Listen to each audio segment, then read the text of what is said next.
Chapter 11. Liam. There was no fucking feeling at all. I couldn't think. I couldn't hardly breathe. All that coursed through me was pure, primal instinct and a need to protect my own. All I understood was that Logan was on top of Sophia. He was going to violate her, and for that I was going to send him straight to hell. Logan looked up at the sound of my voice. When I saw that his pants were undone and he was kneeling between my future wife's legs, I became a fucking lunatic. The water ball burst out of my hands, sent Logan flying. The blast slammed straight into his chest. Logan was thrown backward, smashed against the wall of the tent. He crumpled to the side, and I ran forward. I knelt beside my fiancée and scooped my arms underneath her. She was dazed, looking around like she barely knew what was going on. My first priority was to get Sophia the fuck away from him. She couldn't move her limbs. She limply hung in my arms as I carried her out of the tent. "Liam," she whispered. The word was thick and slurred. That fucker had drugged her. Every painful punishment I could think of would never be enough. "I'm here, baby. Hold on." Logan's lion familiar was waiting for me outside the tent. I'd heard the sound of Sophia screaming and came running without paying attention to my surroundings. With Sophia in my arms, I couldn't use magic. The lion gave a running start, limbs bent as he prepared to crouch. Julian came swooping in at the last minute. My dragon landed on Logan's familiar mid-jump and crushed him to the ground. Julian's claws pinned the lion to the dirt, forcing him to stay put. Though Julian was smaller than the lion, he was still stronger, and the lion screamed in fear as Julian's fangs dove downward. Blood spewed through the air, and the lion gave agonizing roars of pain as Julian delivered blow after killing blow. The lion's blood soaked Julian's mouth and dribbled down his neck as the dragon tore Logan's familiar to shreds. Dragons were vicious in protecting their territory, and Julian had staked a claim on me. I put Sophia down next to Esses. He'd been knocked out and was just now coming around. Esses meeped in alarm as he watched me wipe the hair out of Sophia's eyes. She was still completely loose and fragile. "Esses, get to work," I told him. Esses placed his paws on Sophia's hands in an attempt to get the knock site out of her system. As her head lolled, I heard a panicked cry. "A cure!" Logan shouted. He'd pulled himself out of the tent, though he was bent over in pain. My water blast had definitely broken his ribs and probably shattered some internal organs. Even from here, my water magic could sense his blood hemorrhaging inside his body. The lion gave a dying gasp. Logan darted forward in a vain attempt to rescue his familiar, though the act was slow and futile.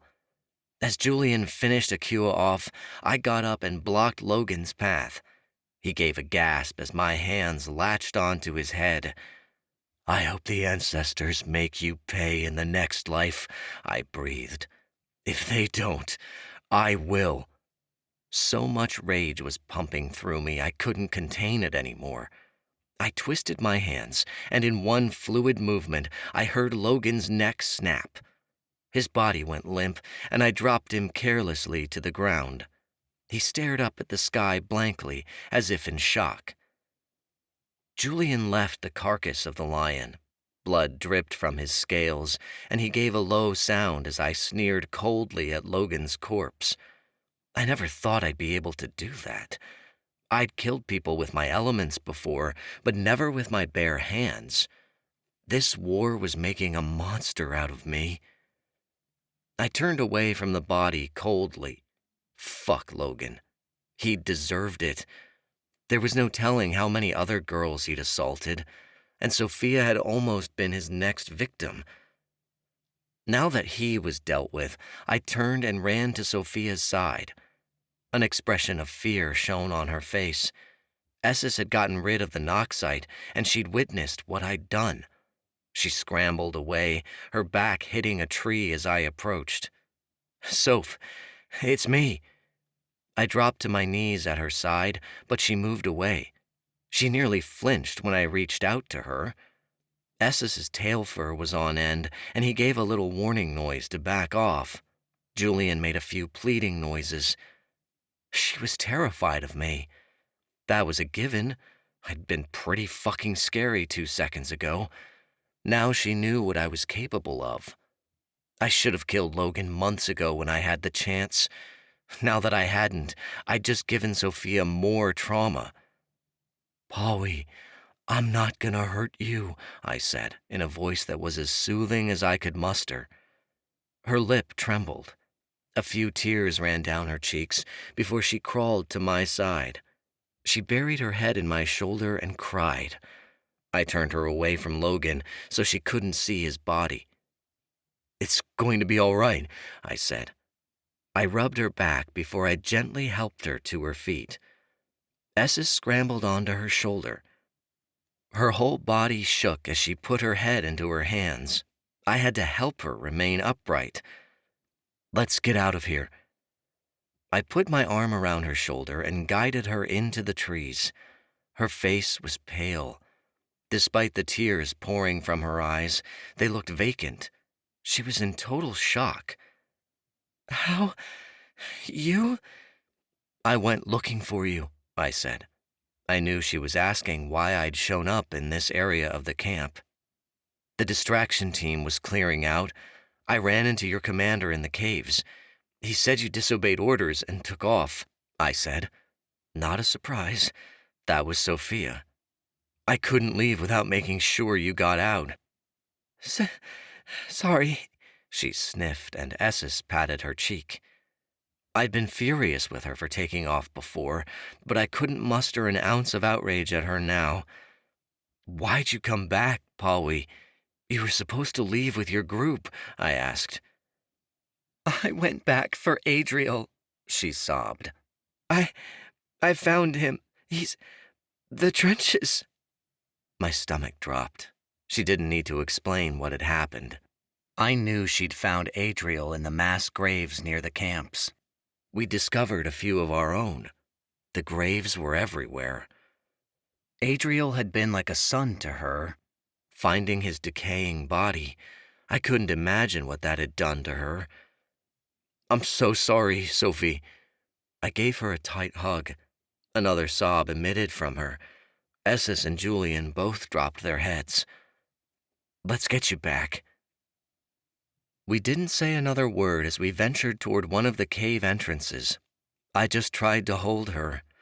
No words I could say would make this better right now, and I doubt she could process anything even if I could. Yellow feathers flashed in my vision as Ezra landed Diami in front of us. "Where the hell have you been?" I snapped. I'd lost Ezra sometime in the fight earlier. He'd flown off on Diami to who knows where. "We found Maddie," Ezra said breathlessly, with no other explanation. Sophia's eyes widened, and my breath caught. "How?" I demanded. "Where is she?" "I interrogated one of the task force," he said. "Oleander's keeping her and Drew somewhere in the north wing of the castle." Something told me Ezra's interrogation hadn't fallen short of torture. "Are you sure about this?" "He could have been lying, but if he's not, we can't leave Maddie there," Ezra insisted. "We have to rescue her." I looked at Sophia. She needed me. I couldn't leave her now. But my sister needed me too. Maddie wouldn't last much longer under Oleander's imprisonment if she hadn't succumbed already. "I have to take Sophia back," I told Ezra. "I'll meet you near the edge of the greenhouses. Don't go on without me. That's an order from your chief, not your brother." Ezra nodded. "I'll be there." He and Diami took off. The moment they were gone, Sophia shifted. "I have to go with—" "No, you don't. You're going home," I said forcefully. Sophia hiccuped. "But Soph, you're in no condition to fight. If you try to help me, someone's going to end up getting hurt." I took my hand and wiped her tears away. Those kids need you. They've got a lot of stuff to work through back in Hokavale. Someone's got to take care of them. But you need... I'll be fine. I've got people to help me. I won't be able to save Maddie if I'm here worrying about you. I need to know you're safe, so I'm not distracted, I insisted. Her shoulders sagged in defeat. She knew I was right. I guided her back on the path. When the cave entrance came into view, I saw two women with their familiars standing outside it, Lindsay and Miranda. "What are you guys doing here? You were supposed to move on with your group," I hissed. For the love of the ancestors, could none of these people follow orders? Our squadron went on ahead with the kids, but we stayed behind because we wanted to make sure Sophia was safe, Miranda stated. Sophia made a small sound, and I stroked her hair. "Where's Bren?" I asked, noticing he wasn't with them. "We don't know," Miranda said miserably. "One minute he was at our side, and the next he was gone." I hoped to the ancestors he was all right. Lindsay was particularly observant. Her eyes widened as she took in Sophia's appearance. She was covered in blood and dirt. "Sophia, what happened to you?" Lindsay asked kindly. "Logan," I said sourly as an explanation. Miranda's hands went over her mouth. Lindsay's face contorted in horror. "Oh, Sophia, did he hurt you?" "I got there before he did. We don't have to worry about him anymore," I stated bluntly. Sophia opened her mouth, but no words came out. She gaped for a few moments and shuddered. "Can you guys take her back?" I asked. "And make sure she stays there?" "We'll take good care of her," Lindsay noted. "You have our word." Miranda tried to pull Sophia away from me, but she clung to me like a cat. I turned Sophia around. "I can't leave you," Sophia struggled to get the words out. "You're the most precious thing in my life. I won't lose you. I'll kill every motherfucker in this place if someone tries to attack you again." I squeezed her arms. "We can't have that happen. It's not worth exposing the resistance. Go and be safe." Sophia nodded. Her fingers slowly drifted away from mine as Lindsay put her arm around Sophia's shoulder and guided her into the cave. Miranda followed closely, as if to stop Sophia if she turned around. Essis waved goodbye. Once they were gone, a weight lifted from my chest. Sophia was safe. Now I needed to focus on saving my sister. Julian and I hurried down to the greenhouses. I couldn't believe that the camps were so close to the school all this time. Along the way, several figures stepped into the path. I nearly flung a water ball at them, but hesitated when I saw that it was only Jake, Jonah, Imogen, and Luana. Luana had blood streaked across her face. She'd opted to leave Sierra behind, as the Luna moth would be too fragile to take into battle. The rest of them looked just as bad, and the familiars were covered with gore. Sassy was in her kitsune form, and though Luana had healed her, the remnants of injuries were still streaked across her fur. "What are you doing?" Jake hissed. "The mission's complete. We need to leave immediately." "What's Imogen doing here?" I asked. I didn't get it. Imogen was part of one of the extraction teams. She shouldn't be with a diversion group. What was more, Cade had been on her team, and I didn't see him here. Imogen's tone was blunt and cold as she replied. "My team was decimated. The kids, the soldiers, almost everyone was killed on our way out. Cade took the few survivors on ahead, but there was a fight, and we got separated. I came back for all of you." She sounded like a robot. Jonah put a hand on her shoulder, but Imogen barely registered it. Goosebumps rose along my skin. What had Imogen been forced to endure out there? There were 7 extraction teams total. I didn't know how many had made it out. "Where are we at, Jake?" I asked. "The Tawakwa boats that were taking 2 of the teams were exploded by task force," Jake stated. "I'm sorry, Liam." Guilt plagued my entire form. Good Tawakwa had been on those ships. They'd signed up to help because I'd asked them to. What about the others? The extraction team that was using dragons lost all their familiars. They and the kids were shot down, Jake said heavily. So far, we believe that 4 teams made it.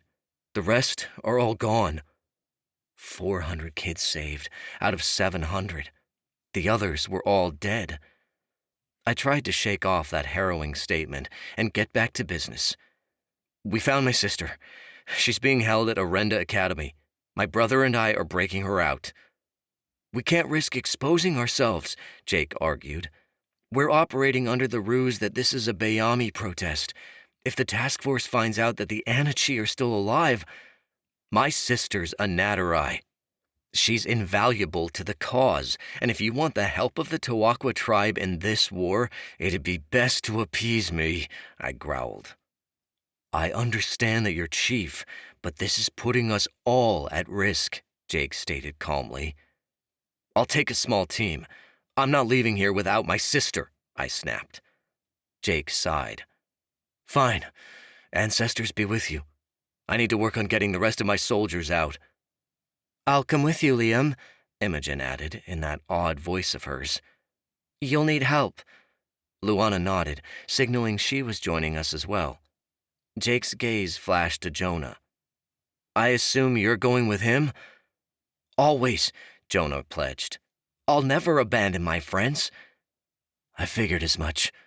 Jake cupped Jonah's cheek lightly before he stated, Stay safe, soldier. Jake and Saber ducked into the trees. I put a finger to my lips to tell everyone to be quiet before we continued on our journey. Just before we got to the greenhouses, I heard a rustling in the leaves. I gave a warning, and we all ducked down. My pounding heart slowed in relief as a friend emerged on the path. It was Bren. He'd come running out of the trees with a small bundle in his arms. I noticed a tuft of black hair and a couple of features that resembled Vanessa's. It had to be his son. Bren jumped when we came out of the bushes. Where have you guys been? He whispered. Task force are everywhere. We're rescuing my sister. She's in the castle, I hushed back. I can help, Bren instantly said, before his eyes flashed to the baby in his arms. Dude, get your kid out of here. Your wife needs you, I said. We have this handled. Bren nodded. Stay safe, Liam. I hoped to the ancestors that was the last person we ran into. We needed to be quiet now. As promised, Ezra and Diami were waiting just outside the greenhouses.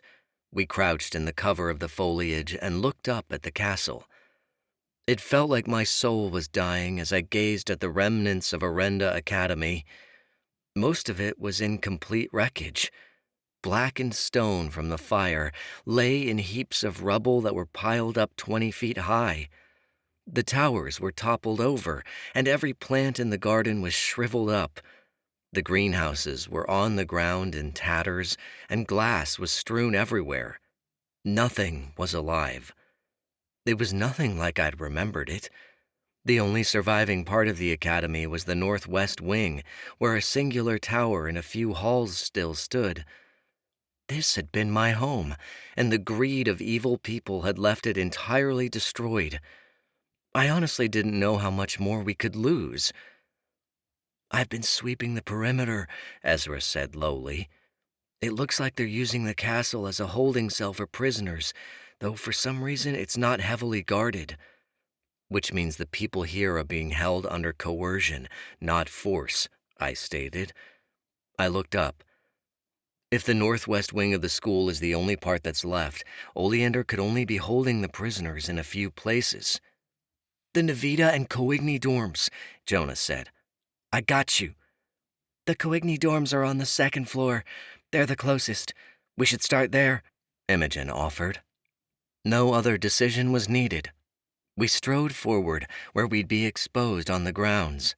I was on edge, expecting task force to jump out of the rubble and shoot us any minute. But the only sound was the wind, the only sights, the shadows. It was completely eerie.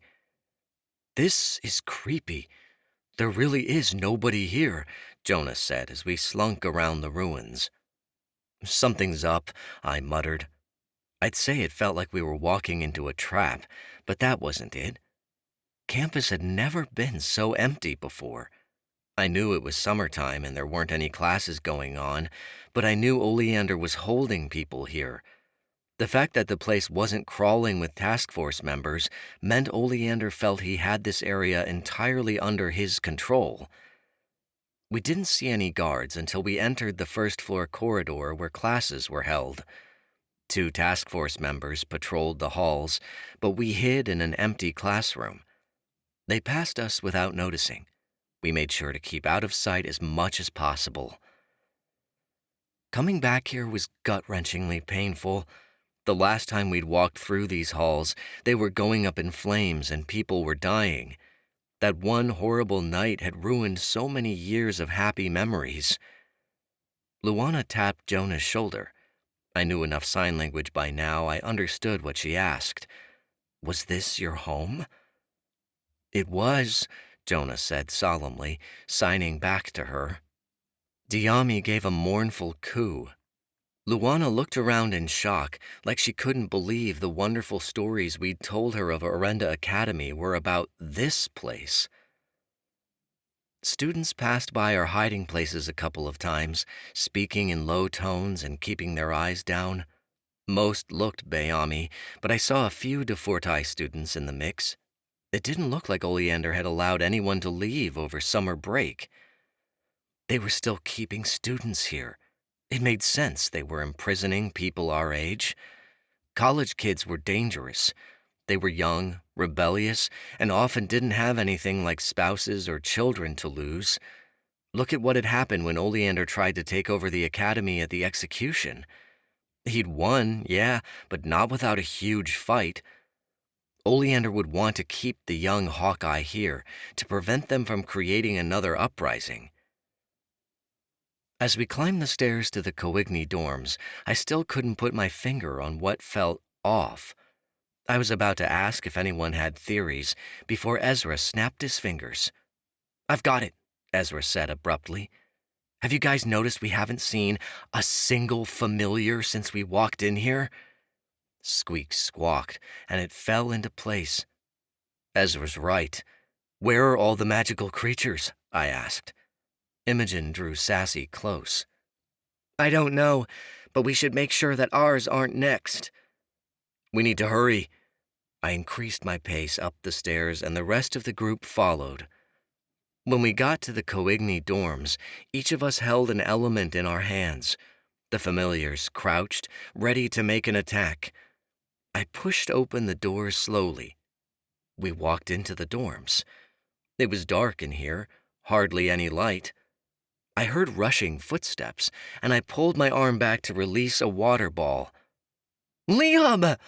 I was smacked into the wall behind me when someone tackled me full speed. Julian growled, and I went to kick my assailant off of me before I realized he was hugging me. "Wyatt?" I gasped. Motherfuck, he was squeezing the shit out of me. When he pulled away, my jaw fell open. Wyatt's face was blistered and raw, as if some Coigny had enjoyed burning off the skin on the side of his cheek and underneath his eye. Yet he still smiled. "I'm so happy to see you, man." His voice wavered with relief. He grabbed my arm. "Come on, there's some people you need to see." He led us to one of the dorm rooms. It was a tight fit getting everyone inside, and the room was dark. There wasn't a light anywhere, as if whoever was hiding in here was afraid they'd be discovered. "Wyatt, what's going on?" A voice spoke up from the shadows. From somewhere in the back of the room, a light ignited in a Coigny's hand. It was Tabitha. She was scrunched in a corner with Lyra, Maddox, and Sam. "Oh my gosh, you guys are alive!" Lyra shouted. She had a long cut along her face. Maddox was cradling an arm that looked broken, and Sam had 2 black eyes. "What the hell happened here?" I asked. Imogen came forward to look at Sam's eyes. He winced when she placed her fingers on the swelling. Oleander took over the academy, Maddox burst through clenched teeth. He's kept all the students that didn't escape prisoner inside the castle. We haven't been able to leave. What happened to your arm? I asked Maddox. Haley, Maddox spat hatefully. Oleander put her in charge of running the place. She likes to torture people in her free time. When she's not ordering the fire council around, of course. She was made Coigny chiefess. She passed her ceremony. Haley's a chiefess now? I asked in disgust. That was always the one thing I'd prayed would never come to pass. Yep, Tabitha sneered at the thought. And she makes sure we all know it by getting her kicks out of abusing the student body. Yeah, she did this to me, Wyatt said, and he pointed to his face. I had the gall to tell her to stop picking on a first year. My insides curled in revulsion. I could hardly believe Haley's mother, who was an ancestor now, allowed Haley to pass her chieftain ceremony. But then I figured Coigny valued power over blood, and Haley exhibited the bloodthirsty traits the Coigny chieftesses valued most. I clenched my hands into fists. Well, you guys don't have to worry. I passed my chieftain ceremony. I'm the water chief now, so you guys are under my protection. Huh? What? I thought Ezra was gonna do it. Wyatt pointed at him. Ezra shrugged. My familiar talked me out of it. Thank the ancestors. Your chief? That's amazing. Congratulations, Liam, Lyra sang. You can congratulate me later, I said. Right now, we need to get you guys out. Luana came forward. She went to Wyatt and placed a hand lightly on his burn. Who's your new friend? Wyatt asked. Before he finished speaking, the burn on his face began to knit and heal. Wyatt gaped as his hands felt over the new skin. People gasped, and as Luana turned Maddox's way, he cringed. "Who are you?" he yelped. Luana gave a kind smile in return. "Luana's Anichi. She can heal. It's a long story," I hurried to explain.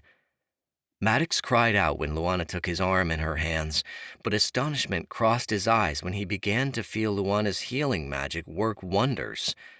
She healed Sam, Lyra, and Tabitha. By the end, everyone was looking much more like themselves again, though completely bewildered. "I'm guessing wherever you came from, there's more people like her?" Sam questioned. "Sort of." I shrugged. My eyes wandered around the room. "Where are your familiars?" I regretted asking that question the moment it was out of my mouth. Lyra started crying. Wyatt put his arm around her, looking close to tears himself. Sam nearly let out a sob, while Tabitha just stared at the floor. "Oleander took them," Maddox said. "Remember when my familiar was taken a couple of months ago? After the battle, Oleander separated all of us. He took our familiars, and after they were abducted, no one ever saw them again. He's holding all the magical creatures somewhere secret, though nobody knows where, not even the task force. He had a specialized squad team take them away. Oleander said that if we want our creatures to stay alive, we'd better cooperate." That was why all these people were here. All of their familiars had been taken away, and they were afraid if they left, their companions would be killed. "They have to still be alive, or we wouldn't be here," Lyra gasped through tears. "But where?" Maddox asked. "What kind of place is strong enough to hold powerful creatures like unicorns, dragons, and all the others? What kind of a cell could contain a creature that has magic?" I wasn't sure, but it had to be more than elemental magic, that was for certain. "We'll get your familiars back, but right now, you've got to come with us." "But if we leave, Oleander might kill our familiars," Lyra spoke up. "What if it's not worth the risk?" "It is risky," I agreed. "But if you stay here, there's no chance of getting your familiar out, ever. If you leave, we might find a way to save them. Isn't dying better than being separated from your creature?" Squeaks nudged Jonah lovingly, and he threw an affectionate arm around her. Sam came forward. Liam's right. I can't live another day knowing I'm doing nothing to find my Zarya. If Oleander kills her as punishment for me leaving, I'll die too, and at least we'll be together in the ancestral lands. Lyra nodded. I'm in. We get out of here, and then we go looking for our familiars. Muttered agreements ran throughout the group. Wyatt looked down to Julian at my side. Julian puffed a ball of smoke to say hello, and Wyatt was like, dude, did you bond again? Another long story, I stated. One we can go over once we're out of here. But you didn't come for us, did you? Tabitha's eyes narrowed. Why are you here? We're looking for Maddie. Do you guys know where my sister is? I asked. Sam and Lyra looked at each other. Wyatt purposefully averted his gaze from me. I felt my stomach churn. Were we already too late? Well, Jonah subbed.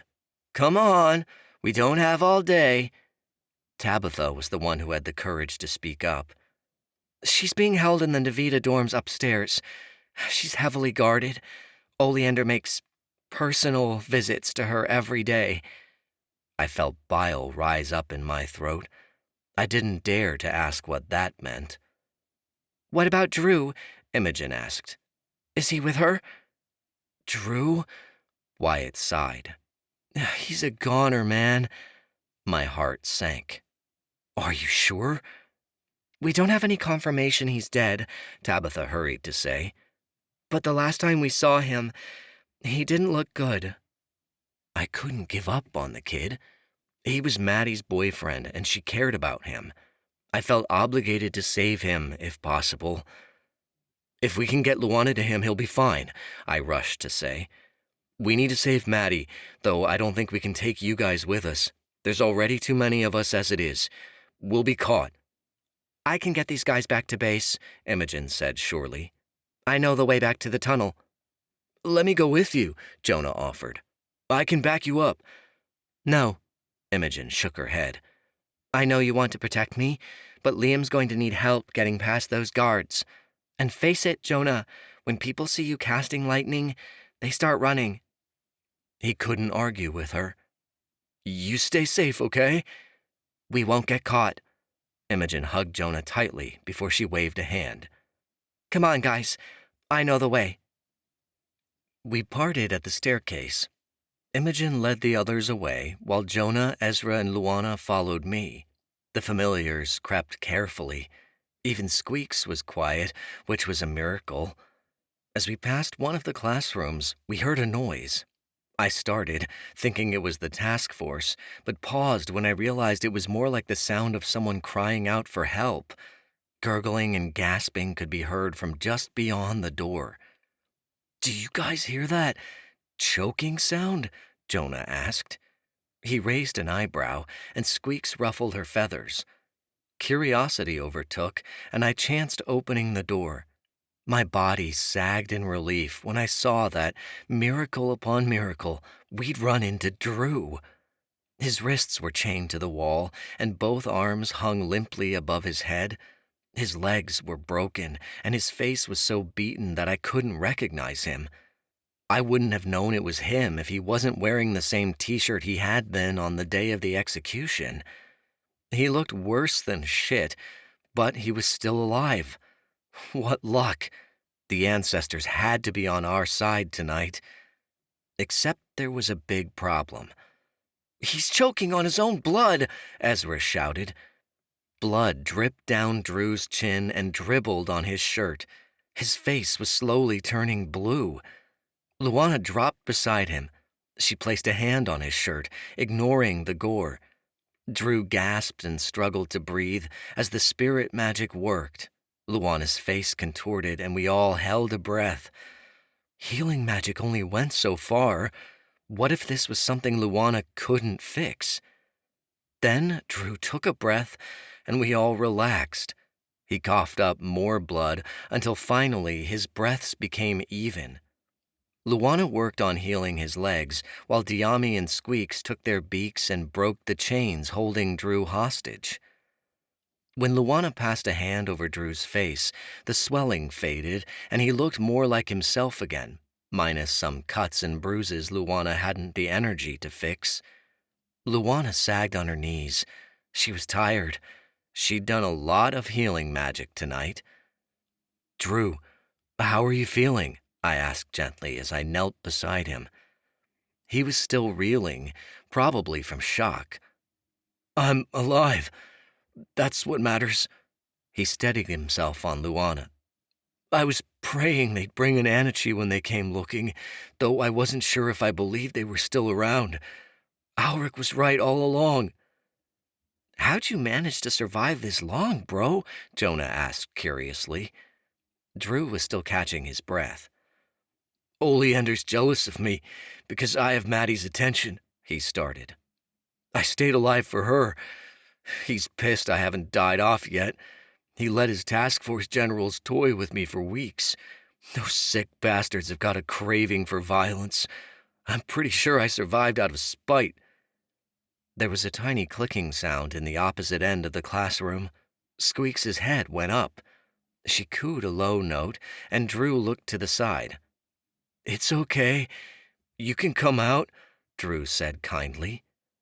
From underneath a desk stumbled a tiny familiar.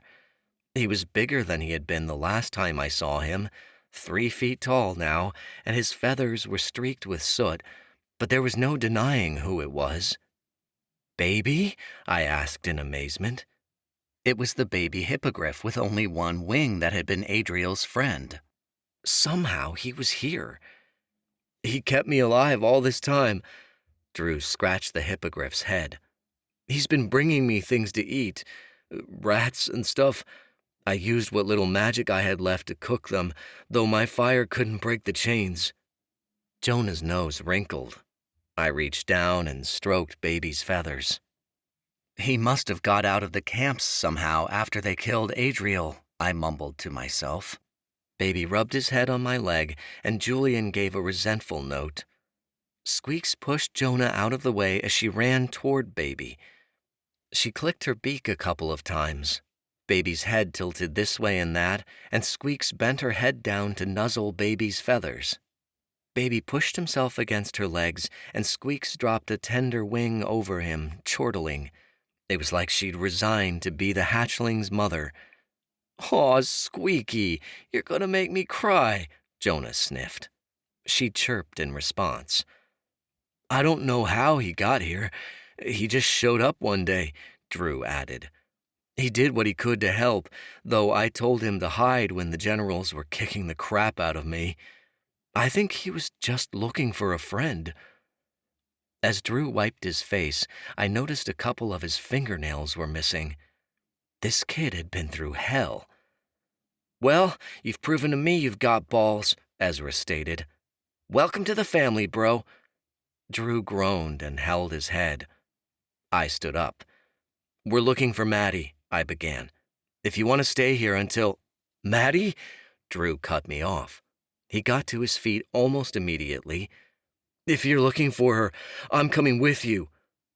I hesitated. The kid still looked dead on his feet, but after what he'd experienced, I knew now there wasn't a damn thing he wouldn't do for my sister. And because of that, he'd earned my respect. "Okay, stay close." The Navita dorms weren't far. Drew leaned on Ezra for support, while Squeaks kept Baby under her wing, protecting him. Luana walked by my side, but I could tell she was weary. Jonah brought up the rear with Diami and Julian. Finally, the wooden doors of the Navita dorms came into view alongside the balcony that stood beside. But there was a problem. A host of task force were stationed outside of it, all standing on alert. We ducked around the corner. My mind worked overtime as I came up with a plan. I wasn't fucking around. Time to bring in some powerful magic. I nudged Luana.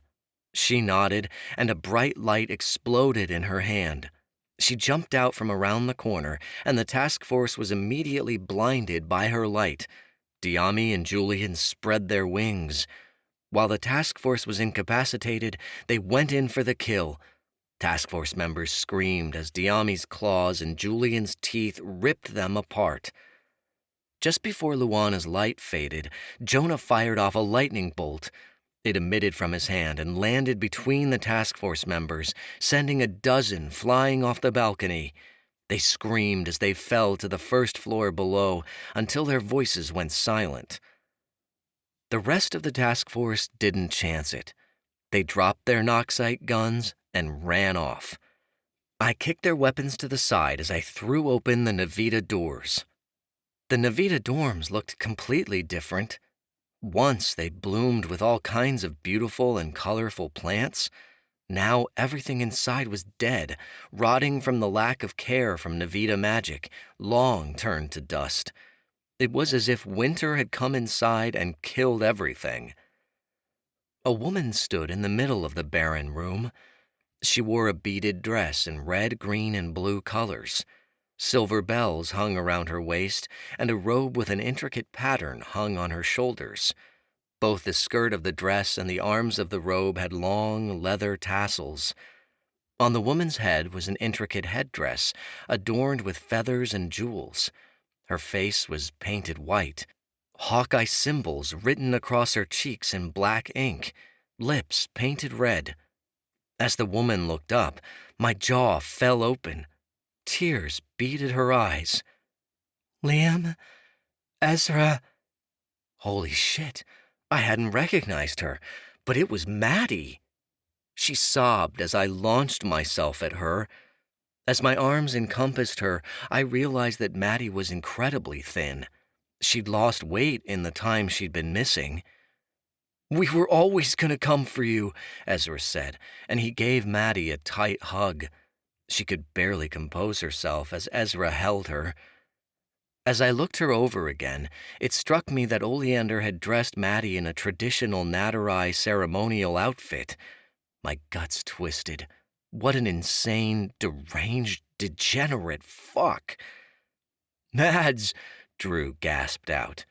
He shuffled into the middle of the room. Maddie's jaw dropped open. Tears formed in her eyes as she looked him up and down. "Drew!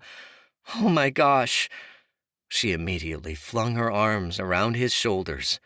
He held her back before he bent down to give her a kiss. Maddie didn't give a shit about the blood either. She kissed him back, and though Ezra rolled his eyes, I let them have their moment. They definitely deserved it after all they went through. "Are you okay?" I asked her. There was something haunting about Maddie that hadn't been there a few months before. It hung off her body like a warning. I could feel it radiating off of her, and it was disturbing, to say the least. "No, but I will be." Maddie took a deep breath. "I take it you guys found the resistance." "Yes, we're taking you there. Mom and the others are waiting." At the mention of Mom, Maddie's eyes shone with hope. More than anything, she looked like a girl who wanted her mother. "Why are you dressed like this, Mads?" Ezra asked. He scowled at the tassels hanging off of her. "He makes me wear this. If I don't look presentable at all times, I'm punished." Maddie wiped her eyes. "Oleander parades me around like his little doll." "Did he touch you?" My voice barely concealed rage. If Oleander dared to do a thing to my little sister... Maddie shook her head. "He didn't, but he was going to soon. I could see it in his eyes." Maddie put her face in her hands and turned away from me. "Liam, you don't understand what he did to me. He tried to force me into visions. The experiments—" She cut off. In a deathly low tone, I asked, "Experiments?" Maddie refused to say anything further. Drew put his arm around her. "Can we just get out of here?" I wanted to find out what exactly Oleander had put her through, but now wasn't the time. Task Force members could show up at any moment. "Follow me," Bodies of police lay immobile as we left the Navita dorms. Maddie remained close to Drew. Luana, Jonah, Ezra, and I created a circle around the two of them, along with our familiars, to keep them safe. I heard the sound of boots marching, and Maddie gasped, but we clung to the wall and ducked into another classroom as a unit ran by. Once they were gone, we started taking the stairs 2 by 2 down to the main floor. Drew was slow going, but Maddie helped him along.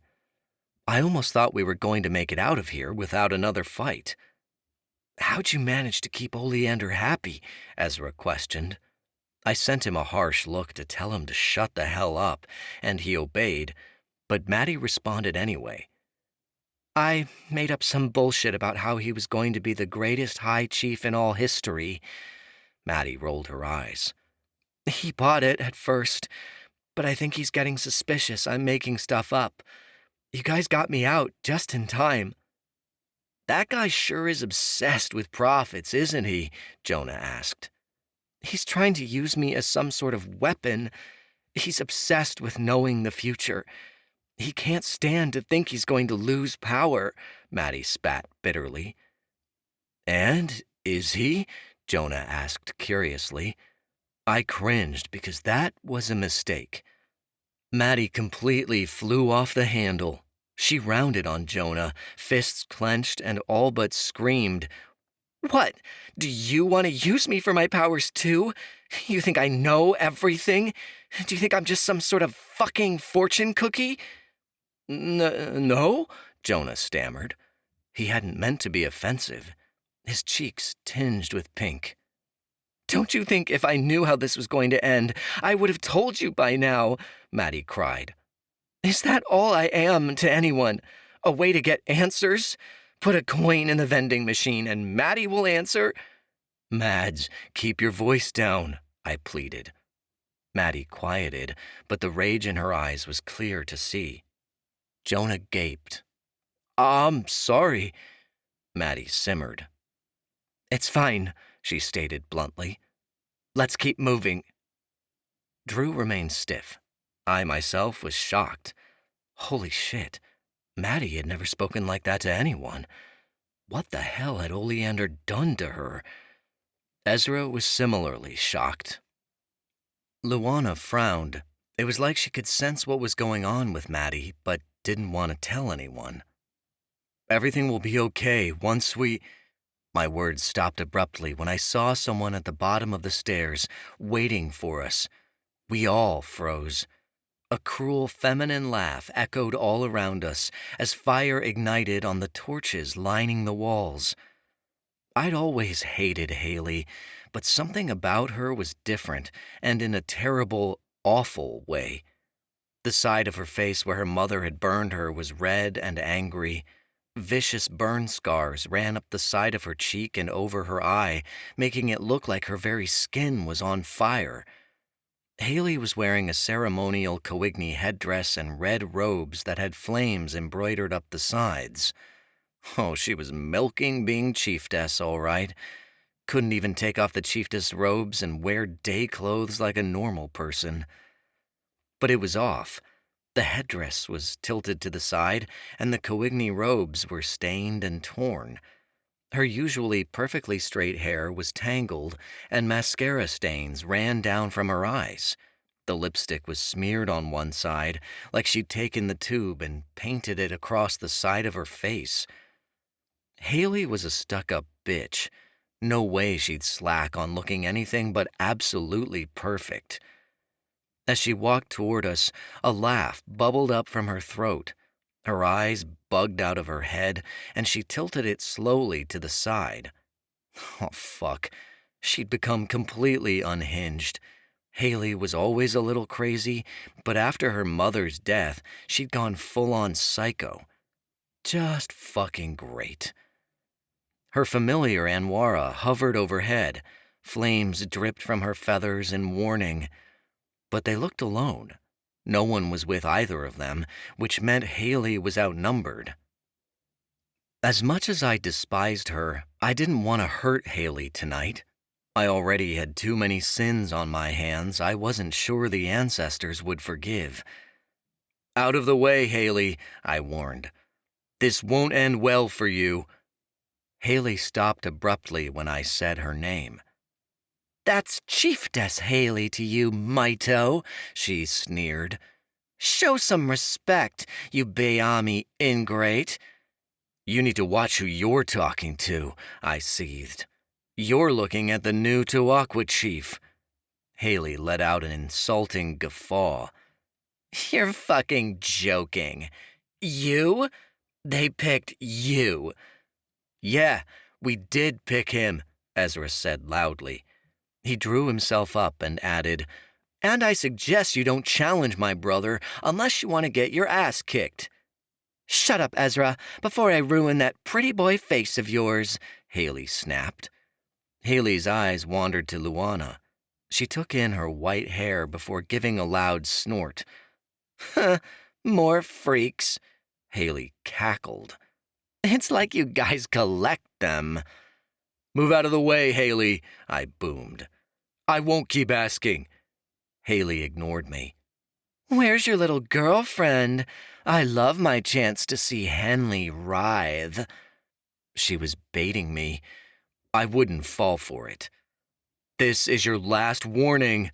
I raised my hand and water began gathering from the air to form a ball in my hand. If you think of calling for help, like Madame Doya— Doya's been gone for weeks, you stupid prick, Haley snapped. That was a surprise. I tried not to let it show on my face, but Haley saw and she rolled her eyes. Wherever you guys are hiding, they must be shit with intel. Oleander and I are running the show as he promised me. It's a reward for killing my mother. You're sick, Jonah burst. Squeaks tucked baby closer to her. I don't regret murdering her, Haley bit back. She was an old crone who got what she deserved. If she was strong enough, she'd still be here today. But she's not, so the Coigny Empire belongs to me. The Hawkeye belonged to no one, Haley. We've always been a free people, I argued. Haley shrugged. Times have changed. Oleander won't live forever, and once he dies, the entire tribe will be mine. Talking to her was useless. Haley viewed people as things, and that's all they were to her, tools to use to get what she desired. But that was the difference between her and me. I wanted to be a chief in order to serve my people. Haley wanted to be chiefess because she got off on having power. Last chance, Mito. Hand over the Natterai, and I won't burn your face off. Haley raised her hand, and a fireball ignited within it. Julian growled. He planted himself in front of me, spreading his wings and putting his fangs on display. Haley's eyes flickered from me to him. She knew something didn't add up until she decided she didn't care. Haley threw back her head and laughed. The mad sound made a shiver roll up my spine. A water chief who has a fire dragon as his companion? That doesn't make any sense. Neither does this. Instead of tossing the water ball at Haley directly, I launched it at her feet. The water splashed over her shoes, creating a puddle. Haley looked down, and she began laughing hysterically. Are you kidding me? Is that all you've got? Haley raised both her hands and started blasting off fireballs. Drew knocked Maddie to the floor and crawled over her body to shield her from Haley's magic. Ezra and I flung ourselves to the side. Luana created a shield, and the fireballs bounced off the edge. They went soaring back at Haley, who had to duck. Enwara flew in circles, trying to avoid the flaming inferno her elementai had created. Now, Jonah! I shouted. Jonah sent out a burst of electricity from his fingers. The bolt connected with the water puddle, which was still soaking Haley's shoes. The water conducted. Haley gasped as electricity jolted through her body, and I smelled burning hair. Haley slumped to the ground, and Enwara gave a cry. The phoenix fluttered to the ground and cast up desperate looks as if begging us to help. Maddie panted as Drew helped her up. Is she dead? It wasn't enough to kill her, Jonah breathed. Just knock her out. Maybe we should kill her. Ezra proceeded down the stairs toward Haley's limp body. The look in his eyes said he was considering murder. No, Jonah said sharply. It's not right to take a life when you can spare one, even if it's Haley. Damn Jonah and his philosophy. His morals might bite him in the ass one day. Luana put a hand on Jonah's shoulder as if to say she agreed with him. Ezra sent a pleading look at me, but I shook my head and he frowned. We'd regretted leaving people alive before. Logan, for example. I hoped sparing Haley's life wasn't another mistake. I thought Inwara might try to fight us or take revenge when we walked by, but all she did was cry out for us to help. Her black eyes shimmered as we turned our backs on her and walked away. Her lonesome phoenix song echoed all the way down the hallway as we left the castle. It crushed me. Whatever Haley did, Inwara never deserved any of this. Drew collapsed when we got into the trees. Maddie broke down, but Ezra and I lifted him onto Dayami's back and told him to hang on. It was a long walk back through the tunnel. My body was no longer running on adrenaline, and I pushed myself way beyond my limits today.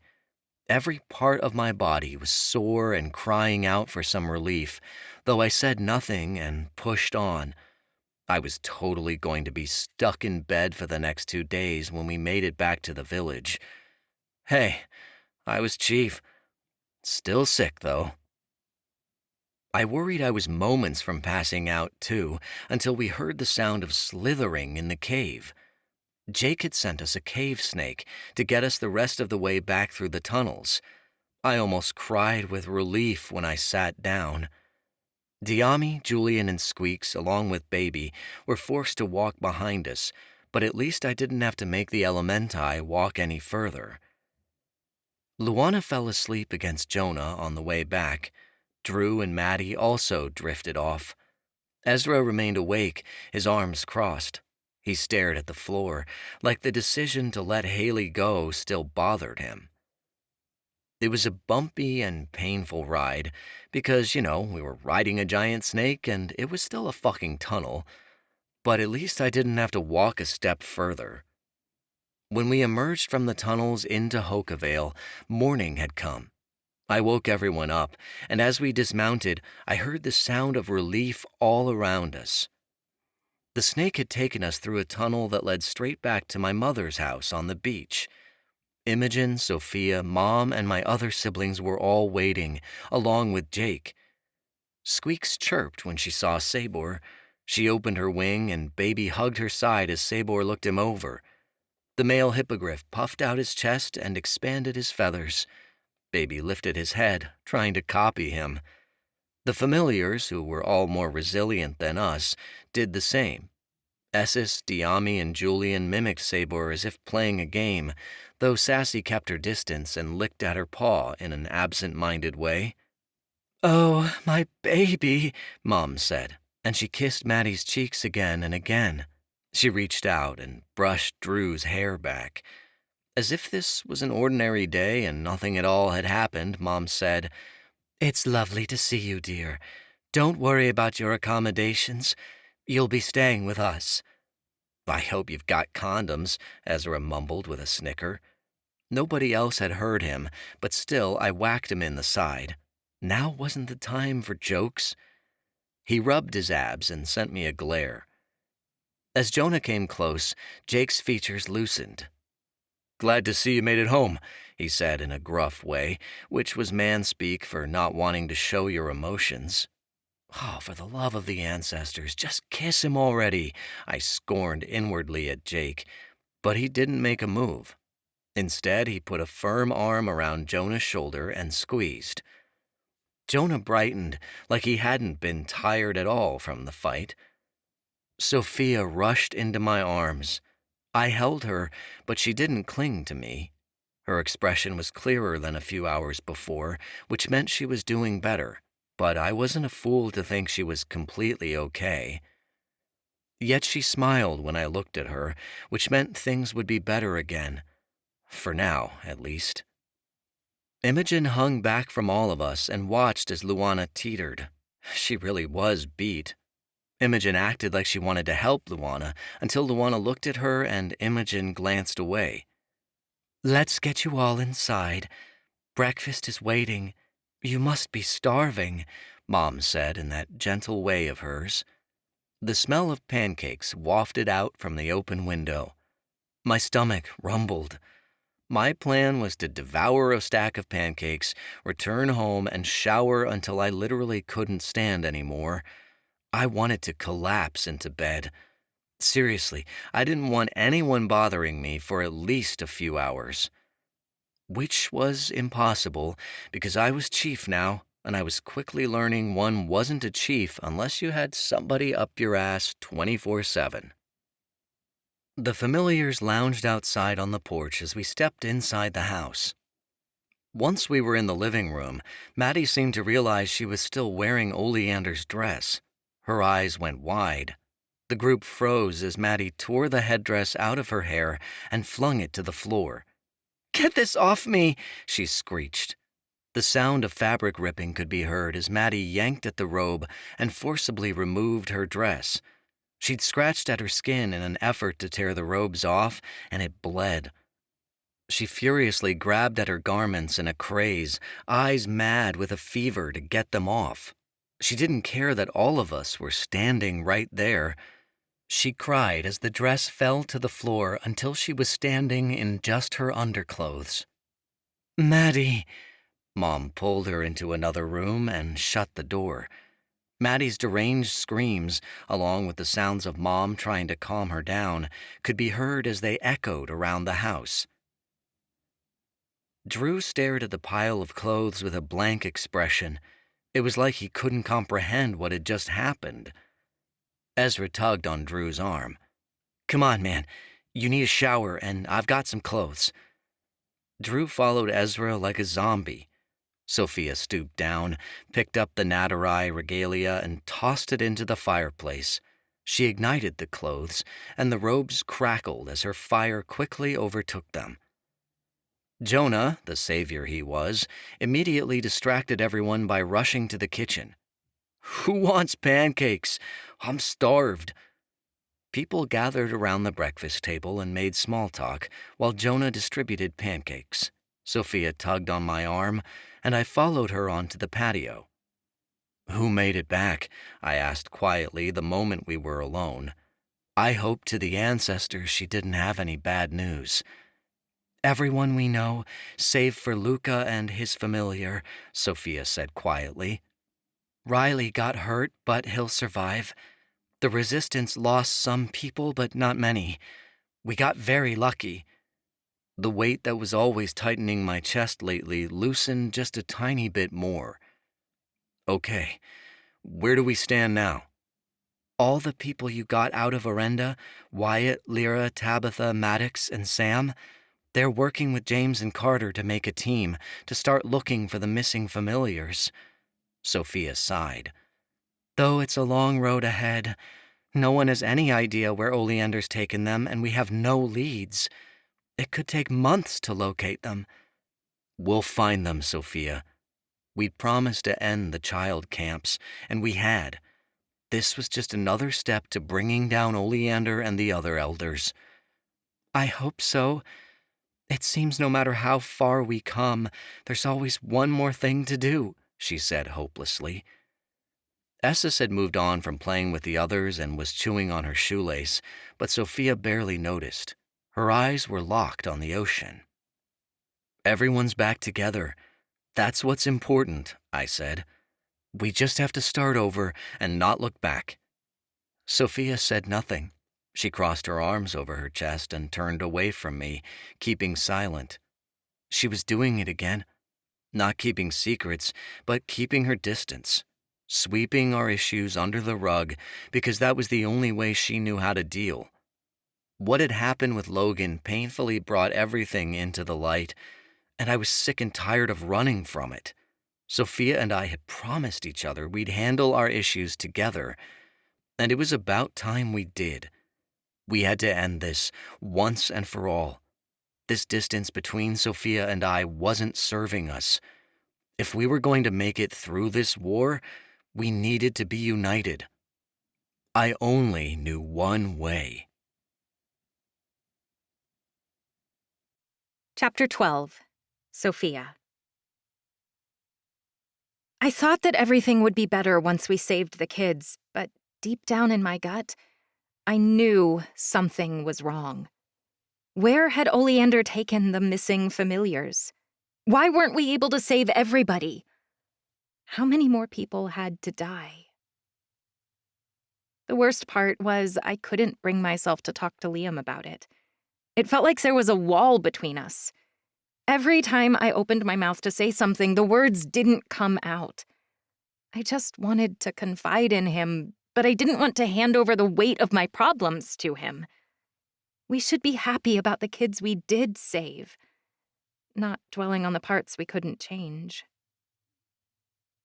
The following morning, I woke to the feeling of lips on mine. I relaxed into the kiss and wrapped my arms around Liam's neck. I moaned. Liam tried to push away, but I held him down. Stay, I begged.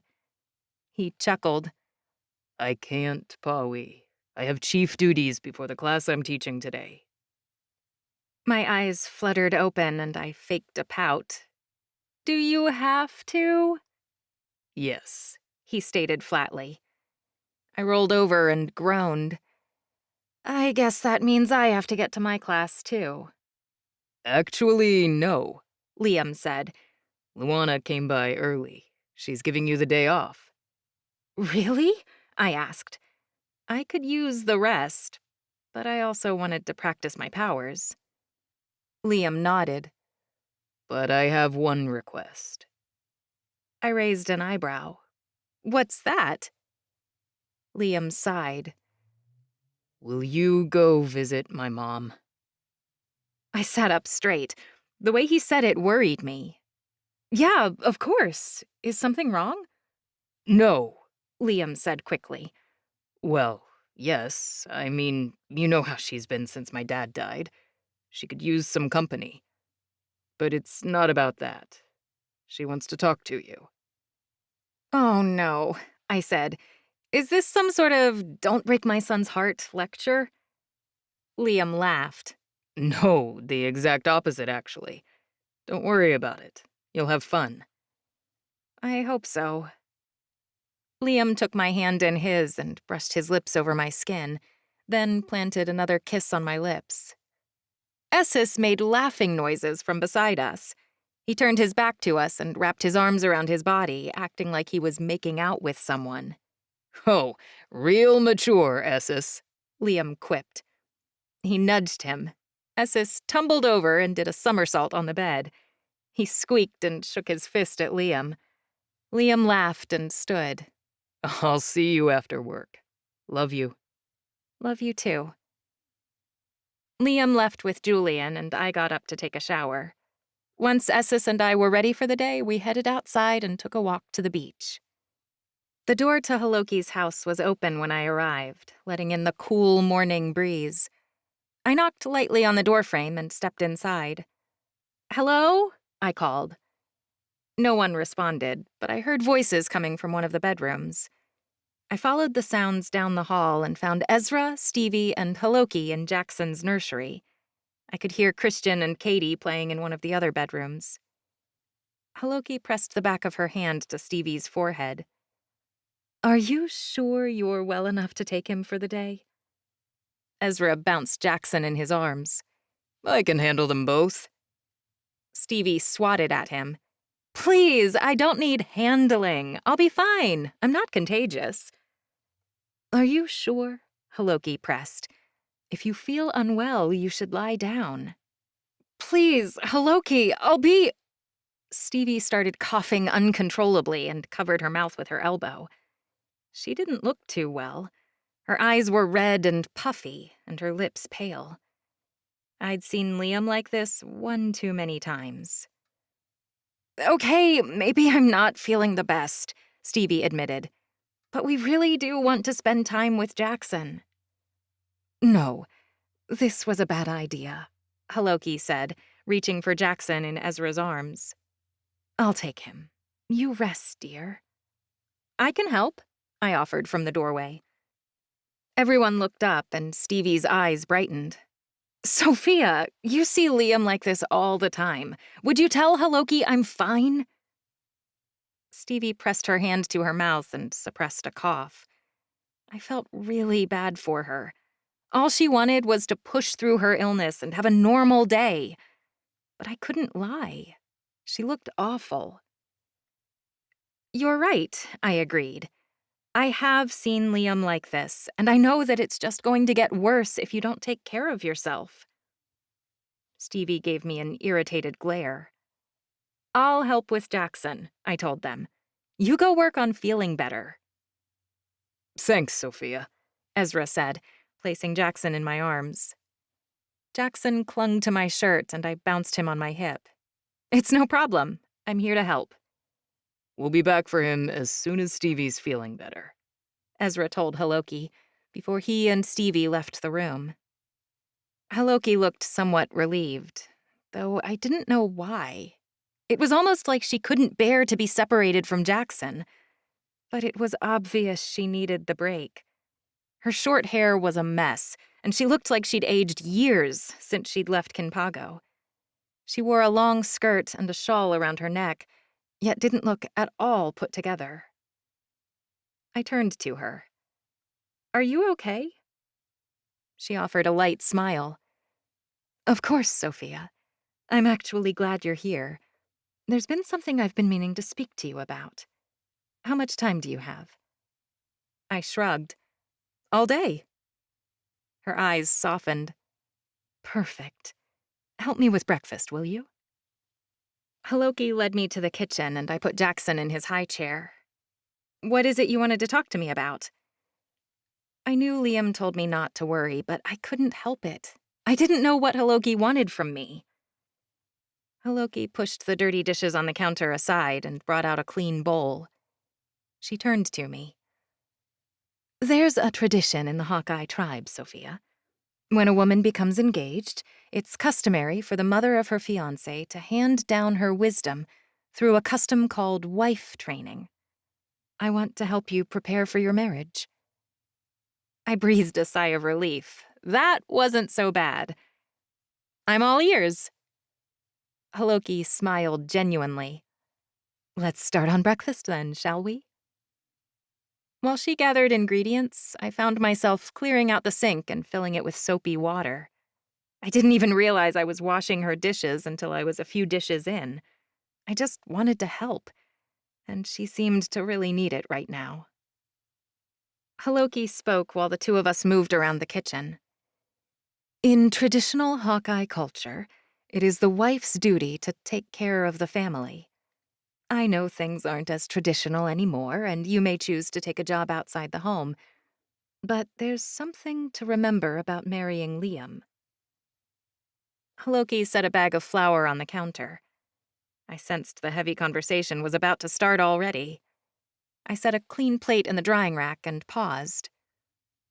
What's that? I asked. Haloki took a deep breath. Liam is a chief, she began. He is the father of the Tawakwa tribe, which means that as his wife, Sophia, you will be the mother of the water tribe and be responsible for everyone in it. Holy crap. I didn't know why that hadn't ever occurred to me.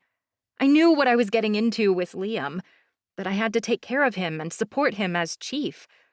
But I never realized I'd have to take care of the entire water tribe.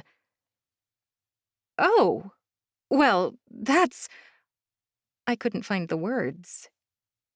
It was a large responsibility I wasn't sure I was ready for. Did it make me want to marry Liam less? Absolutely not. But it definitely gave me something to consider. But I'm Coigny, I spat out. Haloki placed a gentle hand on my shoulder. I know, and so does the rest of the tribe. Do they accept me? I questioned. Coigny and Toaqua were about as opposites could get. They are trying, she admitted. We are all hoping for a future where the Hawkeye can unite. You have taken care of Liam thus far, and because of that, they have not outright rejected you. You were born into a Toaqua family, and that helps tip the scale in your favor. But there are some who doubt you because you are Coigny. They are waiting for you to prove yourself. That will come as you care for Liam. Being the wife of a chief is a full-time job, Shanti, Haloki said, using the Hawkeye word for wife in training. I know, I told her. But maybe I didn't. I knew Haloki worked really hard as a mother and a wife. She was one of the best moms I'd ever met. It just took her saying it to realize I'd be in the same position one day. Maybe not as a mother, but as the wife of a chief. I heard what she was saying. If I wanted to marry Liam, I was going to have to accept that my marriage and my commitment to the tribe came above everything else. And the thing was, I was totally fine with that. I want to do the best I can as Liam's wife, I told her. Haloki smiled. Then let's begin. I dried off my hands and Haloki began teaching me a new recipe. This is Liam's favorite, she said. Fry bread? I guessed. She shook a finger. Not just any fry bread. This is his grandmother's secret recipe. It has just the right amount of fluff and the perfect crispness. He'll eat this for breakfast, lunch, and dinner if you let him. I laughed. That sounds like him. I have no doubt your kids will be just like him, Haloki said as she started mixing the ingredients. So we're going to practice this recipe until you perfect it. My stomach dropped at the mention of kids. I shifted my weight uncomfortably between my feet. You know Liam's sterile, don't you? Haloki's expression didn't change. She simply looked me up and down playfully and teased, That doesn't mean you won't have children. I furrowed my brow, unsure of what she meant, until I realized she must have meant adoption. You're right, I guess. We could still end up with kids someday. Haloki began kneading the bread. She didn't look at me, but she wore a knowing smile on her face. I wasn't sure what it meant. Haloki showed me how to fry the bread and how to ensure the oil was at the proper temperature. She had a natural touch for cooking, while I managed to burn a few pieces and undercook the others. By the time we ran out of dough, I'd only managed to perfectly fry one piece. Jackson nibbled on fry bread while Haloki and I sat down to eat. There's much to learn about marriage, Shanti, Haloki said. It's not just about supporting Liam emotionally, but also taking care of the home and the children. That's the easy part, I said, biting into a delicious piece of fry bread. It's the rest that I'm worried about. She tilted her head to the side. How so? I took a deep breath. It was weird talking to Haloki about her son, because there were things you just didn't say to your parents. Liam, he can be a little closed off, and sometimes that's hard to deal with, I admitted. I just want to help, but I don't know how. I'm worried he won't open up to me as chief because he doesn't want me to worry. Haloki's features softened. Liam is a lot like his dad in that way. He would rather take your burdens than let you take his. Marriage is all about being a team, which means you have to share that burden equally and not let him do it all by himself. It is the only way to lighten the load on both of you. When you are the wife of a chief, The chief has to be strong for the tribe, and the wife has to be strong for the chief. If the chief isn't taken care of, the tribe will fall apart. My stomach twisted. I wanted to do all that for Liam, but I didn't know how. How did you get Liwanu to open up to you? Haloki looked deep in thought. I remained open with him, she finally said.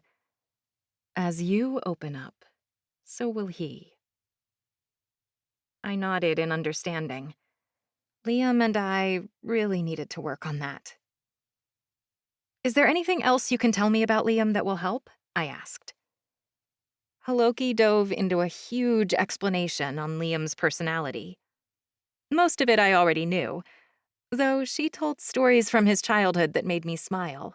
Like how Liam used to place all his stuffed animals in a circle, wear a blanket as a robe, and pretend to be chief and hold a council meeting. Ezra would join him and pretend to be an elder. It was so cute that I could barely stand it. Haloki spent the rest of the day teaching me how to care for the home and giving me tips on cleaning, shopping, and childcare that I never knew before. It was a lot to process, but I was grateful for the guidance. After her lessons were finished, I stayed and helped her clean up the house. Essis played with Jackson and kept trying to put on his socks. It wasn't until late afternoon when Haloki took my hand and said, "Come, Sophia. I have something for you." Haloki led me into her bedroom.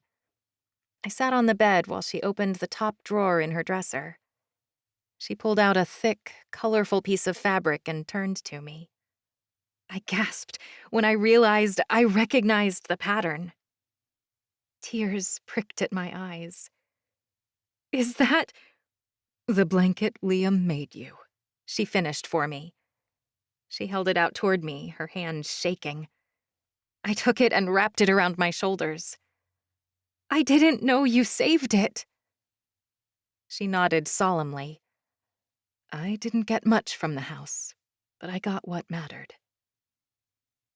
I ran my fingers down the woven threads, admiring Liam's beautiful work. "There's one more thing." Haloki sat beside me on the bed, cupping something in her hands, though I couldn't see what it was. "I think you should take this, Sophia." Haloki pressed a cool object into my hands. I looked down to see it was a small compass, though it didn't have the cardinal direction markings on it. Haloki noticed me eyeing the compass and hurried to explain. "This has belonged to the wives of Tawakwa chiefs for generations. This compass will always lead you to what you need when you're lost, even if what you need is not what you were expecting." My heart lifted. "It's enchanted? Like the Arcania compass Oleander used at our execution?" "No," Haloki said firmly, like Oleander's compass was an insult compared to this. "This is a Tawakwa heirloom blessed by the ancestors themselves." I half expected it to point me in the direction of the Asa Imperii, but the needle just spun in a circle, like it couldn't decide which direction I needed to go. "Take care of it, Sophia." Haloki placed her hand over mine, wrapping my fingers tightly around the compass. I was so touched that she trusted me with it that I barely got the words out. "I will," I whispered. Haloki took a deep breath. "One more thing before you leave, Shanti. You have spent all day learning how to care for others, but there is one person you must care for above all else. If you don't care for her, you cannot care for your family." "Who?" I asked. Haloki's eyes twinkled. "Yourself." A silent beat passed between us. Her words cut through me because I knew how much she'd been struggling with that very thing lately. "You must be the wife you want to be before you get married," Haloki added. "Only when you know who you are and what your limits are can you effectively care for those around you." I spoke softly in an effort to be helpful. But, Haloki, you haven't been taking care of yourself. She blinked a few times, like it came as a shock.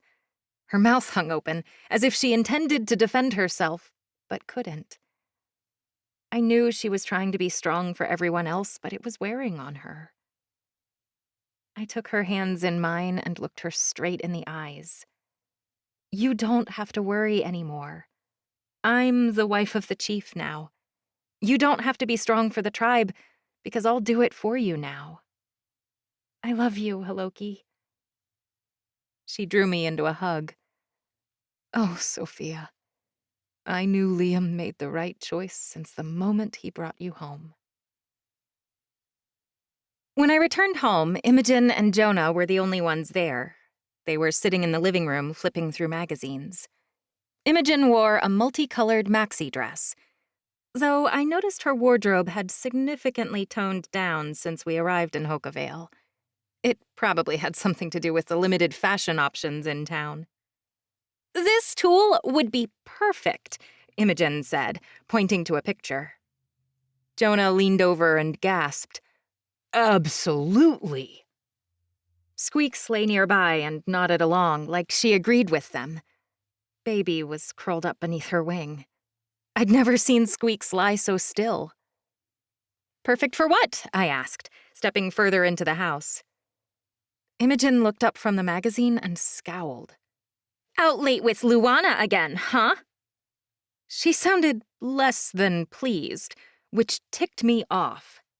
No, actually, I snapped.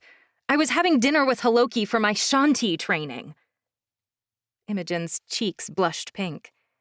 Essis jumped out of my arms and scurried up the back of the couch. He sat next to Sassy and peeked over Imogen's shoulder. Jonah sat up straighter. We were just going over ideas for your wedding.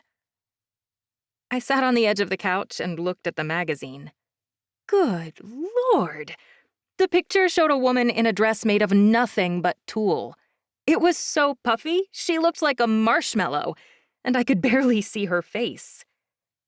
Look, you guys, you can help with wedding planning, but I'm not wearing that. Imogen chuckled. We were looking at the aisle decorations. Want to help? I was actually going to ask you guys if you wanted to visit some of the kids tonight, I replied. My parents are fostering 3 of them, and I thought it'd be nice to play with them. 3 kids? Jonah balked. That's a lot. I tilted my head at him. Don't you want to be a school teacher? A college professor, he clarified. I shrugged. There are a lot of kids who need fostering. My parents are doing what they can. What do you guys say? Imogen hesitated. Maybe we should wait for Liam. He said he had something to talk to you about tonight. Where is he? I asked. Chief duties, Imogen stated. He should be home any time now. Well, I guess it wouldn't hurt to look at some wedding ideas while we wait, I said. Imogen bounced in her seat and flipped to the front of the magazine. Okay, I was thinking a cave wedding. It'd be so much fun to decorate, and we could light candles all along the floor. I could make some pretty neat cave formations, like ice sculptures, but Navita style. I thought we should do it on the beach, Jonah said. You know, since Liam's Toaqua. Imogen punched Jonah in the shoulder. It was supposed to be light-hearted, but he rubbed his shoulder like it actually hurt him. You're just scared of caves, chicken. Jonah scowled at her. Since when did you start making fun of me? Imogen smirked. Since you said we couldn't have their wedding in a cave. You know what? Jonah replied. I'm the Storm Lord. I bet I could make the entire guest party fly. We could have a sky wedding. I prefer to keep my feet on the ground, thank you very much, Imogen argued. Why don't you save it for your wedding to Jake? Jonah's face fell. We'd have to be dating for there to be a wedding. I could hear the sorrow in his voice, so I spoke softly. Why aren't you two dating? You obviously like each other. You think so? Jonah asked hopefully. Jake couldn't possibly like me. Imogen snickered. He totally has the hots for you. I've told you that 1,000,000 times. Jonah scrunched up his nose. Yeah, but... But what? I questioned. You should ask him out. Nothing's ever stopped you before. Jonah sighed. Yeah, but before I was just screwing around. With Jake, I don't know. I think it could turn into something serious. I've only had one serious relationship before, and it wasn't good. Jake is nothing like Raynar. Imogen spat Raynar's name like it was a curse, and Sassy hissed. Jonah shifted uncomfortably on the sofa. I know, but I didn't think Raynar was bad in the beginning either. I don't understand, I said carefully. Are you scared? Jonah shrugged, looking more and more uncomfortable by the second. Now that you say it, I guess I am. I want it to go really well, but what if he's not everything I imagined? The room had gone really quiet. Jonah, you have nothing to be afraid of, I told him. Raynar's with the elders. Jake's with the resistance. They're polar opposites. Jonah ran his hand down his beard, and he wouldn't meet either of us in the eyes. That's not what I meant. Mine and Raynar's problems went beyond that. Imogen stared at Jonah wide-eyed, like she could sense there was something he'd never told her. What do you mean? Jonah dropped his gaze. Look, there's something I never told you guys that you should probably know. Imogen's features softened, and she placed a comforting hand on Jonah's shoulder. What is it? Squeaks came up behind him and rested her beak on his shoulder. She looked really sad, like she wanted to comfort him. Jonah blinked a couple times, but his eyes still sparkled with tears. The first time Raynar and I... He cleared his throat. The first time we did it, I wasn't ready. My gut sank, and Imogen threw a hand over her mouth. You don't mean... Jonah swallowed.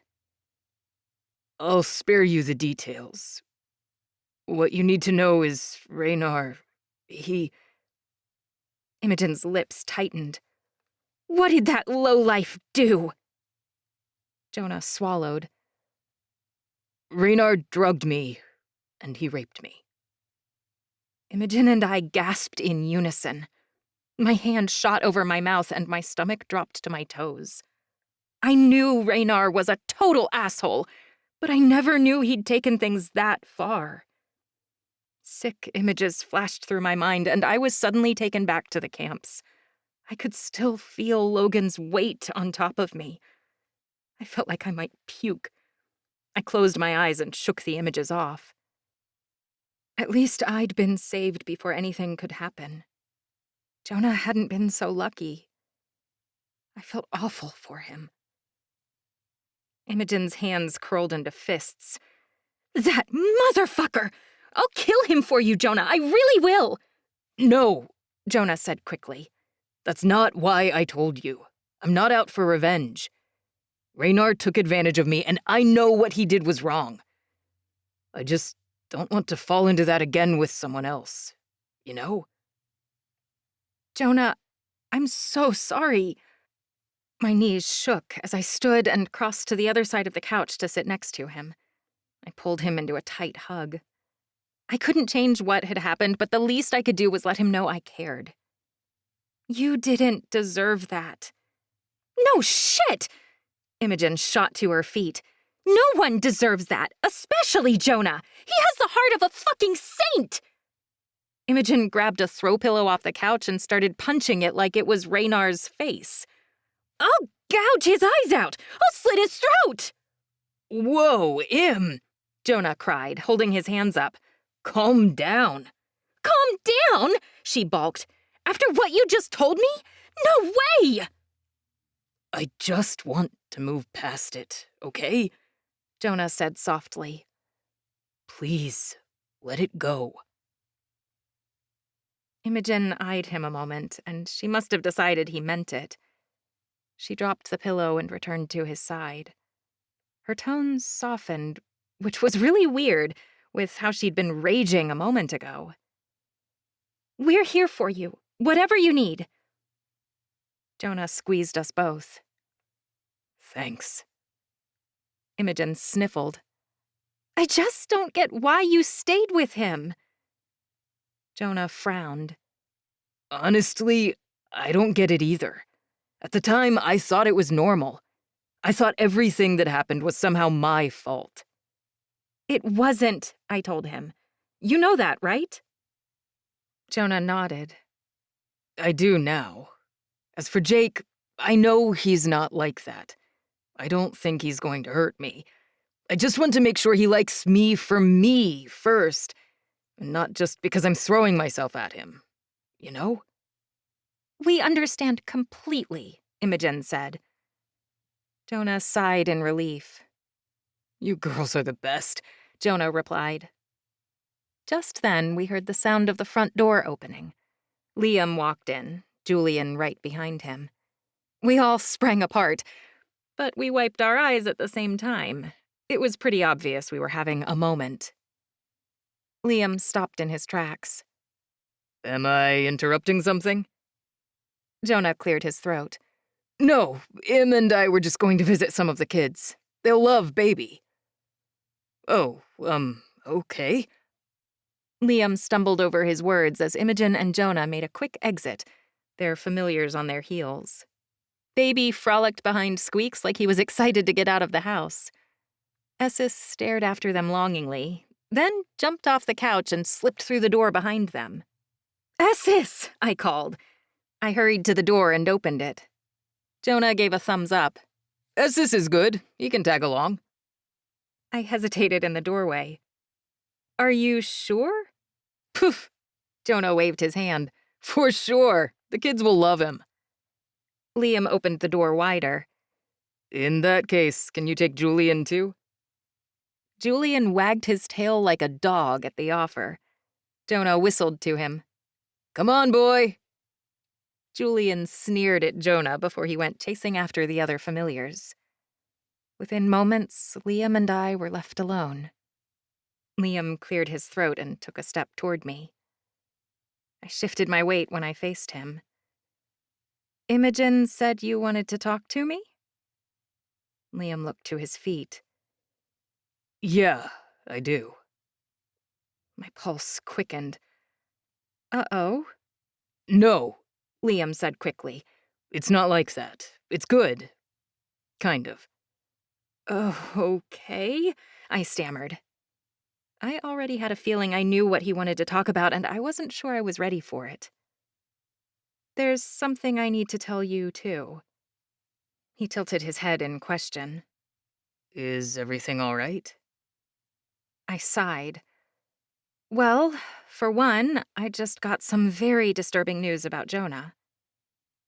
Liam frowned and looked deeply disturbed.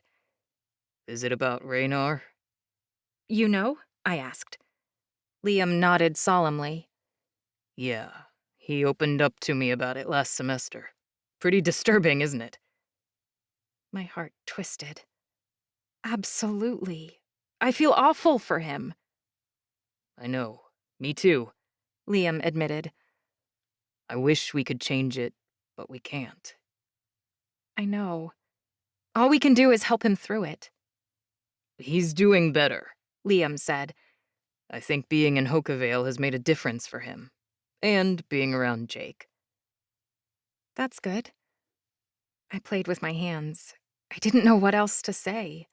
Knowing one of your best friends had been raped was awful. I was still trying to fathom it had happened.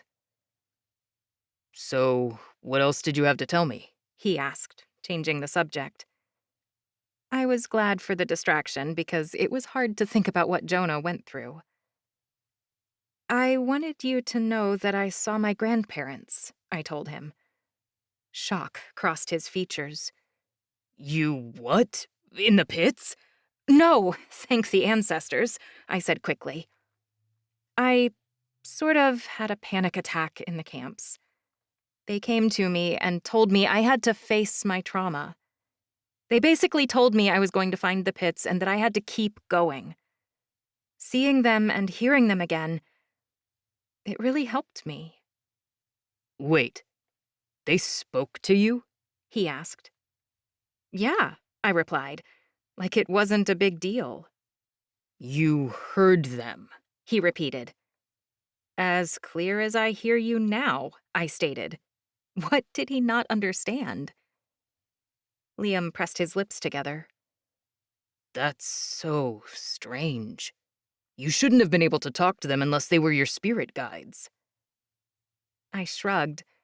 Maybe they became my spirit guides when they died. Liam looked deep in thought, like he didn't know if such a thing was possible. After a few moments of contemplation, his shoulders fell. I don't know how you spoke to them, but I'm glad they helped you and that you're doing better. I offered a shy smile. What was it you wanted to talk to me about? Liam hesitated, then wrapped me in his arms. He was so warm and comforting that I couldn't help but relax into him. But he didn't say anything, and that frightened me. After a few moments of silence, I drew away. Liam, you're scaring me. Tears brimmed his eyes. My stomach twisted. Ancestors, tell me you still want to marry me. Yes, of course, He answered instantly. it's not that. It's just, He ran his thumb over the back of my hand. I love you so much, and I can't handle you being distant all the time. Me? Distant? I balked. Liam winced, like he'd caught what he said and knew it wasn't right to put all the blame on me. You're right, Pawi. We've both been distant lately. I know we don't want to burden each other, but if we're going to be married, we're going to have to carry our burdens together. The knot in my chest softened. Your mom said something similar. She said marriage lightens the load. Liam pushed my hair out of my eyes and stared at me in admiration. She's exactly right. I'd do anything to carry your burden, Sophia, so you wouldn't have to. And you, I told him. Liam wrapped me in a hug and kissed my forehead lightly. That's the part we're good at. It's the opening up we need to work on. Okay, I told him. I'll try to tell you stuff more often. Liam shook his head. It's more complicated than that. I tilted my head up to look at him. What do you mean? Liam took my hand. Let's take a walk. Liam didn't tell me where we were going. I was partially curious, but also worried. I was much better at avoiding difficult conversations than having them. But the truth was, I knew Liam and I had to work through this before our wedding. It was like Haloki had said. I had to be the wife I wanted to be before I married Liam. And I wasn't walking into our marriage holding on to our issues. Liam knew it too. Liam led me down the beach, far away from the houses. We entered a narrow cave opening tucked back into the rocks. It would have been almost impossible to find if you didn't know where it was. When I stepped inside, I gasped at the vast beauty of the cavern. We stood on a rocky platform that was lined with endless candles. A small pool filled the other side of the cave, and light shone in through a hole in the ceiling. A beautiful waterfall cascaded down through the opening and into the pool. It shimmered a beautiful blue in the evening light. Above us, cave salamanders sat suctioned to the cave ceiling and glowed all different colors with luminescent magic. Liam, this is gorgeous, I told him, spinning around to take it all in. And the candles, when did you? Liam pulled me to the center of the room. It's a blessed cave. Luana told me where to find it. I was late getting home because I was setting it up for us. Setting it up for what? I asked. Is this, like, a date? Liam chuckled lightly, but it sounded forced. It's actually a ceremony, Pawi. I eyed him curiously. What sort of ceremony? Liam held my hand and stared deep into my eyes. It's a cleansing ceremony. I think it's time we finally face our problems. I want to enter into our marriage on the right foot. So do I told him, feeling the truth of it deep in my heart. Then will you do this with me? He asked gently. His question hit me right in the feels. Liam wasn't demanding I do this. He wasn't saying he wouldn't marry me if I didn't. He was giving me a choice, a chance to make things right between us. He was putting the future of our relationship in my hands. That's how much he loved me. Of course, I told him. You'll need to strip down, Pawi. I smirked at him. Getting to the good stuff already? Liam rolled his eyes at me. Believe me, this isn't the good stuff. It's part of the ceremony. My heart dropped in my chest. Oh. Is this going to hurt? Liam shook his head. Not physically. Emotionally? I asked carefully. Liam took a deep breath. That depends. How much do you have to work through? I dropped my gaze. A lot, I admitted. If you don't want to do this, I do, I assured him, cutting him off. This ceremony is all about vulnerability, Liam explained. We have to open up to each other completely. Are you ready to do that? Yes. I reached for the hem of my shirt and pulled it over my head. Tell me what to do and I'll do it. I tossed my shirt aside. Liam eyed me up and down a moment. He must have decided I was being honest, that I wasn't backing out of this, because he turned and walked over to a bag that was sitting at the side of the cave. He reached inside and pulled out 5 small jars. Each was a different color: red, yellow, green, blue, and purple. He wandered to the edge of the pool and lined them up in a row. What are those? I asked as I kicked my pants aside. Liam began undressing.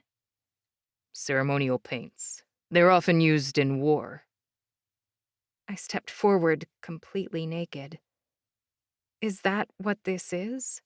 A war between us? Liam dropped his pants and shook his head. No, Sophia. Not unless you want it to be. I don't want to fight with you, Liam. I don't either. Liam stood in front of me, stark naked. It was a little chilly in the cave, but that was the only thing that bothered me. Standing here nude, out in the open like this in front of Liam, felt natural. Liam led me closer to the paints and instructed me to get down on my knees. He knelt across from me and began unscrewing the caps to the paint.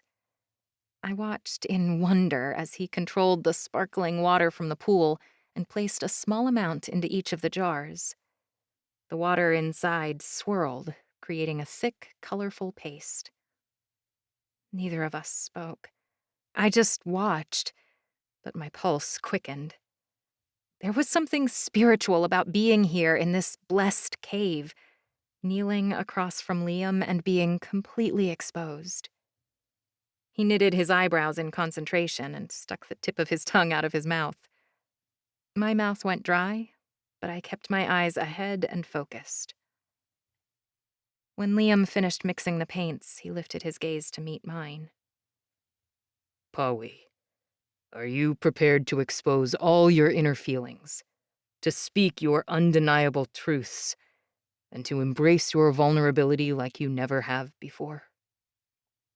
I swallowed, and my heart hammered. Liam and I were both good at shutting down when we thought it might hurt the other. But I couldn't keep it in anymore. Not if I wanted to be his wife. And by the ancestors, I wanted to be his wife more than anything. Liam dipped 2 fingers into the green paint. He lifted them just above the bosom of my breasts, and they hovered there. His fingers quivered and his voice shook. Green, the color of new beginnings, the color of forgiveness. I jumped a little when Liam pressed his fingers to my chest and began wiping the paint across my body. It was really cold. Sophia, I forgive. Liam's words halted on his tongue. He hesitated, like speaking them aloud was just too painful.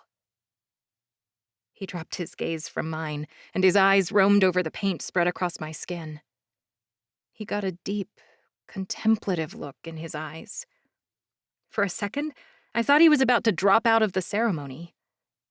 My breath caught, but before I could ask him if everything was all right, he cleared his throat. Sophia, He whispered softly, looking deep into my eyes. I forgive you for burning me in the Battle of Orenda Academy.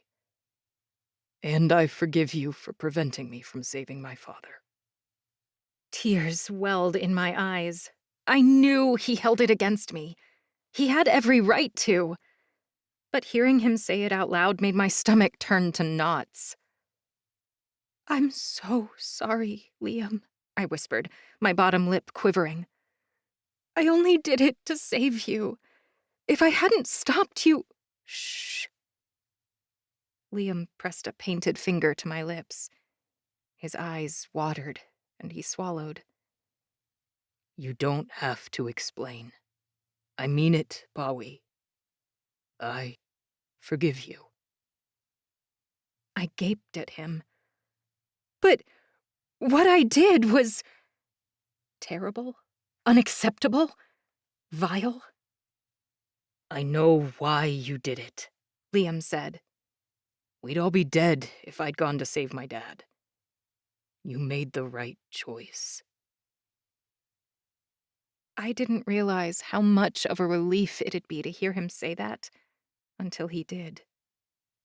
The knot in my stomach loosened ever so slightly. You think so? Liam nodded. There was no sign of dishonesty in his eyes. He truly forgave me for what I did. Liam took my hand and guided my fingers into the green paint. Your turn, Sophia. I lifted my fingers and shifted on my knees. My mind raced, but I didn't know what to forgive him for. He hadn't done anything wrong. My fingers hovered above his skin. I don't have anything to forgive you for. Liam shook his head gently. You don't have to forgive me. You just have to open up to me. I nodded in understanding and pressed my fingers to his skin, spreading the green over his chest. Then I forgive myself for burning you. And I forgive myself for the mistakes of my past. The thought felt heavy at first, because I knew what I'd done was wrong. But saying it out loud made the weight lift. I think I needed Liam to forgive me of that for me to forgive myself. Now that it was out there, I felt like we could finally move past it. I drew away from him, and Liam went for the next color. He lifted a blob of blue paint to my skin and began to run a line down my arm. Blue for grief, he said softly. He kept his eyes on the paint as he let his heart pour out. Though I don't love her, I never got over what Mia did to me. She backstabbed me twice, And sometimes I worry I'm going to get hurt again. I don't want... Liam took a shaky breath. I'm scared that you're going to change your mind and leave. Tears pricked at my eyes. I searched his features and saw pain laden deep within his eyes. It was one of the things he kept behind the stoic mask he often wore. And it tore me to pieces to know it had been there all this time. All I wanted to do was take it from him so he wouldn't have to feel this way ever again. I would never leave you, I assured him. But you did, He reminded me. We broke up once. And I'm scared that one day you'll regret getting back together and ask for a divorce. It broke my heart to hear him suggest it. I never wanted to break up with you, Liam. It's always been you. I will never leave you. I can't seem to convince myself of that, He breathed. Sometimes it's just easier to pull away than risk getting hurt again. I placed a hand to the side of his face. The crease between my eyebrows deepened and a lump grew in my throat. I'm marrying you, Liam. I will never hurt you again. Liam placed his hand over mine and closed his eyes. He took a deep breath. When he let it out, his features softened. I believe you, Pawi. Thank the ancestors. Liam glanced down to the paints, signaling it was my turn. I dipped my fingers into the blue paint and ran it across his skin. Though I've said goodbye, I'm still having a hard time with my grandparents' death, I admitted. They were so kind to me, and I didn't get enough time with them. Liam took my hand in his. You must be grateful for the time you did have with them, Pawi. I know. People kept telling me that. I just wish sometimes they didn't have to go. My voice wavered as my tears threatened to spill over. But it's okay, because I know I'll see them again someday. You will, Liam assured me. Those we love are always all around us. Liam dipped his fingers into the red, and my heart started to pound fiercely in my chest. Red was the color of fire, the color of anger. Liam's fingers trembled as he brushed the paint over my other arm. I'm angry at the ancestors. I'm angry that they allowed me to get sick and that I'm never going to get better. You don't know that, I said softly. Yes, I do, He stated. I know there's never going to be a cure. Not for me. Liam stared at me with a pained expression. Tears began to spill over his lids and fall down his cheeks. I reached out my thumb to wipe them away, but he gently pushed my hands away. Don't wipe the tears, Sophia, He said. Just let them come. Liam wept. It killed me to see him like this. Liam wasn't the kind of guy who let me see his pain, not even when he was fighting with every ounce of strength to push past his chronic pain and fatigue. This was so different that it scared me. Liam? I whispered, reaching out to him. His shoulders shook, but he remained bowed. I'm never going to get better, He cried. It's just not possible with my illness. I'm going to be stuck like this forever. It's only going to get worse. Then we'll find a way to deal with it, I assured him, rubbing my hand over his back. I don't want to do it anymore, He sobbed. Some days it's just too much. I know. I desperately wanted to take his pain away.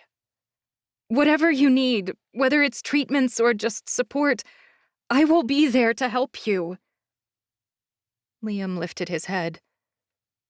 Are you sure you know what you're signing up for, Pawi? You'll have to take care of me for the rest of your life. I know, I told him. And I'm okay with that because you're worth it. You'll resent me, He claimed, tears dotting his cheeks. I shook my head. No, I won't. This is my choice, Liam. I'll be there for you through all the doctor appointments, the pills, the treatments. I'll cook you soup on days you're too sick to get out of bed. A sob caught in my chest and I sniffled. I'll do all your laundry and give you baths because I know you're too tired to do all that by yourself. Tension built in my face and my eyes started to heat. My voice shook. I'll help to dress you when you can't stand. I'll hold you up when you're on the verge of collapsing, and when you fall, you'll fall into my arms. And when we're old and gray and you're in a wheelchair because you can't take the fatigue any longer, I'll push you down the beach and we'll sit next to the water so that you can look out over the ocean you love. I'll help you weave your baskets because... The sob building in my chest finally broke, and tears began to stream down my face and fall to the cave floor. Because I love you, Liam, and you deserve to enjoy every beautiful day on this earth as much as I do. Liam's tears slowed. Pawi. I wasn't finished. I spoke between the sobs. And if the ancestors choose you before me, I'll let you go because I know that you'll be with Neshoma and you'll be happy. Liam sniffled. Do you really mean all that? I nodded firmly. I do. Then I have to believe everything is going to be okay. You'll be there with me, Liam said. Always, I whispered, taking his hand in mine. Liam squeezed me back. Then maybe the ancestors did me a favor. If I had never gotten sick, I never would have found you. I blinked away all the tears. The ancestors work in mysterious ways. Liam took a deep, calming breath. You keep saying I need to take care of myself, and I think I finally understand. I'm going to be living with this my whole life. I need to find a way to manage it, and accept that it's a part of my existence. And I'll help you figure it out, I promised. He let out an exhausted breath, but with it he seemed lighter. With that, I sensed Liam was finished with the red paint. So I dipped my fingers into it and ran the paint across his arms. I swallowed. I'm angry at the elders. I'm angry about all the lives they've taken. I'm angry that their greed for power led to the riots and the deaths at Orenda Academy. I'm angry at Oleander for his plans to execute us and for keeping all our friends prisoner in the castle. I'm angry at Logan for what he tried to do to me. I don't know how to stop being angry about everything they've all done. You have to decide how to direct your energy, Liam said. He ran a finger through the paint on one arm, then another finger over the paint on the other. In his hands, he rubbed together the red and blue paint, creating a beautiful purple hue. If you redirect your anger, you can turn it into something else. Like determination? I asked thoughtfully. Leadership? Innovation? Liam nodded. Don't focus on what the elders and Oleander have done. Focus on what you can do to change it. We will. Together, I stated. We'll change everything. I don't want to be angry anymore. I want to be...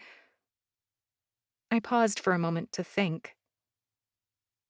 I want to be compassionate, I decided. I want to take care of the people the elders have hurt. That's my Sophia, Liam whispered. Liam turned to the purple paint next. He ran a line across my stomach. Purple is the color of self-love. I vow to open up to you. I won't keep drawing away and holding things in. I'll tell you when I'm not feeling good and when I'm hurting. I can't take care of myself on my own, but being honest with you is something I can do to ensure I get proper care. That means a lot, Liam, I told him. All I wanted to do was help, but I couldn't help if I didn't know when and how he needed it. This was a huge step forward.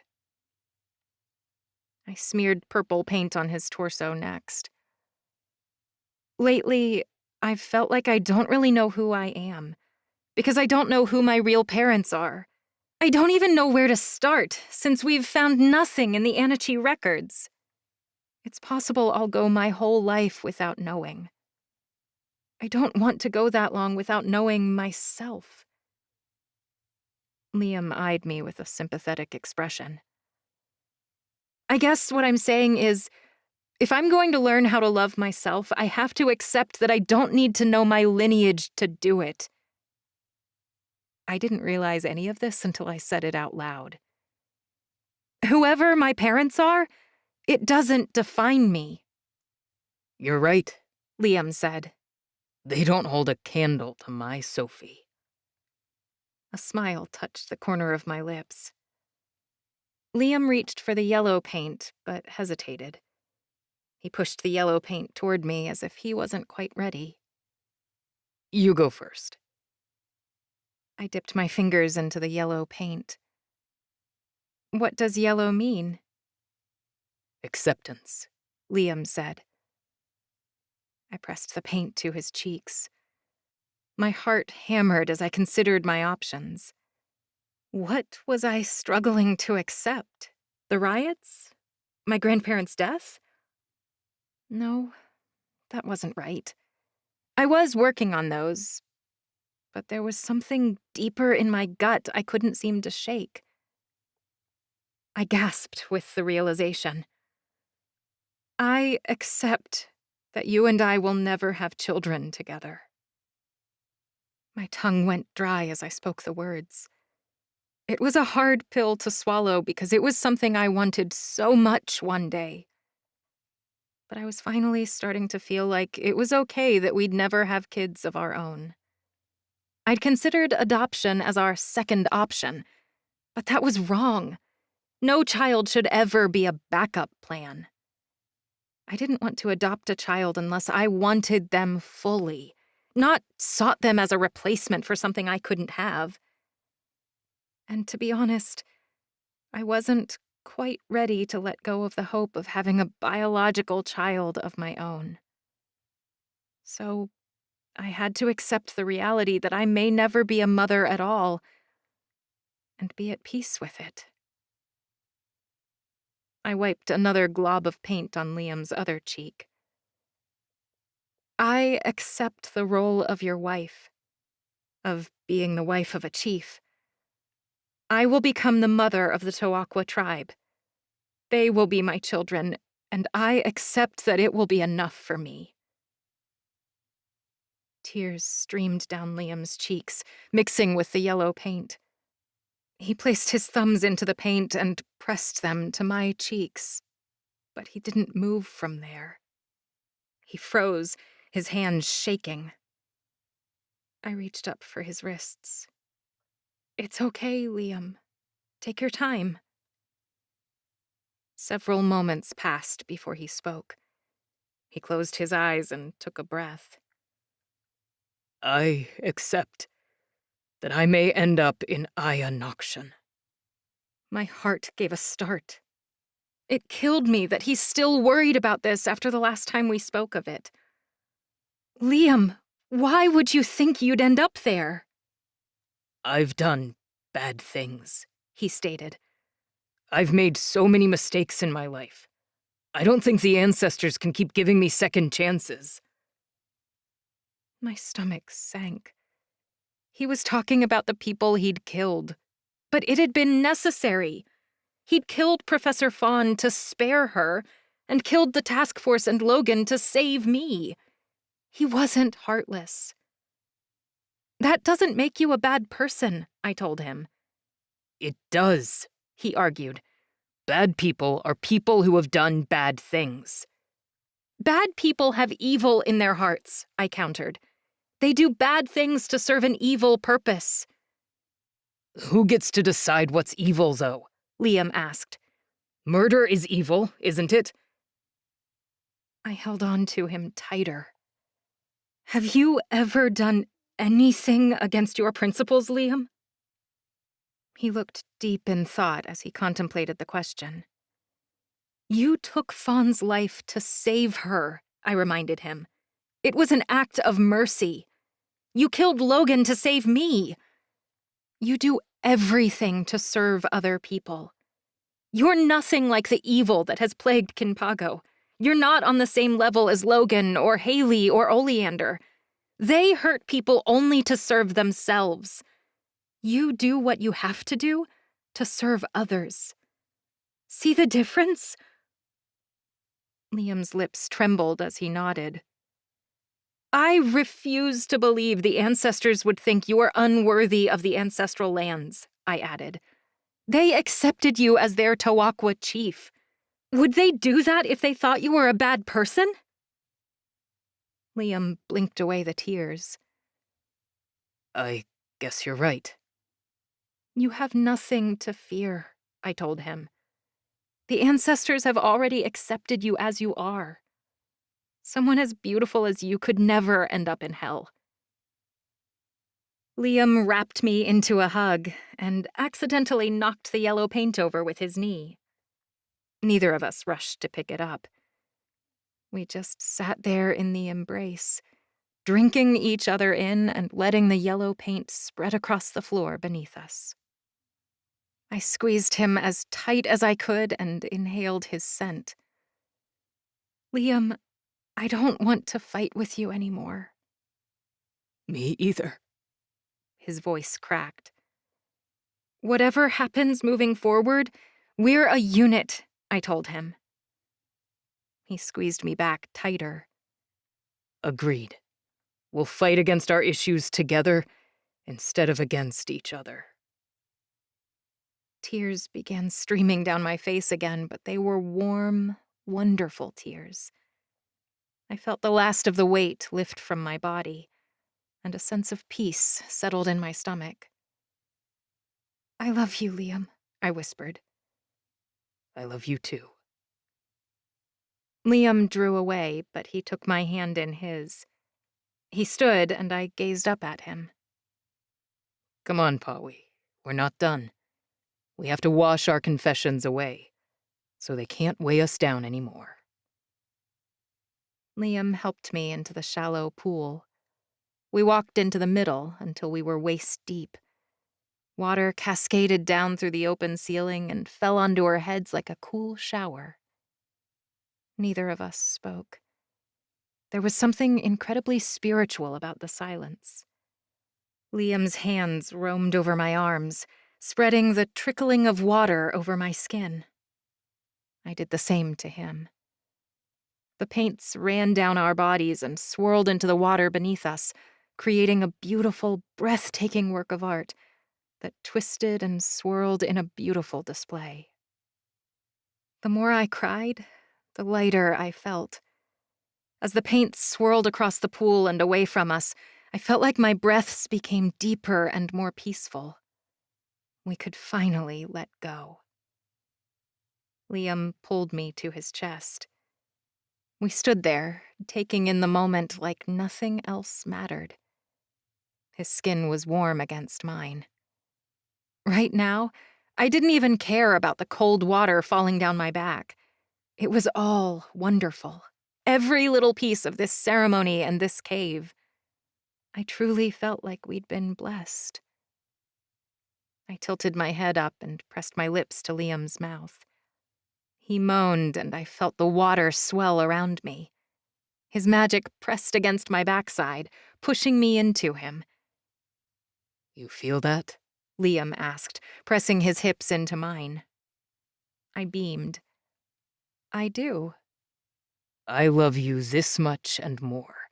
All day, every day, he said. Show me, I told him breathlessly.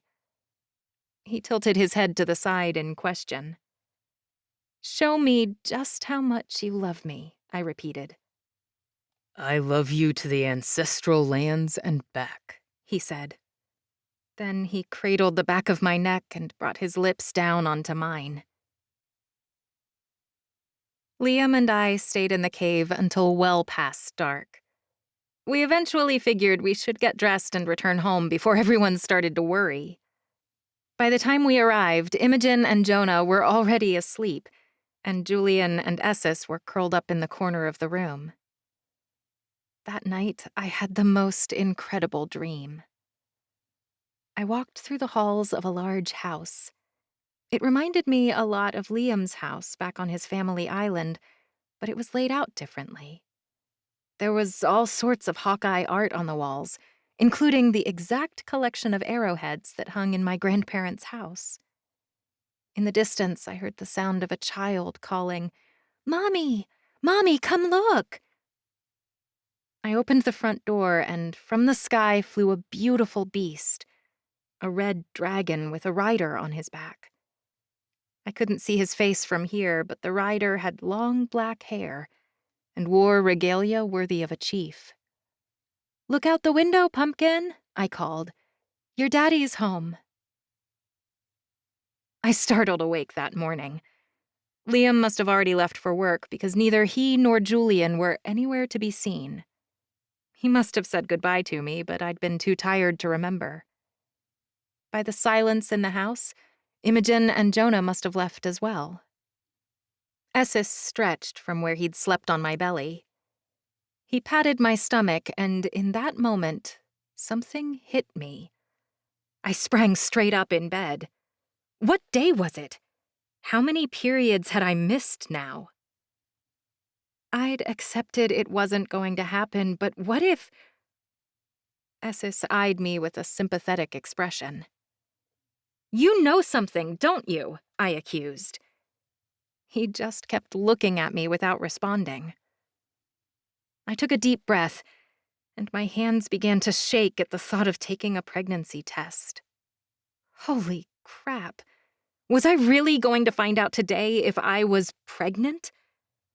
I'd been in denial about it for weeks. The thought of having a baby right now in the middle of a war was just too scary. The weird thing was, the thought didn't scare me anymore. Now that Liam and I had gone through the cleansing ceremony, everything felt different. If I wasn't, it didn't matter, because Liam and I would be fine either way. "I guess it's time to start being honest with myself," I spoke aloud to Esses. He nodded firmly. Liam deserved to know if his baby was growing inside of me, and I wanted to find out too. I stood from the bed and ran my hand over my belly. It hadn't really changed, but I swore there was the smallest bump there. Maybe I was imagining things. I didn't want to get my hopes up. But I was finally ready to figure out for sure. Esses and I took the short walk to the convenience store to pick up a pregnancy test. I was so jittery that I practically ran all the way home. I fumbled with the package for a few moments in the bathroom and nearly dropped it. My heart rate quickened. I was about to piss myself before I was ready. Esses sat on the edge of the tub and crossed his fingers for me. "Here goes nothing, buddy," I told him. I closed my eyes when I put the cap back on the test and waited. I paced back and forth in front of the sink, waiting impatiently for the 2 minutes to pass. My mind raced. Did I want this? Did I want this now? How was this possible? Would I be okay if the test turned out to be negative? Esses chittered and I opened my eyes. He was standing on the counter next to the sink. He pointed down to the pregnancy test proudly. My heart slammed against my ribcage as I reached out for the pregnancy test. I blinked a few times, unsure if what I was seeing was real. One line. It's negative," I told Esses flatly. "But how could that be? I was hormonal as hell. My boobs hurt. I'd been puking for a month straight. Was it really all part of the stress like I'd convinced myself of for so long? I sank onto the toilet lid. Disappointment washed over me. It was so heavy I could hardly breathe. I should have been relieved because I couldn't exactly raise a baby in the middle of a war. But I wasn't. I was heartbroken. Tears pricked at my eyes and I wiped them away. I thought I'd be okay with this. And I would be. But after my dream, I just woke with this sense of positivity, like today was the day. Who was I kidding? I was only 20 years old. I didn't need to worry about having kids now. But to be told I'd never have them, it didn't matter if someone had said that to me when I was 13 or 55.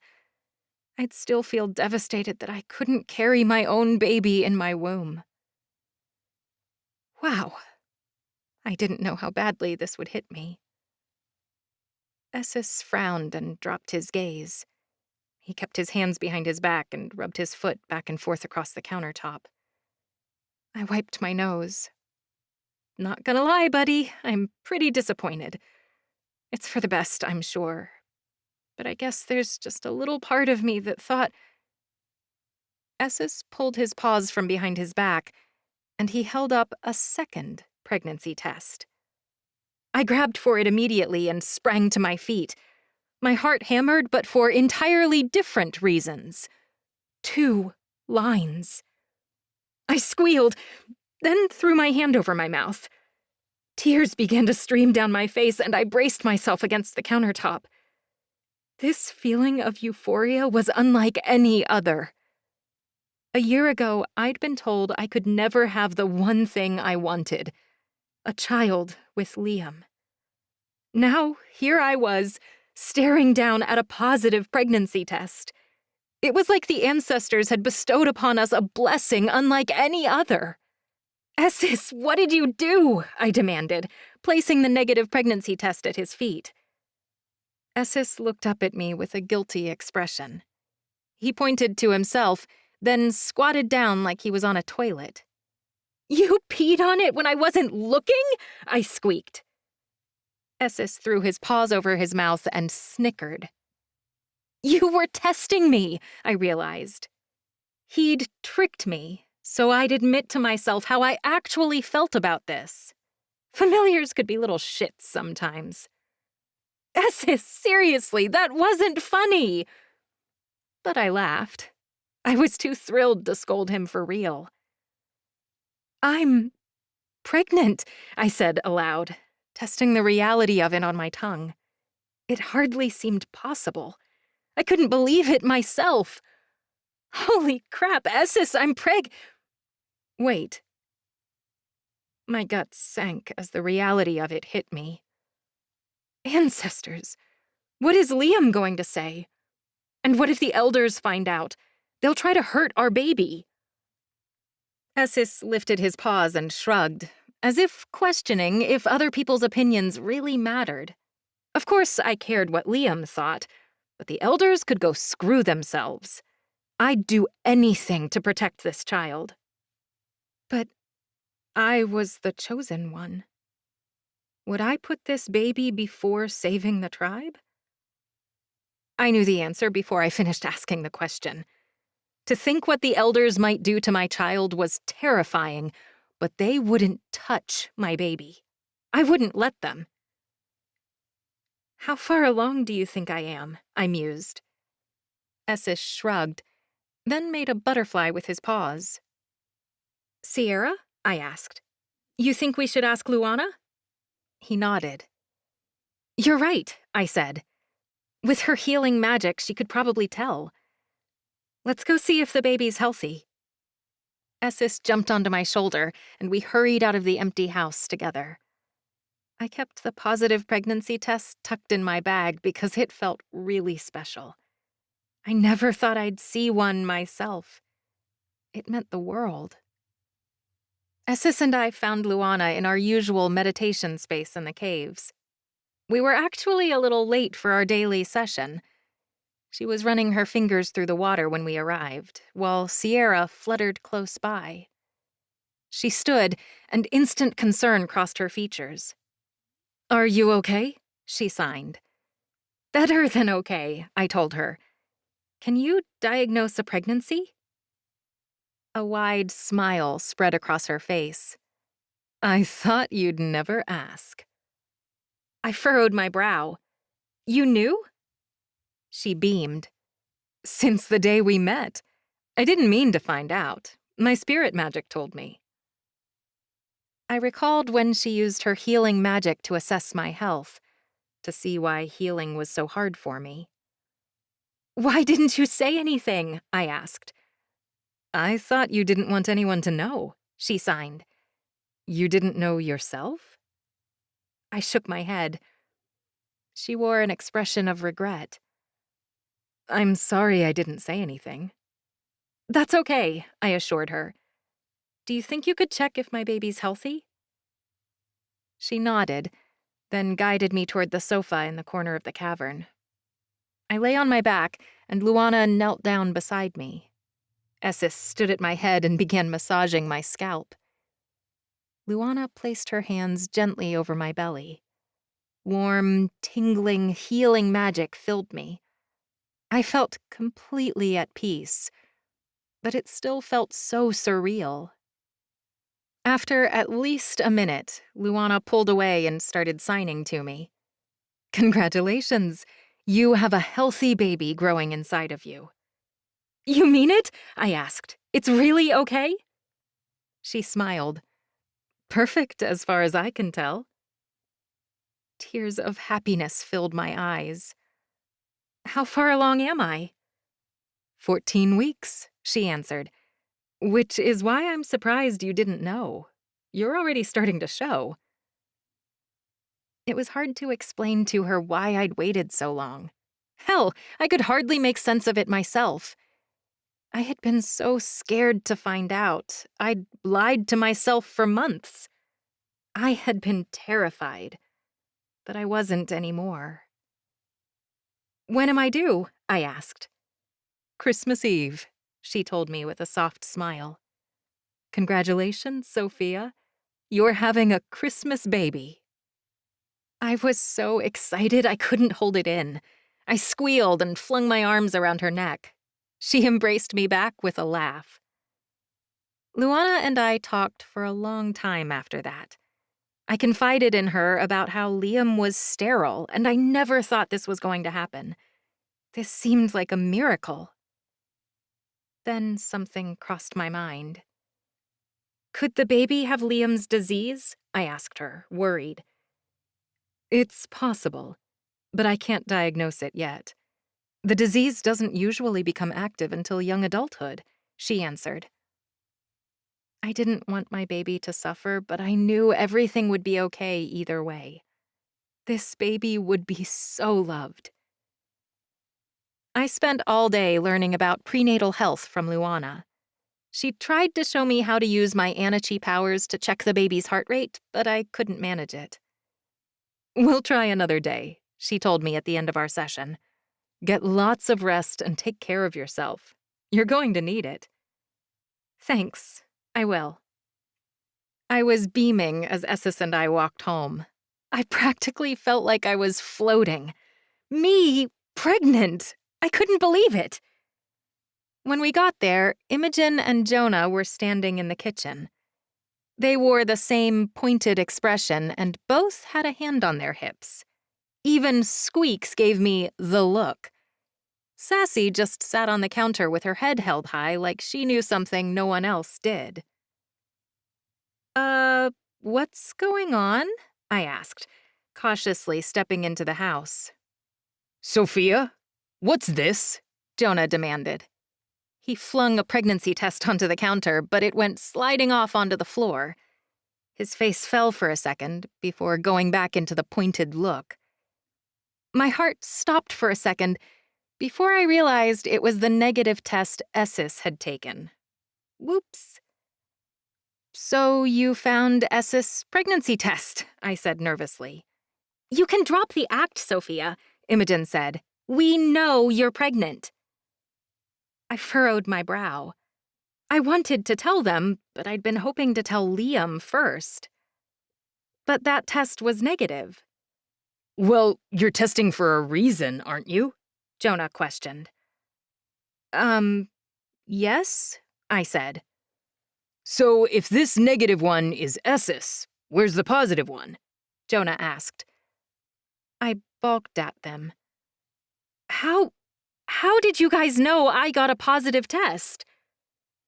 Imogen's stern expression melted away, and it was replaced by a wide-eyed gape. OMG! We were totally bullshitting you! You're pregnant? She held her arms out and came towards me before I could answer. Imogen let out a shrill scream. Congratulations, Sophia! Well, I guess the cat's out of the bag, I said. Imogen pulled me into a tight hug, and a wave of emotions ran over me. I couldn't help it when a lump rose to my throat. Oh my gosh, you're going to be a mommy! Jonah squealed. He wrapped both Imogen and me into a hug and picked us up, practically singing. You're squishing us, I cried. Oh, sorry. Jonah set us back down, though he was totally gushing. Imogen wiped her eyes and giggled. Why didn't you tell us? I didn't know, I told her. I just found out today.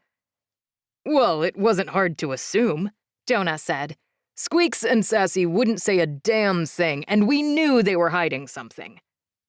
Wait, they know? I asked. Familiars can tell from the day of conception, Imogen said. But they recognize it's a private thing, so they tend not to tell their elementi. Jonah jumped up and down. I'm so glad we all know now. Having a baby around is going to be so exciting. Does Liam know? Imogen asked. Not yet, I said. I haven't told him. Ooh, so we're the first? She asked brightly. Actually, Luana knows, I told her. I had to go to her to see how far along I am. Imogen's face fell. Oh, she said flatly. I was about to snap at her, but Jonah quickly stepped in. It doesn't matter who knows. What matters is that you're having a baby. I offered him a smile. Yeah, just don't tell Liam yet, okay? Why not? Imogen grumbled, crossing her arms. You've already told everyone else. Because I want to tell him myself, I said firmly. And I'm going to do it tonight. Chapter 13. Liam. If someone asked me what a Tawakwa chief did, my response would be a shit ton. Being chief meant I had to be available every day, no matter what time it was, just in case one of my people needed me. So far, I'd visited a Tawakwa family on making funeral arrangements, taught a class, visited sick Tawakwa in the Anachi hospital, signed off on a law the council had passed to outlaw fireworks on the beach after midnight so people could sleep, Christian and Katie's fault, and checked in with the foster families of the Tawakwa kids we'd rescued from the camps to see how they were doing. After lunch, I'd officiated a wedding and sentenced a Tawakwa guy who'd gotten caught robbing a house. He was young and desperate, so I went easy on him and handed out community service. Around dinner, I'd met with Jake to discuss military strategy and organized tribal funds, or rather what little funds Tawakwa had after we'd been forced to uproot ourselves. That was all in one day. These weren't even the majority of my responsibilities. If we were back home in Kinpago and not at war, I'd be helping the other chiefs administer the federal programs from the U.S. government given to the tribe, like senior citizen projects, health management, education, housing, and a million other things. It was hard work. I had a lot on my plate, but ancestors, I fucking loved it. This is what I'd been born to do. I could feel it in my bones. I'd never felt more happy and sure of myself. Life couldn't get more perfect. For my last thing of the day, fucking finally, I had a council meeting around 7 o'clock. Hopefully it'd end at 8 and I'd be able to get home for a night off. That is, if someone didn't call me asking for help. A part of me was worried how long my body could keep up. I could not keep doing these 12-hour days. They were going to put me back in the hospital. I had only been chief for a little while, and I was already feeling run down. Soon, I was going to have to figure out how to work my career around my illness instead of against it. Fainting on the job wasn't a good way to show you were a strong chief. I was beginning to see why my dad was so stern all the time and kind of grumpy. This was a lot of weight to carry on your shoulders. If I didn't have Sophia, I didn't think I could do this. But I did, and her support made all the difference. The Anichi had given us a building of our own to use for Tawakwa affairs. It wasn't much, just a few offices with a conference room we could use for meetings, but it would do. I'd composed my council of Bane, Madam Wells, Ezra, and Wyatt. Bane hadn't found anything in the underwater temple, but he was still exploring, taking trips for expeditions whenever I didn't need him. I'd had to twist Bane's arm to get him to become an elder again, as he felt he'd failed the first time he was on my father's council. But when I told him I couldn't do this without his guidance, he'd caved. Madam Wells was all too eager to serve, and Ezra had jumped at the chance to be my second, though he insisted I didn't call him an elder because he didn't want to sound ancient. Wyatt didn't get why I was asking him, of all people, to serve on my council until I pointed out I felt like I could trust him, and allegiance was what I needed most to unite the tribe these days. Except for Bane, we were all a bit young to be a proper elder council. There was definitely some wisdom and experience missing there. Hopefully youthful optimism and a determination to get shit done would make up for it. I think you should all be aware that Intel has gathered some crucial information. Besides making himself High Chief, Oleander has also become Chief of the Tawakwa tribe in Kinpago, Bane began just as we sat around the council table.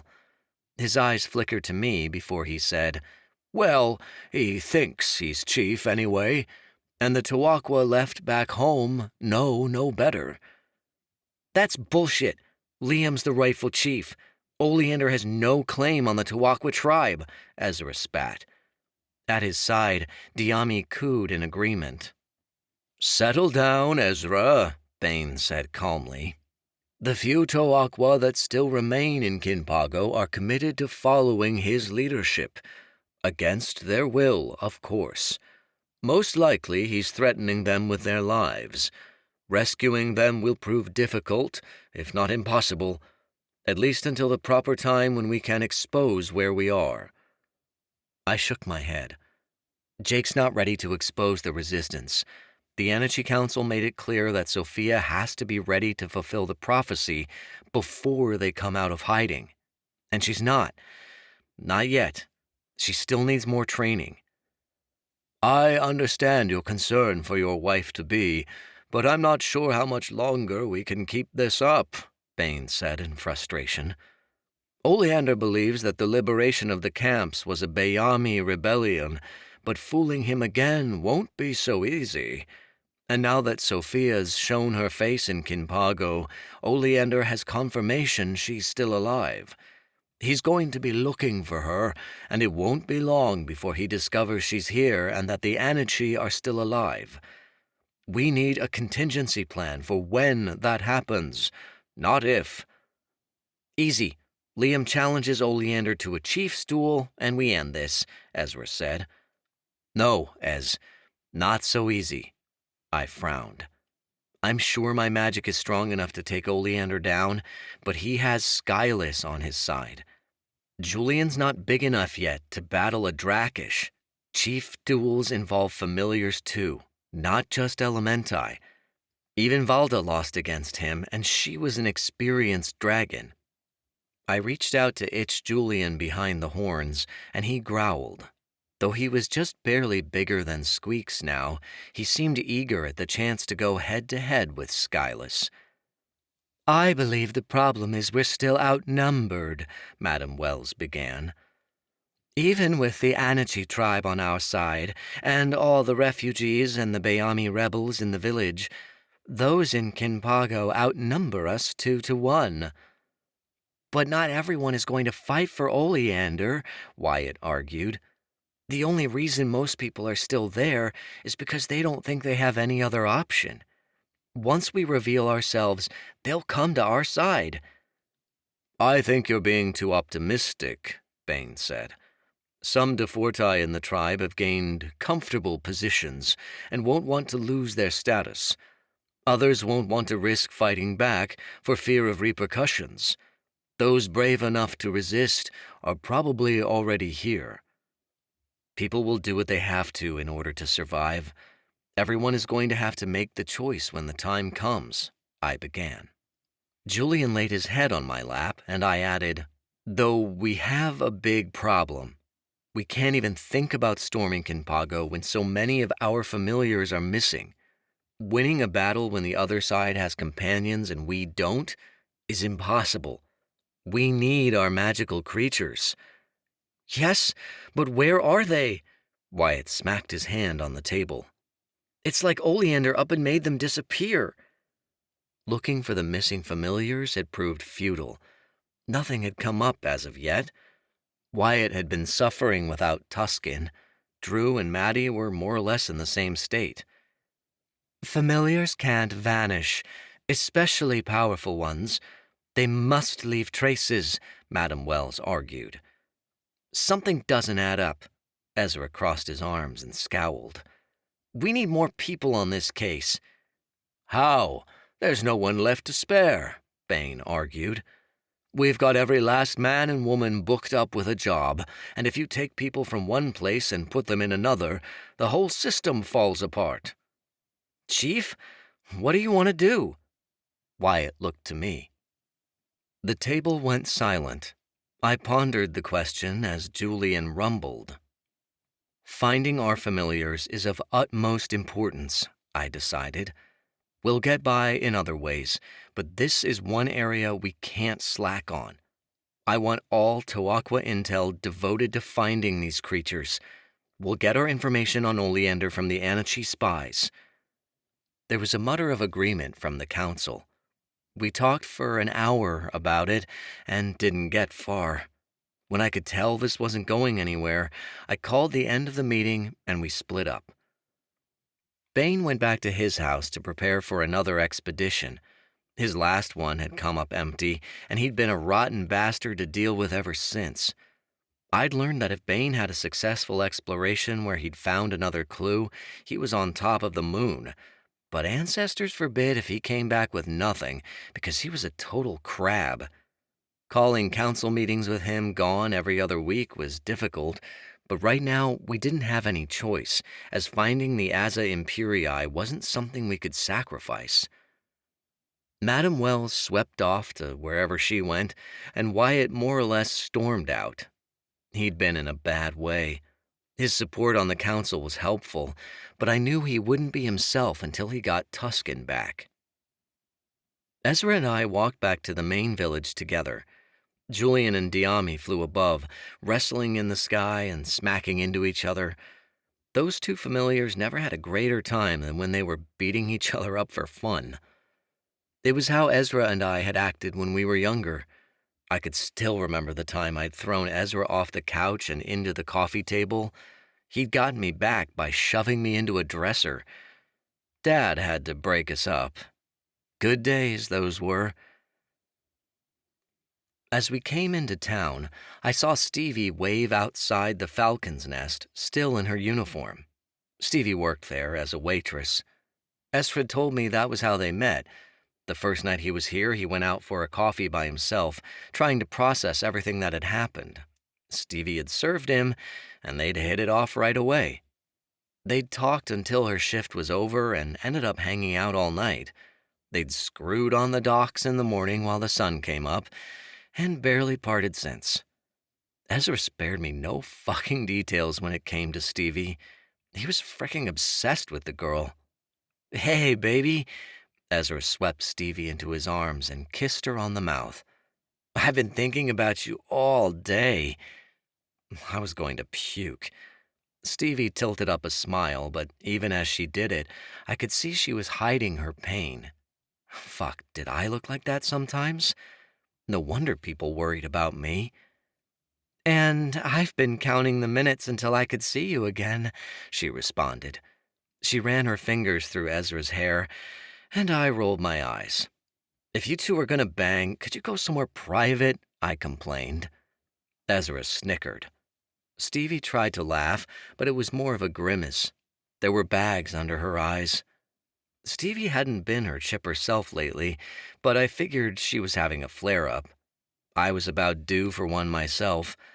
As I was working all the time, this one was gonna hit hard. Hey, Ez, can you give me a hand? Lonnie called. She was unloading a heavy box off a truck that looked like it was full of food. Sure thing, Ezra called. Ezra rushed to help Lonnie.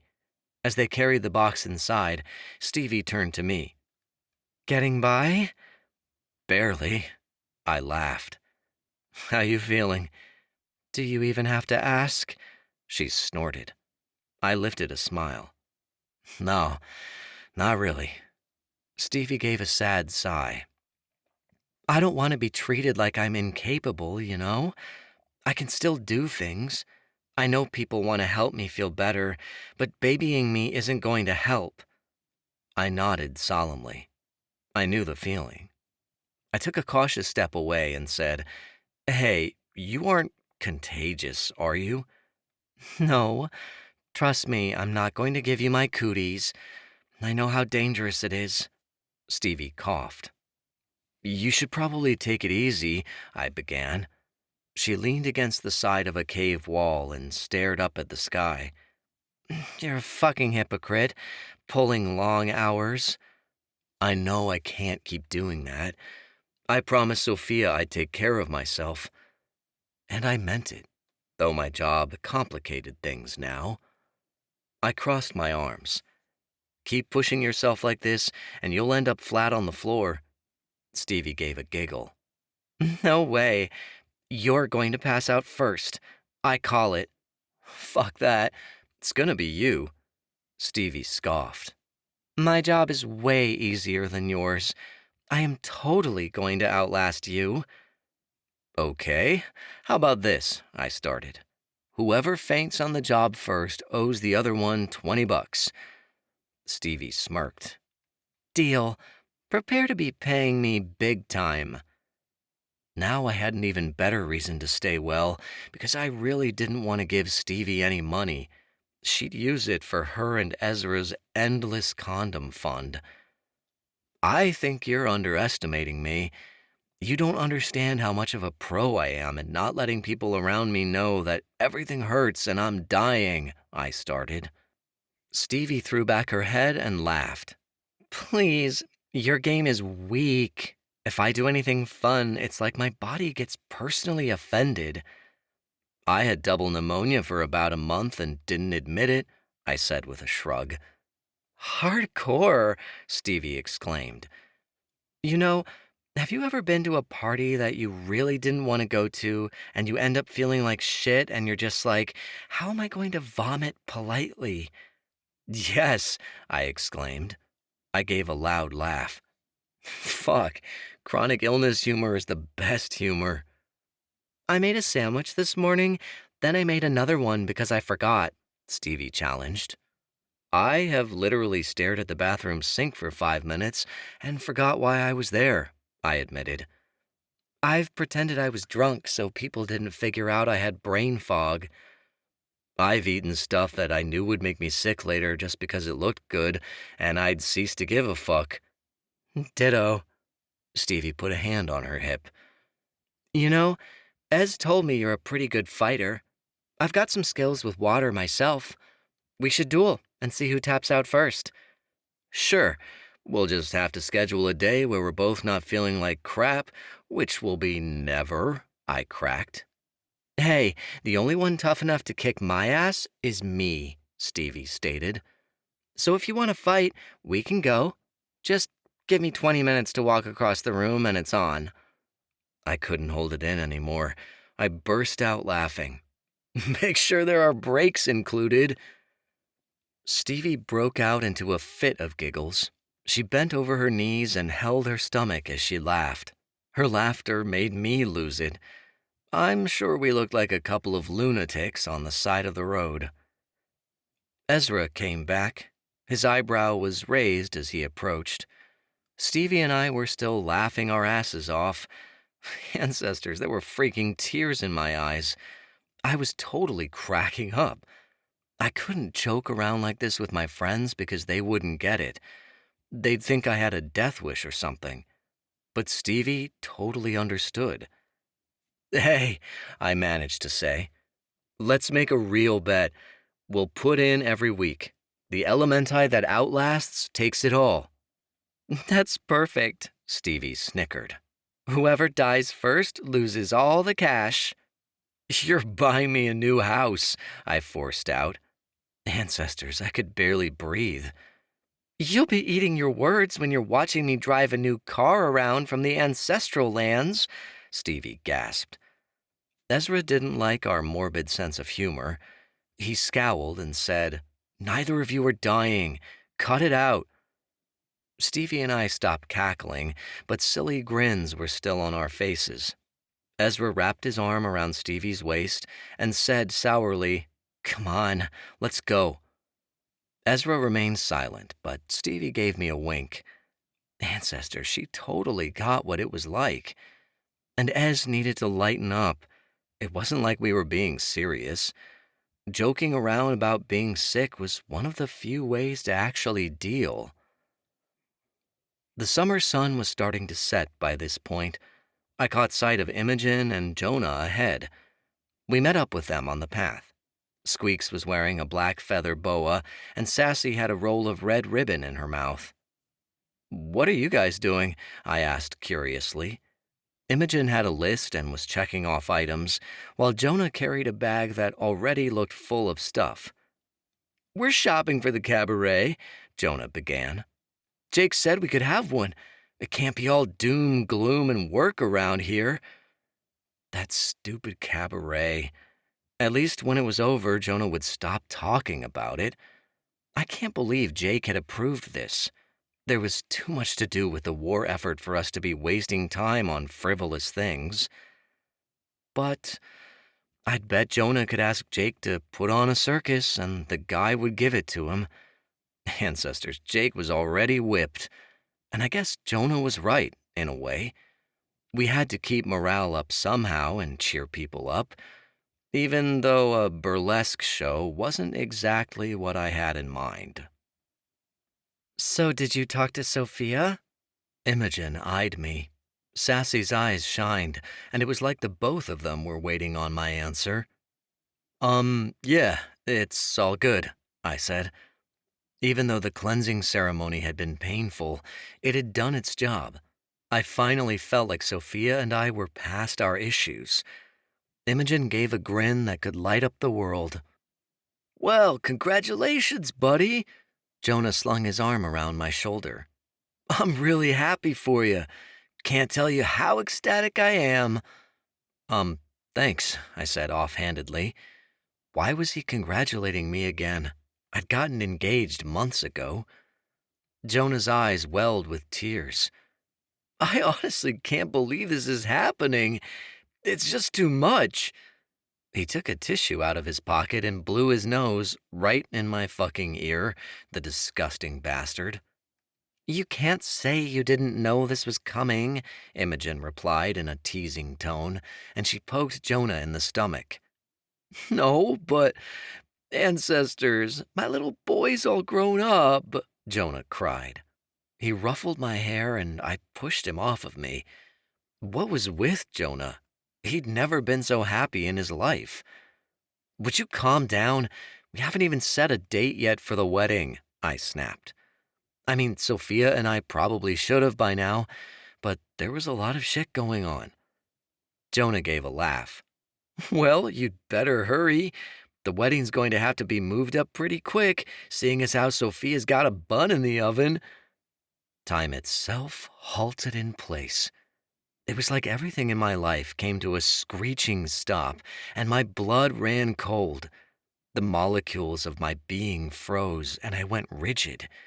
If there was life around me, I didn't take notice. I don't even think the planets moved. He didn't just say what I think he did. Did he? What? What? I stammered. My tongue felt thick in my mouth. Like you don't know. Jonah clapped me on the back. I'm so happy you're going to be a father, man. Really thrilled. He was joking. He had to be joking, right? Oh, hold on. Sophia's having a baby? Stevie questioned. I nearly gagged. Yeah, we found out today, Imogen said, as if she was talking about the fucking weather or something. She just told us now. Hey, why didn't I know I was going to be an uncle? Ezra asked accusatively. I don't think he knew he was going to be a dad, Stevie rebutted. Everyone in the circle turned to me. A slight verge of shock crept across Jonah's face as he saw my panicked expression. My hands were fucking shaking too. Imogen's face fell. Wait, Liam, did Sophia tell you yet? I made a couple murmuring sounds, but nothing else came out. My mouth gaped. Jonah's and Imogen's faces went pale. Aw, man, Jonah's shoulders fell. I spoke too soon. Jonah, you weren't supposed to tell him. Imogen smacked her hand against Jonah's stomach. How'd you guys find out before he did? Ezra all but shouted. We discovered a pregnancy test today. Sophia just found out this morning. She said she was going to tell Liam when he got home, Imogen whined. Well, they have sex all the time. What did they think was going to happen? You know how many times I've had to block out their incessant fucking? Walls are thin around here, Jonah whined, and Squeaks clicked her beak. He's got to be in shock, Stevie added. Imogen snapped her fingers in front of my face, but they didn't register. Oh no, I think we broke him, Jonah said quietly.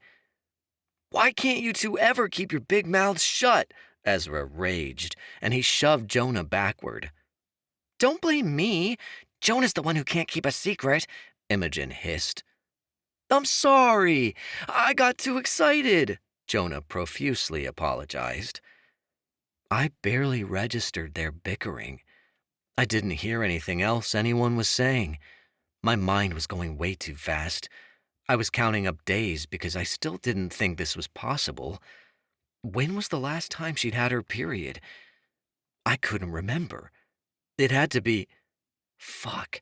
Before we left Arenda Academy. I have to get home.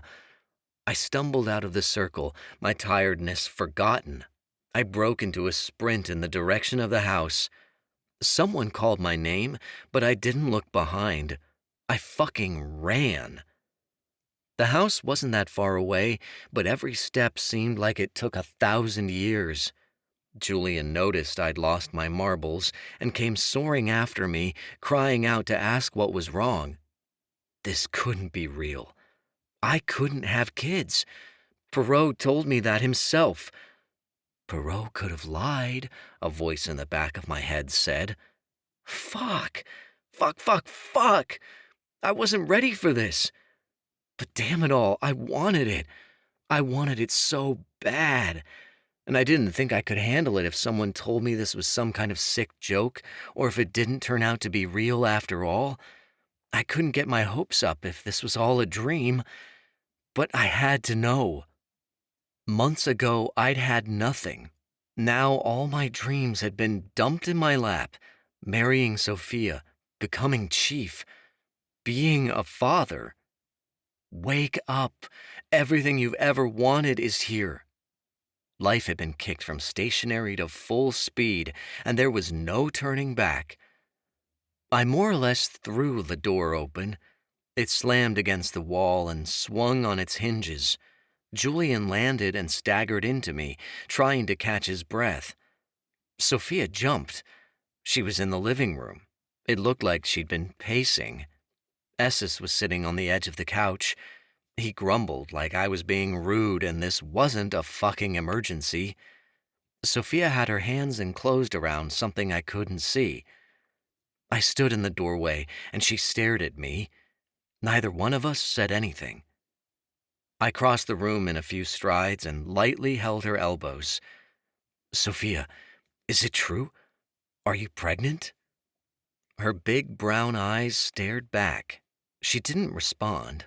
Instead, she unfurled her fingers. In her hands was a pregnancy test. 2 little lines. Who knew that such a small thing would change your life forever? Sophia! I embraced her. She let out a sob and I fell to my knees. I couldn't help it. Sophia dropped with me. I felt tears pour from my eyes and run down my face. This was a miracle. This couldn't really be happening to me. To us. Sophia cried tears of joy against my shoulder. I took her head in my hands and brushed her hair back. You're incredible, you know that? Just fucking incredible. I kissed her tears away. Julian curled around us, while Esses put a paw on Sophia's leg and crooned. I worried you'd be upset. Her hands stroked up and down my arms, though all hint of worry had faded away. Why would you think that? Soph, you don't understand. I never thought I'd be lucky enough to have kids. My voice was thick with emotion. It was like something that had been forcibly torn away from me had been returned as a precious gift. Unrestrained elation passed through me.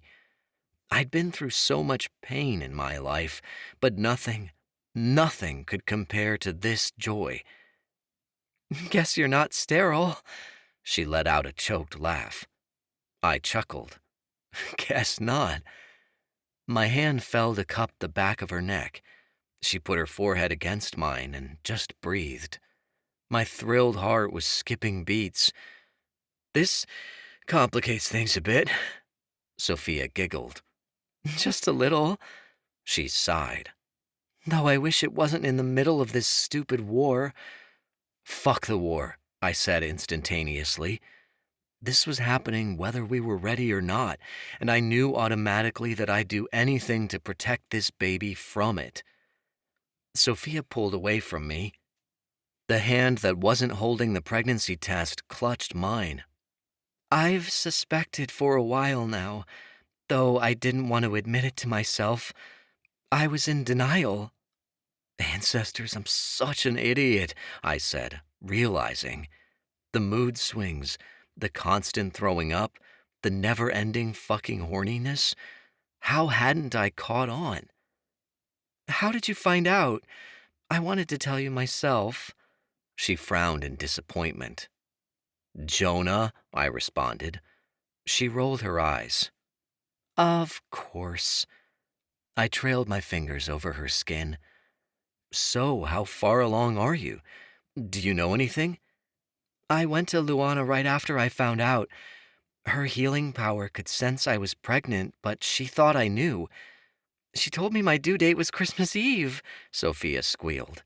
She was practically glowing with the admission.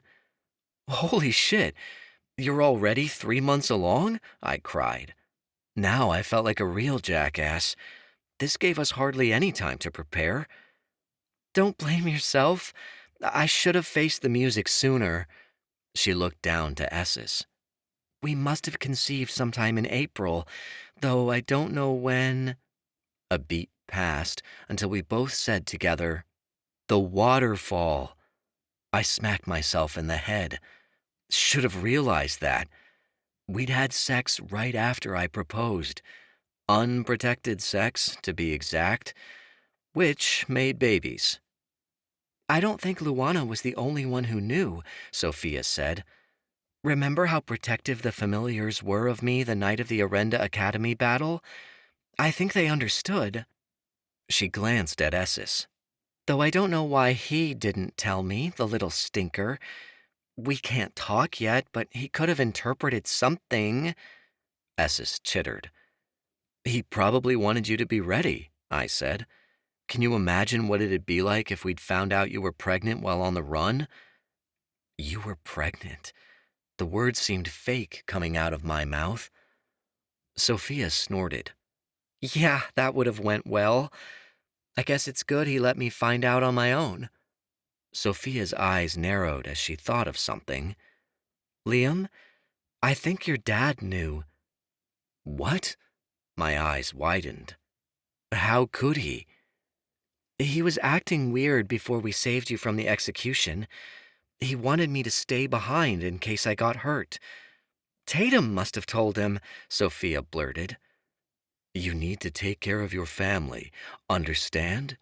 That's what's important now. They come first. My dad's final words to me came rushing back.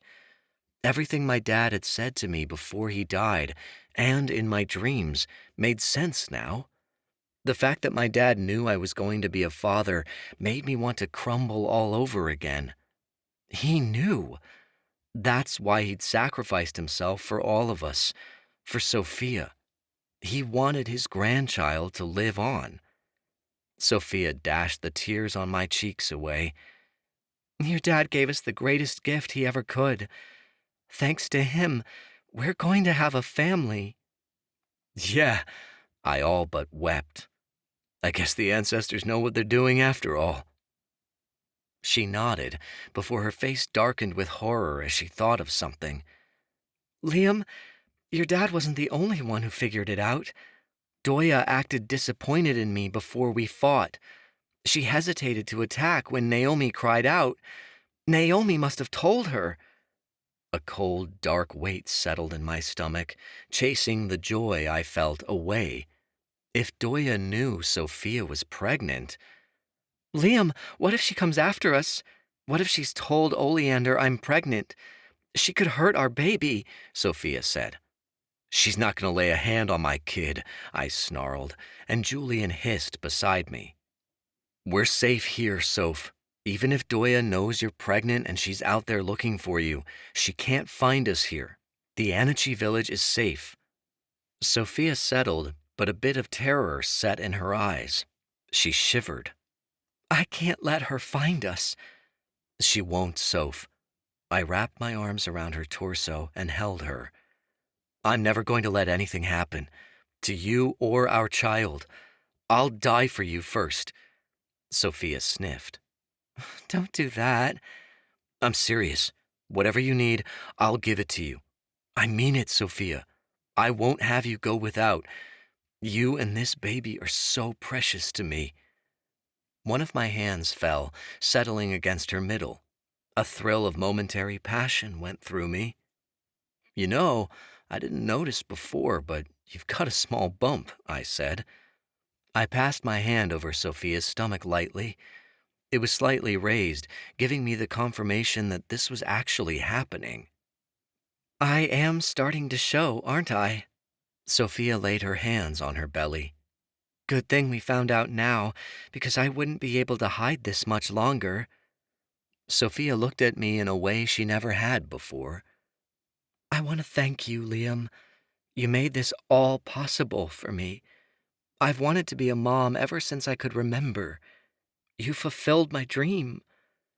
That statement made me go all soft inside, but I was still feeling so vulnerable that all I could squeeze out was a joke. Don't thank me.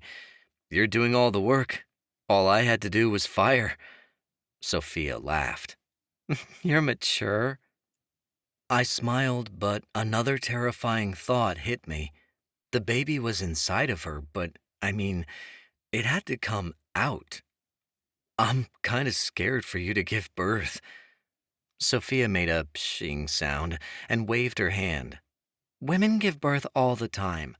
This might be my first baby, but I think I can do this. I know you can. Though the thought of putting her through that much pain was excruciating to me, even though I knew my mom would be there to help her, I didn't want anything to go wrong. I wanted to be by Sophia's side through every moment of it. I stood and helped Sophia to her feet. "You want to know what we're having?" I whispered. She cocked an eyebrow. "It's a little early to find out if we're having a boy or a girl, isn't it?" "Dragons can tell," I reminded her. We'd sexed Julian while he was still an egg last semester with help from the ice dragons. "If you want to know now, Julian can tell us." Sophia's expression lit up. "I don't think I can wait a moment longer." "Neither can I." There was a pathway in the back of the house that led out of the cave systems and into a small garden. Julian and Esses followed us down. When we got there, I stepped aside and gestured to Julian. "Okay, Jules, do your thing." Esses scattered out of the way and Julian drew a breath. When he breathed fire, he didn't shoot it into the sky. Instead, his fire formed a circular wall around Sophia, boxing her in and protecting her on all sides. The fire blazed spectacularly, and in that moment, nothing felt real. Dragons shot fire into the sky when the child was a boy, and made shields when the child was a girl. A little Sophie. It was everything I'd ever wanted. Our faces lit up at the exact same time the firewall died down.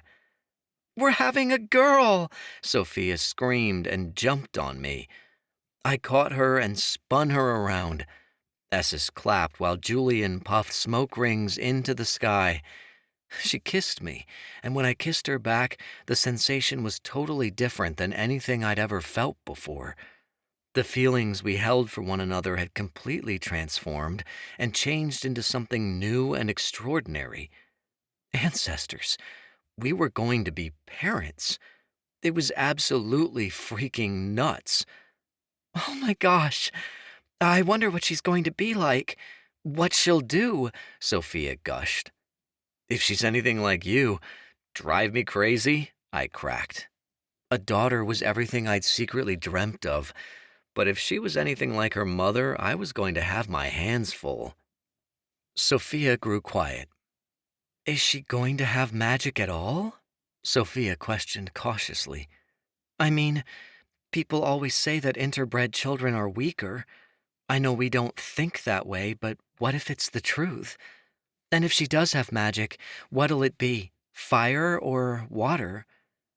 I decided I didn't care. "Doesn't matter. We'll love her no matter what she is. Coigni, Tawakwa, who gives a shit? All I care about is that she's half of me and half of you." Sophia softened at that statement. I could tell she was contemplating something. Julian nudged my back and I asked, "What's on your mind, Soph?" She chewed her lip. "I have a name," Sophia whispered. "I'd always had favorites picked out since I was a little girl. Julian was my boy's name, but I could never convince myself to let my daughter's name go. Just in case." "What is it?" I asked. My heart rammed against my rib cage. I was dying with anticipation. Sophia held her breath. "I always thought Ava Marie." Ava Marie. It sounded so beautiful, elegant and timeless. I love that. Ava Marie Maito. "I've looked up the meaning a million times. It means life of the sea," Sophia said. "You couldn't have picked anything more perfect." Ancestors, it was like this was meant to be or something. I was going to ride this high all the way until my daughter came into this world, and I'd breathe for her every moment after. My daughter. The very words seemed blessed. This was better than winning the Elemental Cup, better than winning the trial, better than anything. Esses cleared his throat, and Sophia tapped a finger to her lips. "We should probably move the wedding up. I want to be married to you before Ava's born." I felt shivers creep over my skin when she said our daughter's name. "You think?" I chuckled. "We need to get on this thing, before you get too far along. I bet my mom could throw a wedding together in a couple of months." Before the end of August, Sophia confirmed. I need to still be able to dance at my own wedding, or Imogen will never forgive me. That gave us 2 months. This would be a shotgun wedding to remember. We were jumping into things, but Sophia and I never did anything at less than full speed, so might as well go feet first. I took Sophia's hands in mine. I think we should tell everyone about the baby as soon as possible. I don't think we have much of a choice. Sophia grinned. I could tell she was counting down the minutes until she could spew the big news. I'll get everyone around at the Falcon's Nest tomorrow night. We can tell them there, I said confidently. That sounds just perfect. Sophia kissed me on the cheek. I love you, Liam. You've made me so happy. My insides coiled with pleasure. You've made me happy too, Pawi. More than you'll ever know. When we came back to the house, Imogen and Jonah were waiting for us. Squeaks was perched on the edge of the couch, Baby snuggled against her. Jonah sat on the floor. Sassy and Imogen were bustling around, putting away stuff for the cabaret. It looked like Imogen had a scrapbook on the table, though I didn't know what for. "Well?" Jonah asked as we entered. Squeaks's eyes were wide. I shrugged. "Oops." A wide grin spread across Jonah's face. "I knew it! Your pull-out game is weak, bro." This is so exciting, you guys," Imogen cried. She hugged me, then Sophia, before she burst. I can't believe this is happening. "Yes, nice to know you've conceived a child out of wedlock. Good job," Jonah teased, wiggling his eyebrows. "Nice to know you're such an ass," I shot back at him. You're happy, though, right? Imogen's eyes nervously darted between us. You're excited to be having a baby?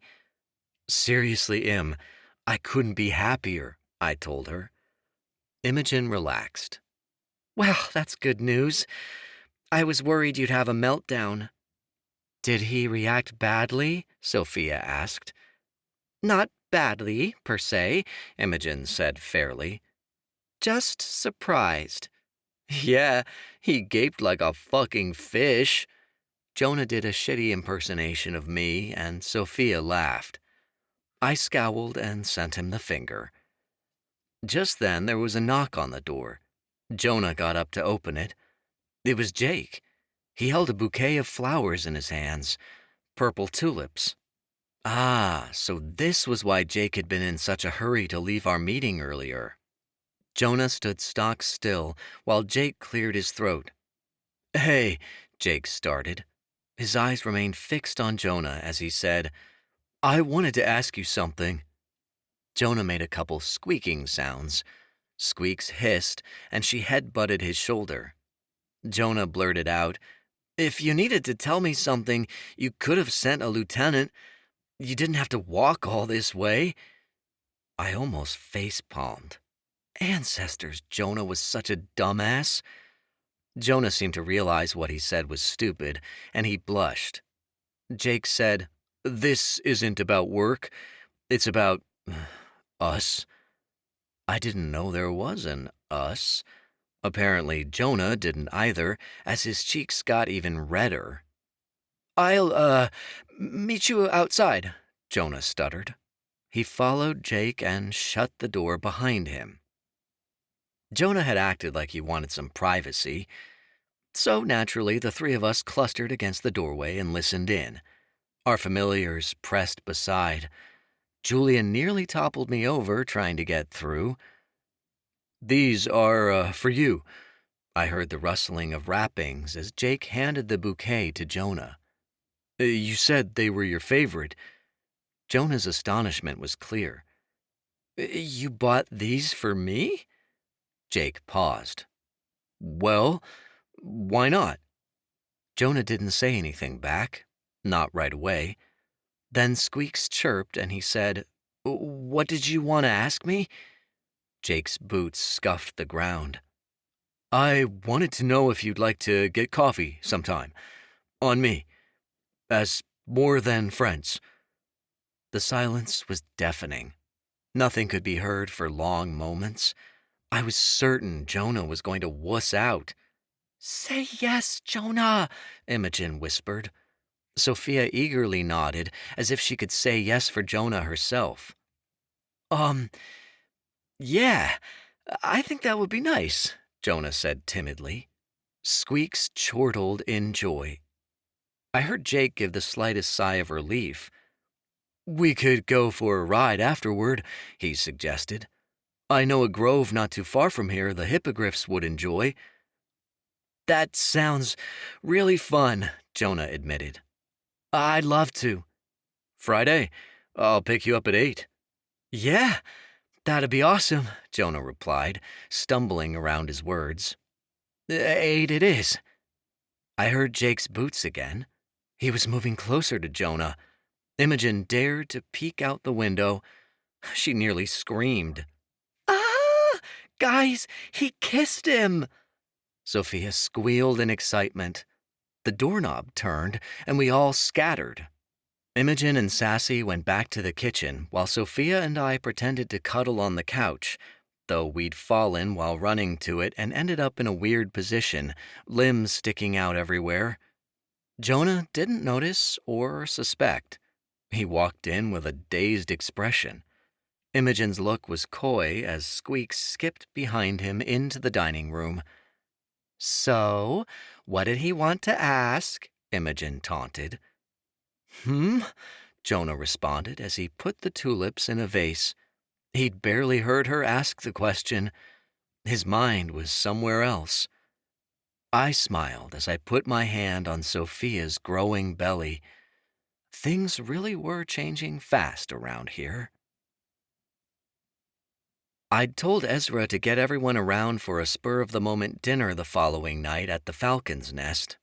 The restaurant was packed with people.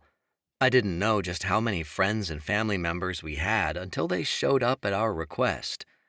Most people figured it was about the wedding, so no one thought it was weird. Vanessa and Bren were in a corner booth with Miranda and Lindsay. When I caught Bren holding his child, my heart gave a start. To think that would be Sophia and I soon. Absolutely incredible. Sophia and I stood at the head of the room. Julian was at my side, and Esses perched on Sophia's shoulder. I cleared my throat. The 30 or so people in the room fell silent as everyone looked at us. "We have an announcement to make," I said. "Sophia and I have decided to move the wedding up. We'd like to get married as soon as possible." "What's the big rush?" Wyatt asked. I looked to Sophia. "You want to tell them?" Sophia wrapped her arms around my middle as everyone went quiet. "Liam and I are expecting a little girl." The room absolutely exploded. Screams of delight and surprise were everywhere. There was applause and congratulations thrown in from everywhere. Mom got to us before anyone else. She leapt out of her seat and flung her arms around both of our shoulders, hugging us tightly. There were happy tears in her eyes.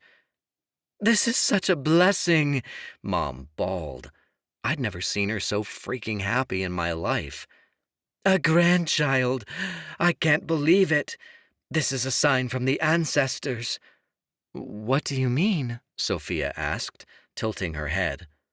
"Sophia, the Hawkeye tribe believes that when one spirit leaves this earth, another comes to take its place," Mom explained.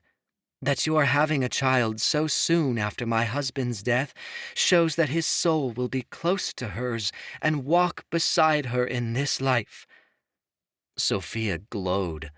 As Mom stepped aside, Vanessa squealed. With her infant son cradled against her, she offered Sophia a one-armed hug. Miranda and Lindsay piled on after that, wrapping Sophia in a tight embrace. Their familiars, Evelyn and Medusa, wrapped around her too. "Congratulations, dude." Bren gave me a handshake, and Kingston let out a happy growl. "Prepare to get no sleep." "I hardly do as it is anyway," I said with a casual shrug. You have no idea. Bren laughed like I was completely clueless on what was coming. Get out of my way! Amelia had been at the back of the room, but she'd barreled her way through to get to Sophia. Bren almost hit the floor as she shoved him aside. Kiwi squawked in surprise. Amelia squeezed her sister so tightly that she choked. Amelia, I can't breathe. Sophia gasped for air as her sister put her down. A baby! Amelia screeched. This is the best news ever! Sophia faced her adoptive parents. Her mother looked thrilled. She wiped a tear away from her eye as she gave Sophia a kiss on the cheek. Meanwhile, Sophia's dad gave me a weird look that made me feel pretty awkward. I mean, he looked happy, but his expression clearly told me he was irritated I'd gotten his daughter pregnant before marriage. Katie handed $5 to Christian as Sophia and I passed. Told you he'd knock her up before the wedding, he whispered with a giggle. I rolled my eyes. There was a whole line of family and friends waiting to congratulate us. I shook so many hands and hugged so many people. It felt like there was another person waiting to praise us the minute I stopped talking to another. One person who didn't seem very happy was Professor Perot. He still smiled, but his grin wasn't as big and welcoming as the others. Worry hung behind his gaze, and I couldn't understand why. Baxter stood on the table, his feathers a little ruffled. As I shook Perot's hand, he said, "Congratulations, Liam, though I'd hoped we'd talked about your options first before this day came." Options? I didn't understand what he was talking about. I was still riding high on the elation this was happening at all. It was pretty unexpected. Guess I'm not sterile after all, huh? Perot frowned. I'm sorry, Liam. I fabricated the evidence for your case so you and Sophia would get off without charges. I didn't realize I'd forgotten to tell you your sperm was perfectly viable. I'd been in such a hurry to leave Kinpago, it had completely skipped my mind. I was shocked. He'd forgotten? That was a pretty important thing not to tell someone, wasn't it? But I couldn't be angry at him. I was too thrilled. It's all right, Professor, I told him sincerely. It all worked out. Perot gave a sigh. I'm happy for the both of you, but I'd like to see you as soon as possible. Let's make an appointment for the end of next month. Perot left before I could agree. He seemed like he wanted to talk to me about something else, but was holding it off until later. Ezra flung his arm around my shoulders. Looks like my big brother is gonna be a dad. And a girl. She's gonna have you wrapped around her little finger. I gave a smile. Probably. Why not? Sophia already has his balls in her purse, Wyatt spoke up, and everyone laughed. Stevie watched Perot as he walked out the door. She seemed bothered by whatever had scared off Perot, but she didn't say anything about it, just told me congratulations like all the others. Jonah stood on top of the bar. All right, my two besties in the whole world are getting hitched and having a kid. It's time to party! There was a resounding cheer, and just like that, Squeaks ducked behind the counter and began passing out beers. I'm keeping a tab, Lonnie shouted, but no one listened to her. Everybody got drunk. Like, really drunk. I stayed away from drinking because Sophia couldn't, and I didn't feel like it was fair to her. The kids played with the familiars, and Vanessa and Bren stayed sober for their kid. Stevie turned down anything offered to her. Everyone else? Wasted. Hours passed, and the booze kept on coming. Wyatt and Ezra couldn't walk. Diami had to drag both of them around. Lindsay and Miranda were singing inappropriate songs, and Trace and Amelia were going overboard with the PDA. Even my mom got a little tipsy. I don't think I'd ever seen her have anything more than a few sips of wine every now and then, so it was funny to see. Jonah, to my surprise, hadn't had more than a few beers. He was usually the one who got the most trashed at parties, but Jake had shown up halfway through and the two of them had spent most of the party cozied up together in a booth at the back. Cade hugged Sophia and I. "Congratulations, you guys." He truly seemed happy for us, but still, there was a sadness in his eyes he hadn't gotten over. He hadn't enjoyed shots with my brother earlier, which was worrying. Ezra was Cade's best friend. He should be partying with him, not sitting here feeling guilty about stuff that happened in the past. Though it was hard to avoid when his mistakes kept getting shoved in his face. Imogen had avoided Cade all night. She shot dagger eyes at him as he spoke to us from her place at the bar. "Thanks, Cade," Sophia said, obviously trying to redirect things. "Do you think you could help us with the wedding? I know you're probably busy, but since we're on such a tight schedule, we're going to need a lot of hands." Cade opened his mouth to reply, but Imogen got there first. "Why are you asking him? He doesn't care about us," she quipped snidely. Cade turned toward her slowly. "I care a lot, Imogen." His tone was flat. It clearly implied he was getting tired of dealing with her shit. Imogen wrinkled her nose and snapped, "You have a funny way of showing it." Cade's voice began to rise. "I don't deserve your forgiveness, but the least I want is respect." "You don't deserve anything from me," Imogen snapped. Sophia tensed at my side, and I tried to contain my temper. This was Sophia's big announcement. Couldn't Imogen and Cade resist ruining it with their drama just for one night? Jonah had noticed the fight and ducked out of the booth with Jake. He came rushing over and placed a hand on Cade's arm. "Can you guys not make a scene?" People were staring. Jonah dragged Cade away, and Imogen turned back to the bar. I felt completely lost. Imogen hadn't had much to drink, only one wine cooler, so her behavior couldn't be excused by that. Had being around Cade put her in that bad of a mood? Chief Koak stepped forward, Luana beside him. Koak puffed out his chest. "This is wonderful news to hear, Chief of the Water Tribe. I come to you as an equal and congratulate you on this gift from the ancestors." "Thank you, Chief of the Spirit Tribe," I responded, as was the custom. "It was unexpected, but we're excited." "The Anachi Council has spoken," Koak went on.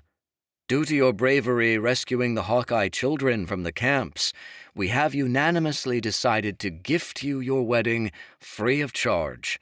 It will be nothing elaborate, as we only have so much to spare, but it is what we can offer as gratitude for your commitment to the tribe." "Thank you so much, Chief," Sophia breathed. "A simple wedding is perfect. We don't need much. This is a great gift." Koak nodded stoically. "I am happy for you both, but be warned, prophesied one. Our enemies are closing in. We will not go to war until after you have given birth to this child, but once you have given this child life, you will be expected to give yourself over to the tribe. Use this time for preparation wisely." Luana scowled, like this wasn't the right time for her father to be bringing this up. As Koak walked away, Luana signed something to Sophia, and it made her break out into a fit of giggles. Luana made a stern impression of her father's face, and Sophia laughed harder. The party lasted until midnight. A few people stuck around to help the four of us clean up, including Luana, Cade, and Jake. Ezra tried, but he was passed out in a booth. Stevie lovingly stroked his hair as his head lay on her lap. Esses polished the tables, while Sassy and Julian piled up dishes. I expected Squeaks to binge drink like normal, but she hadn't had one. Baby seemed to be her #1 priority. She taught him how to pick up bottles while Saber watched, moving tables so Jake could sweep under them. Sophia was picking up, but I took the glasses out of her hands and lifted her onto the counter. None of that. Let me do it. She snickered. It's a bit early to be babying me. You're not going to lift a finger for the next 6 months, I scolded. You need to get plenty of rest. Sophia rolled her eyes. I'm pregnant, not incapacitated. Pregnant women work all the time, even up until birth. Not my Sophia. You can work on your Anachi magic until the baby comes, but nothing else, I said sternly. Sophia scoffed like I was being ridiculous. To the side, Imogen shook her head in disgust. What the hell? Was Imogen jealous Sophia was getting all the attention? No, that couldn't be it. That wasn't Imogen. Cade noticed as he was cleaning off tables. His eyes lingered on Imogen for a moment before he went back to what he was doing. This went beyond Cade. I felt Imogen was just using him as a scapegoat. Luana came forward. She jostled Sophia's arm and opened her palm. Inside was a small bracelet, white in color. It was made of small stone ruins and the fragments of white seashells. It looked like Luana had made it herself. She slipped it on Sophia's wrist and signed to her. Sophia's cheeks warmed. Thank you, Luana. Luana nodded, and Sophia ran her fingers over the bracelet fondly. Imogen had seen Luana give Sophia the bracelet. Her hands shook, and her eyes slowly welled with tears. I didn't get it until I realized that Sophia was wearing Luana's bracelet instead of Imogen's. Imogen had given Sophia a charm bracelet at the elemental ball. Sophia had lost it in the Battle of Arenda Academy. It had gone up in flames in the Anachi dorms, like everything else. I hoped to the ancestors Imogen didn't take it like she was being replaced. But apparently she did, because Imogen sneered, Please, what a cheap gift. Luana had her back turned to Imogen so she couldn't read her lips to see what she said. But Sophia could hear her, and she cringed. Is there something you want to say, Im? I asked. Her bratty behavior was getting on my nerves. Imogen threw down the trash bag she carried. Yeah, actually, Sophia doesn't need to be sitting there like a queen while the rest of us act like her slaves. I asked her to, I snapped. There wasn't even that much left to clean up. We were almost done. Imogen snorted. Just because you worship the ground she walks on doesn't mean the rest of us have to. So she's pregnant. Big fucking deal. She doesn't deserve an award for getting knocked up. I reeled back. I never thought something so cruel would come out of Imogen's mouth. I had known Imogen for years, and it was like she'd turned into a completely different person overnight. On the other side of the restaurant, Cade stared at the floor. Jonah stepped in. This is Sophia's day. Let her have a moment, he insisted. Imogen sneered. What do you know, Jonah? You've got a new boyfriend now, so you don't need me anymore. Jonah flinched. We're just seeing where it goes, he said quietly. She put her hands on her hips. Yeah, right. I know how you are. Your mind goes blank every time a guy walks into the room. Jonah cowered away, like Imogen had actually hit him. Jake came forward and took Jonah's hand in his. What's between us is our business. Sophia hopped down from the bar and faced Imogen. Why are you being so nasty lately? Sophia accused. You were thrilled I was pregnant not 2 hours ago. Now you're acting like you're pissed about it. You've done a complete 180. Is something bothering you? Yes, Imogen shouted. But you wouldn't notice. You're too busy hanging out with other people. Luana ducked her head and went to leave, but Sophia grabbed her by the wrist. No, Lou, stay. Sophia rounded all her fury on Imogen. If you can't be supportive, you need to fucking leave. Gladly. Imogen whirled around and stomped out of the restaurant. She slammed the door on her way out. Sassy darted after her, and Squeaks tilted her head curiously. The rest of us stood in shocked silence. "I'm so sorry," Jonah apologized to Jake, profusely embarrassed. "She's my best friend. I swear she never acts like this." Jake grimaced, but he said, "It's all right. Some people have a hard time adjusting to life here." "This isn't normal," Sophia insisted. She ran a quick hand through her hair. "Something else is going on. It has to be. She's not telling us something." "Jonah, do you know what's up with her?" "This is becoming a problem," I stated. He shook his head. "I don't know what's bothering her. She's shutting me out lately. I can't get her to open up no matter what I do." I took a deep breath. I turned to Cade, who was still standing alone at the end of the room. "Cade, you've got to talk to her," I said in exhaustion. "This has gone on long enough." "I've tried," Cade rebutted. "She won't let me. I can't get a word out. I'm giving her space."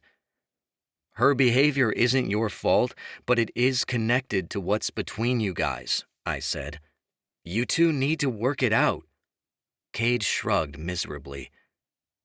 "Okay," he said, but he didn't seem too confident. As we finished up, I boxed Sophia off in a corner so we could talk privately. I lowered my voice. "I don't want you getting stressed out about him," I said. "It's not good for you, or the baby." Sophia was still fuming.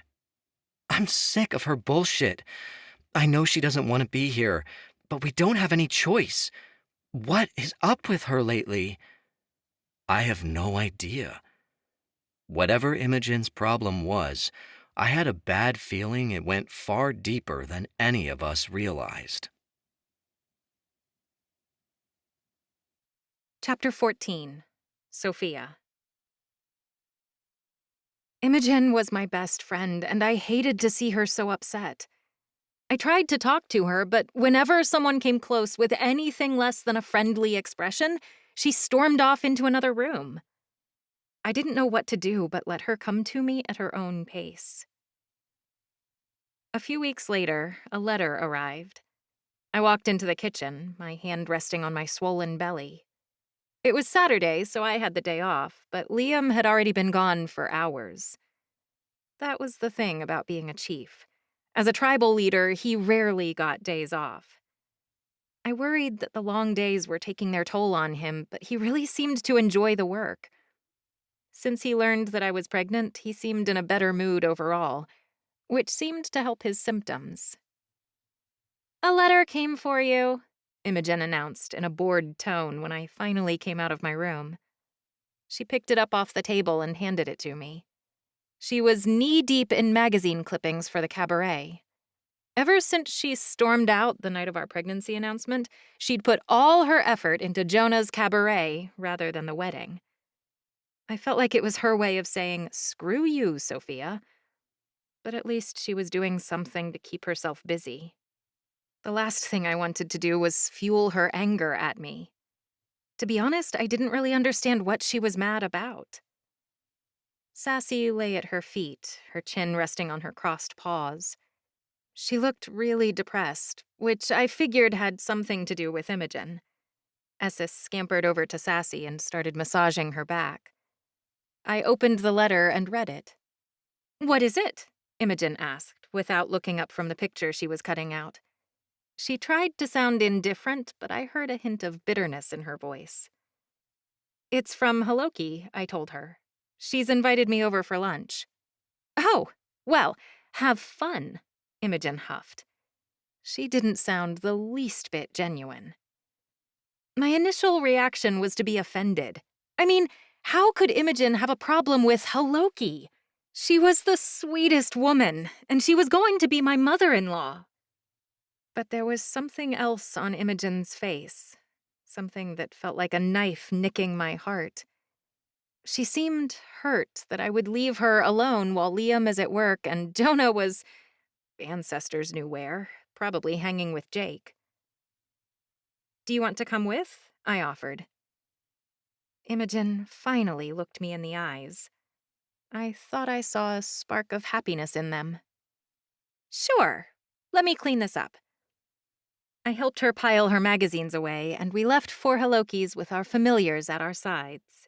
It was a really nice day, and the August air was warm. Imogen didn't say a thing, just walked quietly beside me with her gaze locked on her feet. Hey, Im, I said cautiously. She could try to run away from the conversation, but there was nowhere to hide right now. Do you want to talk about it? Her gaze snapped upward, but her expression gave nothing away. Talk about what? You know, I didn't know how to put it. Everything. I know you don't like it here in Hokavale. Hokavale is fine, she countered. But I knew it was a lie. She'd voiced her opinion on Hokavale multiple times. I know things have been hard since Cade— I don't need a lecture on Cade, she snapped. I wasn't going to give you one, I assured her. She quickened her pace, and I realized I wasn't going to get much out of her. All I could do was continue along on this waiting game. Imogen and I arrived at Haloki's. She practically dragged us inside the house, as she was so happy to see us. Come, sit, Haloki encouraged. Lunch is ready. Haloki seemed brighter than she had weeks ago. I think the news of our daughter sparked something inside of her that hadn't been there before. The house was clean, and her hair was tied neatly into 2 short braids at the side of her head. Jackson kicked and cooed from his high chair. Even he seemed happier. I hope Sassy and I aren't intruding, Imogen said. Haloki waved her hand. Not at all. I always make extras in case of guests. Haloki went over to the cupboard to pull out another plate. Kids, lunch! The twins came running down the hall, screaming at each other. I laughed as Katie chased Christian around the kitchen table. Children, please, Haloki said. They nearly ran into her and knocked the plate out of her hand. They stopped, and Christian pointed a finger at Katie. She's tormenting me! I am not, you twerp! As if to prove a point, Katie grabbed a glass of water from the table and splashed it at her brother. It covered the front of his pants. Look what she did! Christian cried. Haloki huffed.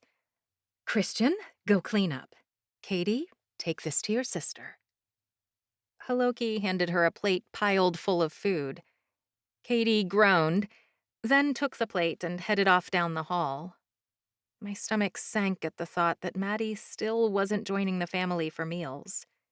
She really had it rough with Oleander, and it was going to take her months, maybe even years, to recover.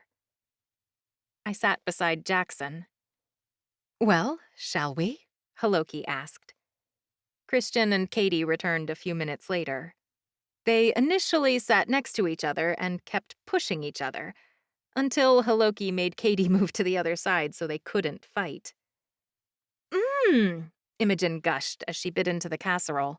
This is delicious, Mrs. Maito.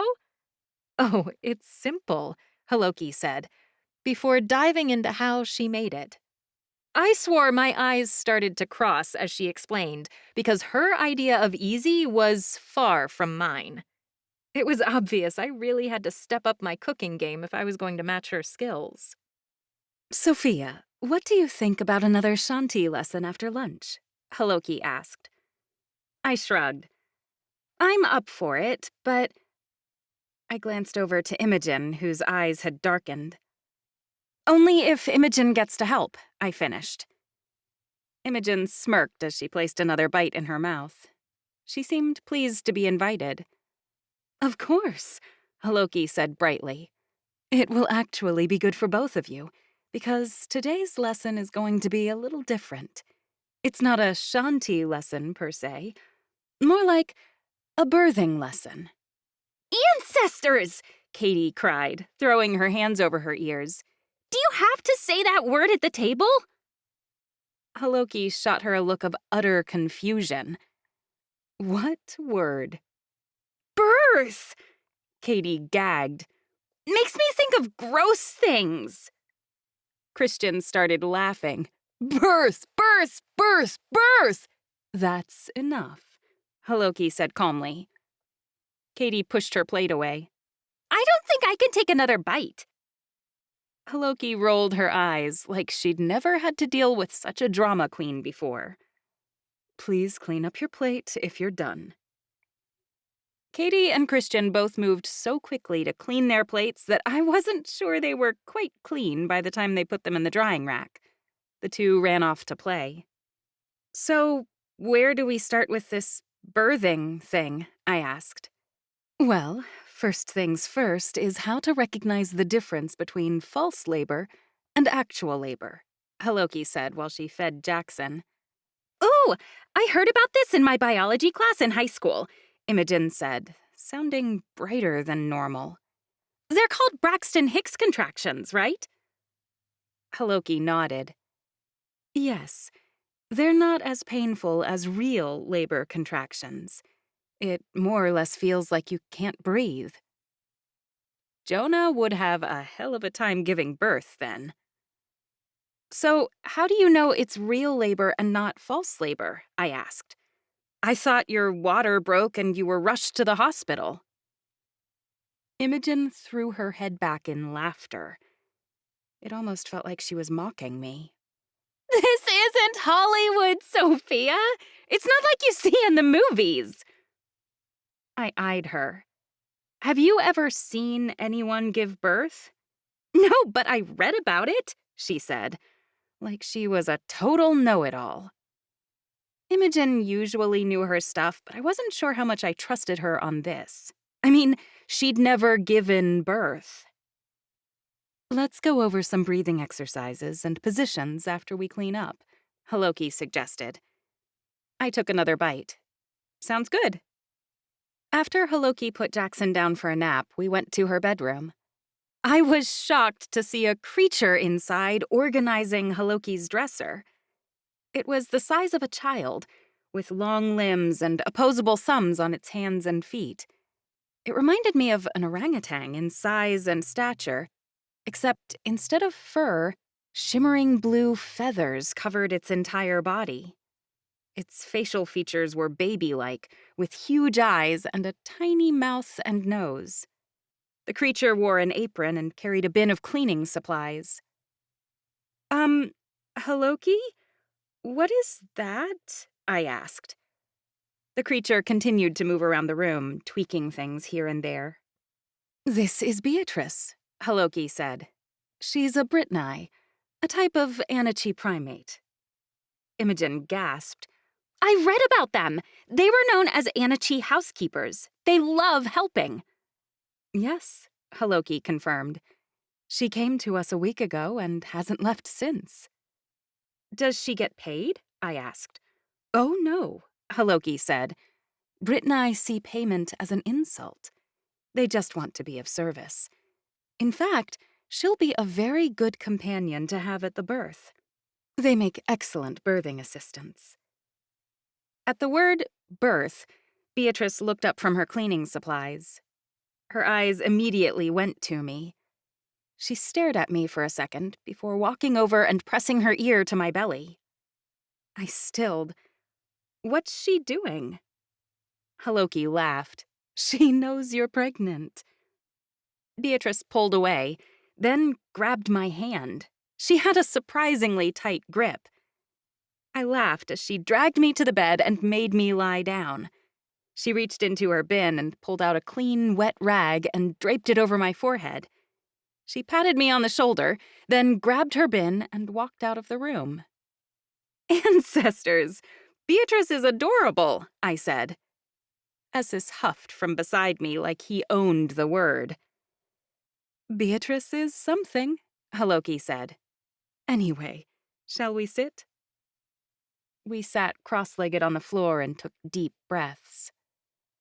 Your breath is sacred, Sophia, Haloki said. Each breath you take is a gift from the ancestors. It will be especially crucial to honor your breath during labor. It is helpful in managing the pain.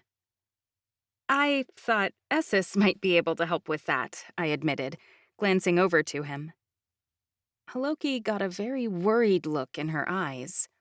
Oh no, we do not use spirit magic during birth. Why?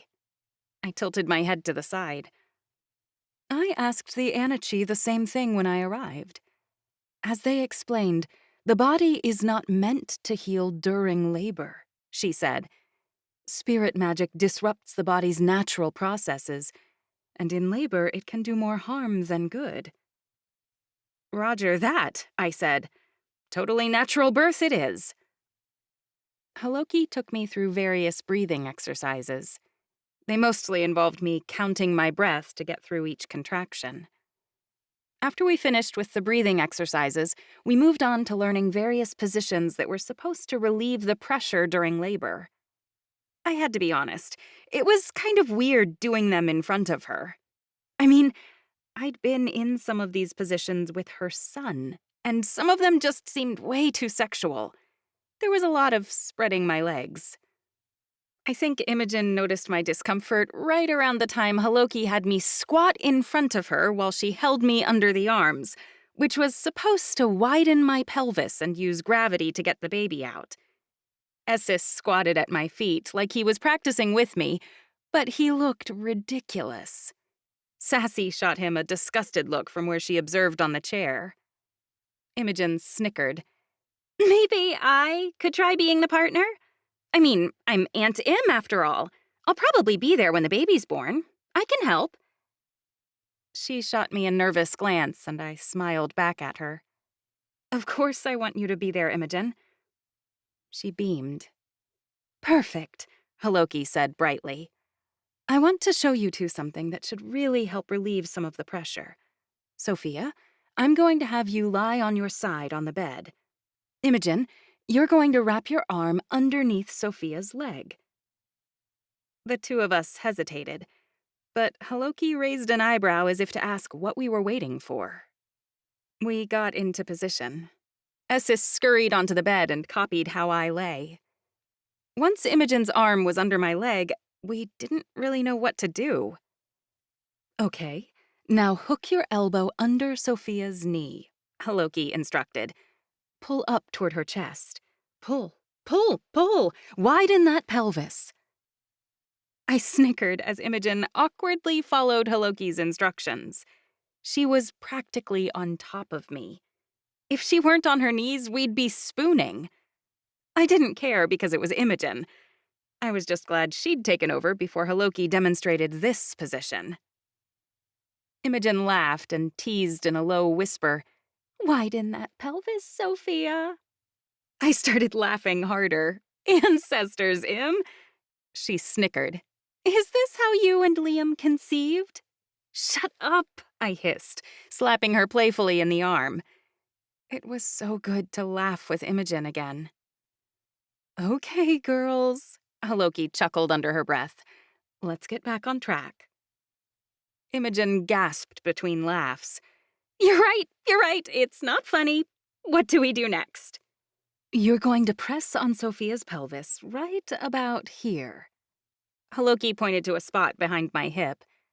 That will open everything up, and... She was cut off by the sound of the doorbell. Excuse me. Haloki went off to answer the door while Imogen and I continued laughing. Is it okay if I press on your butt? Imogen snickered. I chuckled. Go ahead. Imogen pressed down on my pelvis, but she was more or less groping my ass. Feel anything? It feels like you're trying to feel me up, I teased. Imogen fake gasped. I would never! We both burst into another laughing fit, but she stopped dead. I followed her gaze to the door, where I noticed Haloki and Luana were standing. Imogen and I shot apart. I quickly signed to Luana. We were just practicing birthing positions. Cool, she replied. I'm very familiar with them. Perhaps I can help? Luana came looking for you, Haloki explained. She and Sierra have attended many births, and I thought she might be able to help. Imogen crossed her arms and shot Luana a dark glare. I hesitated because I didn't want to upset either of them. Yeah, that sounds good. I signed to Luana that she could help, and she walked over to the side of the bed, cutting in front of Imogen. Sierra fluttered over to land on Essus' horns. Imogen's bright demeanor shifted quickly. I knew she didn't like Luana, but I couldn't figure out why. Was it the language barrier? Did it make Imogen uncomfortable? Well, she was going to have to get over it. They were both my friends, and I wanted them to get along. Imogen was doing it wrong. Luana signed to me. You have to press here to get the pelvis to widen. Luana placed gentle hands along my lower back, and I could feel my hips widening. It really did help take off some of the pressure. Wow, that actually feels good, I said. What? Imogen demanded, crossing her arms. What did she say? She said you were doing it wrong, I translated, without thinking about it. Imogen scoffed. I'm learning. That's what this whole thing is about, isn't it? Yes, I said, rather sternly, still signing for Luana. We can learn from Luana. Luana glanced between the two of us. What does she know? Imogen practically growled. Haloki didn't seem to like Imogen's tone any more than I did. Luana's apprenticing as a midwife.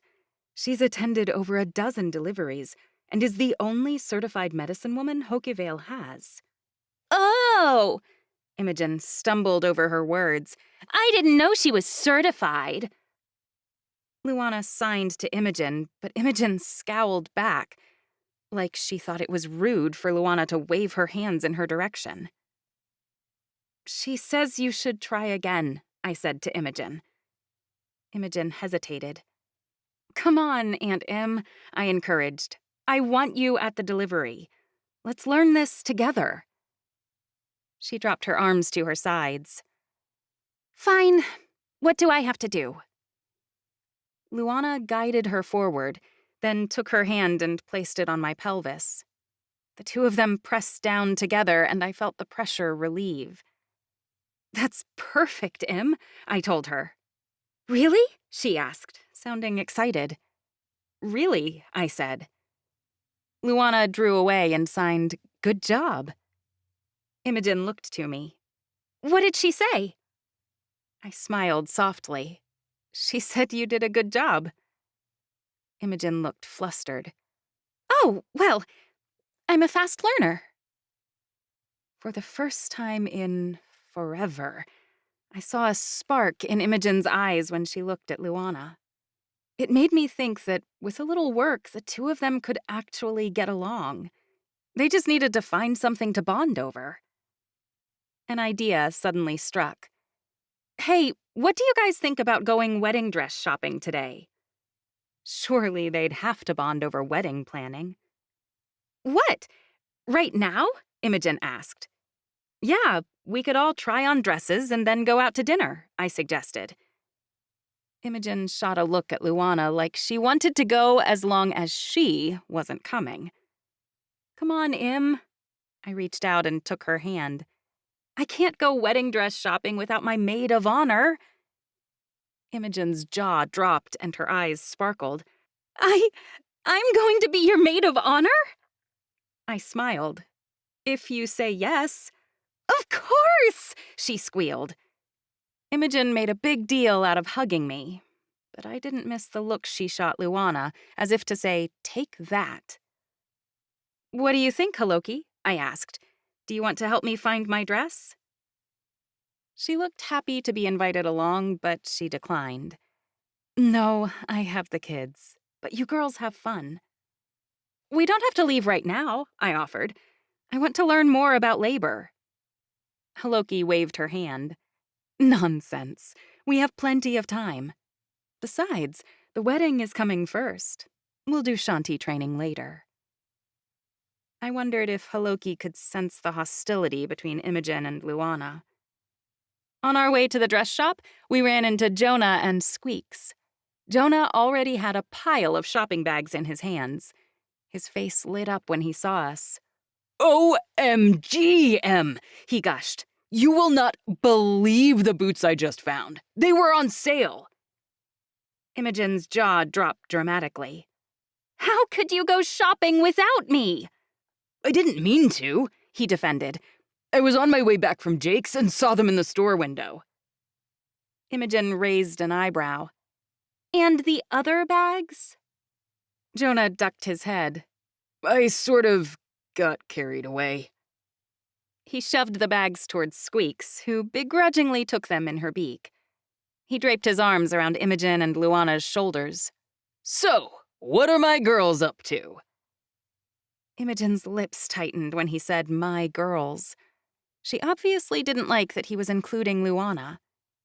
The expression only lasted a split second before she raised her head proudly. "We're going dress shopping. Guess which one of us is going to be the maid of honor?" Jonah gasped and threw his hands over his mouth. Dress shopping? He threw me a glance and teased, I thought I was going to be the maid of honor. I laughed. "Do you want to come with?" Do I ever? He exclaimed. There's a dress I saw in the window you have to try on. I'm going to go out on a limb and say if it's in the window, it's probably out of my price range, I told him, which he got really disappointed about. The four of us and our familiars stopped at a small shop called Unicorn Bridal. A really puffy dress took up the entire window display. Glowing butterflies danced around it, as if they'd been hired to draw the eye. It was really pretty, but it wasn't me. "It looks like a pastry," Luana signed, and I laughed. "I was thinking the same thing," I said aloud while I signed back to her. Imogen placed her hands on her hips. "Whatever she said, tell her I like it." Imogen's in a bad mood today, I signed to Luana instead. She shot me a sad look. Sierra fluttered above Sassy's head, then landed on her nose. Sassy barked playfully at her, then rocked her head back and forth like she was giving her a ride. Imogen's features soured. I turned to Jonah. "Sorry, but I think we're going to go in a different direction." Fine, Jonah huffed, but you're not going to find anything as beautiful as this. We entered the store, and the first thing I noticed was the live unicorn behind the counter organizing tiaras. Its fur was a shimmery white, and its horn was a glossy gold that matched its eyes. A woman strolled out from behind the aisle of dresses. "Hello! Can I help you find anything today?" "We're just browsing," I told her. "Is it okay if we try a few things on?" "Of course," she said brightly. She asked us a bunch of questions about my preferences, dress size, and wedding date before explaining the layout of the store. Finally, she said, "Feel free to take a look around. I'll get a dressing room ready for you." Imogen and Jonah immediately ran for the largest, poofiest dress in my size. "She has to try this one," Imogen said, pulling it off the rack. Luana eyed them for a moment before turning to me. "What do you want?" I shrugged. I hadn't really thought about it much. Something simple, I guess. Maybe some lace and with a sweetheart neckline? "Let's start here." Luana pointed to a row of lace dresses, and Sierra fluttered over to her first choice. Essis scurried over and buried himself under the dress, then lifted his arms up over his head like he was trying to get it off the rack. I chuckled and pulled the hanger down. When I turned around, my heart leapt into my throat. A giant creature that hadn't been there moments ago stared down at me. My heart rate settled as I took in the beautiful beast. It had the body of an elk and the antlers of a moose. Its fur was a soft pink color, and its antlers had white velvet all over them that looked like snow. It bowed its head to me. "Well, hello there," I said. I reached out and petted its nose. The creature huffed, then bowed its head again. I looked to Luana, and she laughed. He wants to take the dress for you, she told me. Luana took the dress out of my hand and hung it on the elk's antlers. Then she took a few more dresses off the rack and hung them next to that one. Once his antlers were full, the elk walked off toward the dressing room. I watched as it went. "What is it?" Luana asked. "I never get tired of seeing new magical creatures," I replied. Jonah came up behind us then, his arms piled so high with dresses that I couldn't see his face. Behind him, Squeaks carried at least 5 dresses on her back. "We're good to go," Jonah said. "You're going to love these." We ended up with so many choices that they took up almost all the racks outside the dressing room. I ran my hands down Jonah's first choice, which was nothing but endless tulle. I might need help getting in and out of these things. Imogen took a quick step forward. "As maid of honor, I'll help." Imogen and Esses accompanied me into the dressing room. Outside, we could hear Luana and Jonah laughing, though we couldn't hear what they said.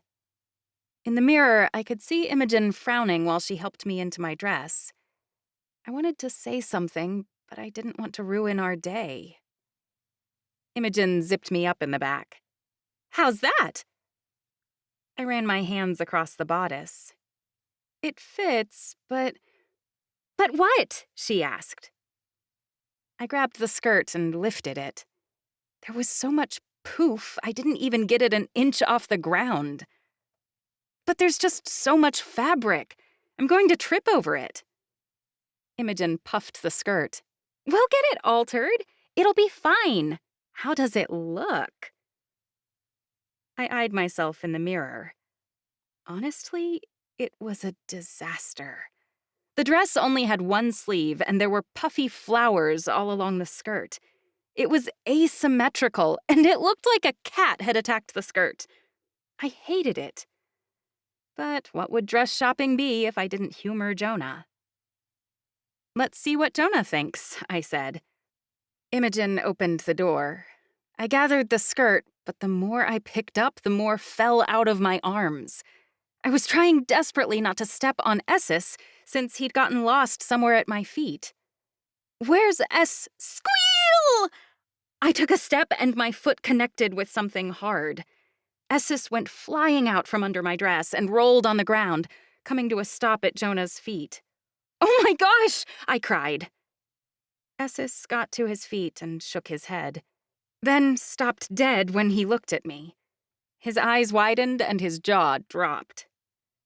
Luana shot me a grimace, but Jonah covered his mouth like he was about to cry. "It's perfect," he gushed. "Don't you love it?" No. I stepped out of the dressing room and turned to the big mirror outside.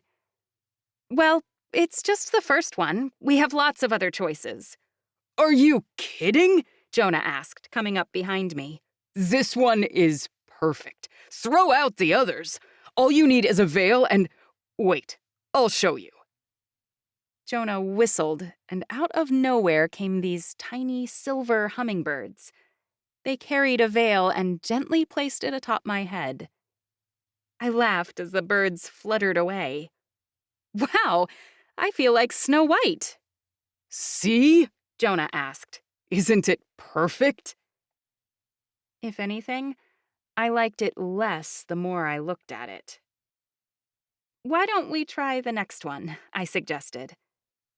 I tried on at least a dozen dresses that Jonah and Imogen had picked out for me. Each one was more poofy and ridiculous than the last. I tried on a dress that had huge fabric layers that looked like seashells, another that was all puff around the middle and tight at the ankles, so I looked like a walking marshmallow, and one with sleeves so big they covered my face. When we finally got to the dresses I liked, I was so sick of trying them on that I didn't like any of them. "None of these work for me," I complained. "You'll find something," Luana encouraged. "We just have to keep looking." "The wedding is at the end of the month," I reminded her. "We don't have a lot of time left." "Does anyone you know have a dress you can borrow?" she asked. As a backup? I sighed, feeling frustrated. Is she upsetting you? Imogen asked. I can ask her to leave. No, I said quickly. That's not it. I think we should just take a break and look at bridesmaid dresses instead. Imogen's eyes lit up. I know, the perfect one! I changed back into my normal clothes and we went to the bridesmaid section to look for dresses. I'm thinking strapless and tons of fluff, Imogen said as she made a beeline for one of the dresses. Sounds perfect, Jonah agreed. I'm not a fan of strapless, Luana told me. Neither was I. Imogen grabbed a dress from the rack, but her face fell when she saw Luana and I talking to each other. Her eyebrows fell over her eyes. What is it now? Imogen complained. She doesn't like it? Not really, I admitted. Imogen scoffed. Well, it doesn't matter because she won't be the one wearing it. Oh, shit. Here we go.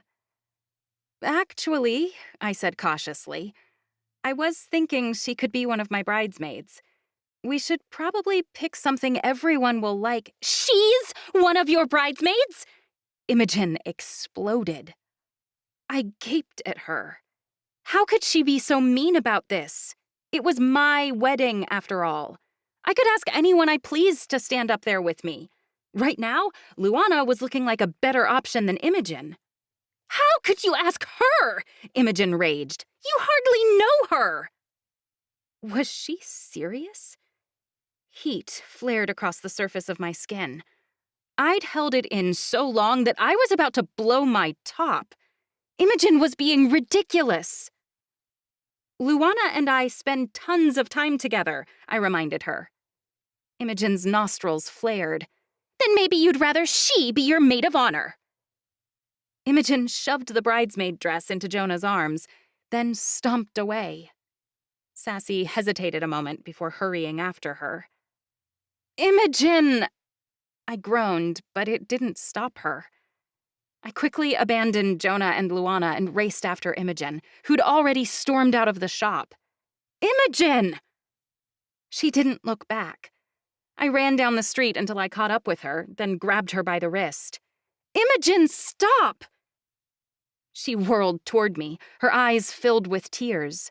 Why? She snapped. Why should I stop? You obviously don't want me around. I was stunned. How did she come to that conclusion? What are you talking about, Imogen? I asked. Of course I want you around. I asked you to be my maid of honor, didn't I? But you would rather have Luana, wouldn't you? She bit. You'd rather she came to your birth. You'd rather she stand in your wedding. This was just too over the top, even for Imogen. I couldn't take it any longer. Imogen, you're driving me crazy, I shrieked. She blinked a few times, shocked that I finally snapped at her. After she had a moment to process it, she scoffed. I'm driving you crazy? I pressed my fingers to my eyes, trying to calm the heat rising inside of me. Yes, I've been letting this slide because I'm pregnant and don't want to cause drama, but I'm sick of it, Im. You've been a total bitch since we got here. You're mean to everyone around you for no reason, especially Luana. What did she ever do to you? Open your eyes, Sophia! Imogen shouted, earning us a few stares along the street. You're so wrapped up in your own little world that you don't realize you're hurting the people around you. I'm hurting you, I scoffed. How? What did I ever do to you? Enjoy myself? Yeah, she snapped. You're enjoying yourself with everyone but me. You're forgetting about me, Sophia. Every day it feels like I'm losing you more and more. First you're getting married to Liam, then you find a new best friend. Now you're going to have a baby to take care of and you'll forget about me entirely. Imogen started sobbing, and my heart began to turn to mush in my chest. I had no idea she felt this way. I don't want to lose you, she cried, throwing her hands over her face to hide her tears. I swallowed the lump in my throat. I wished Imogen had told me all this sooner because I never wanted her to feel like this. It was untrue and irrational. "Im," I said softly, stepping toward her. "You're not going to lose me." I pulled Imogen into my arms, but she shoved me away. "I already have, Sophia," she cried. "You should just forget about me." "Imogen, stop it," I demanded. I took her by the shoulders and shook her. Finally, she looked at me. I will never abandon you," I promised. "Yes, I'm marrying Liam, but that's not going to change anything between you and me." She sniffled. "But the baby is going to have a lot of fun with her Aunt Em," I told her. "And as far as Luana, yes, she's my friend, but there's enough room in my life for both of you. She's not replacing you. You're my maid of honor, and you always will be. Don't you think you could at least try to get along with Luana? She really likes you." Imogen stared down at her feet. "I can't really talk to her." I sighed. "I don't want any drama at my wedding.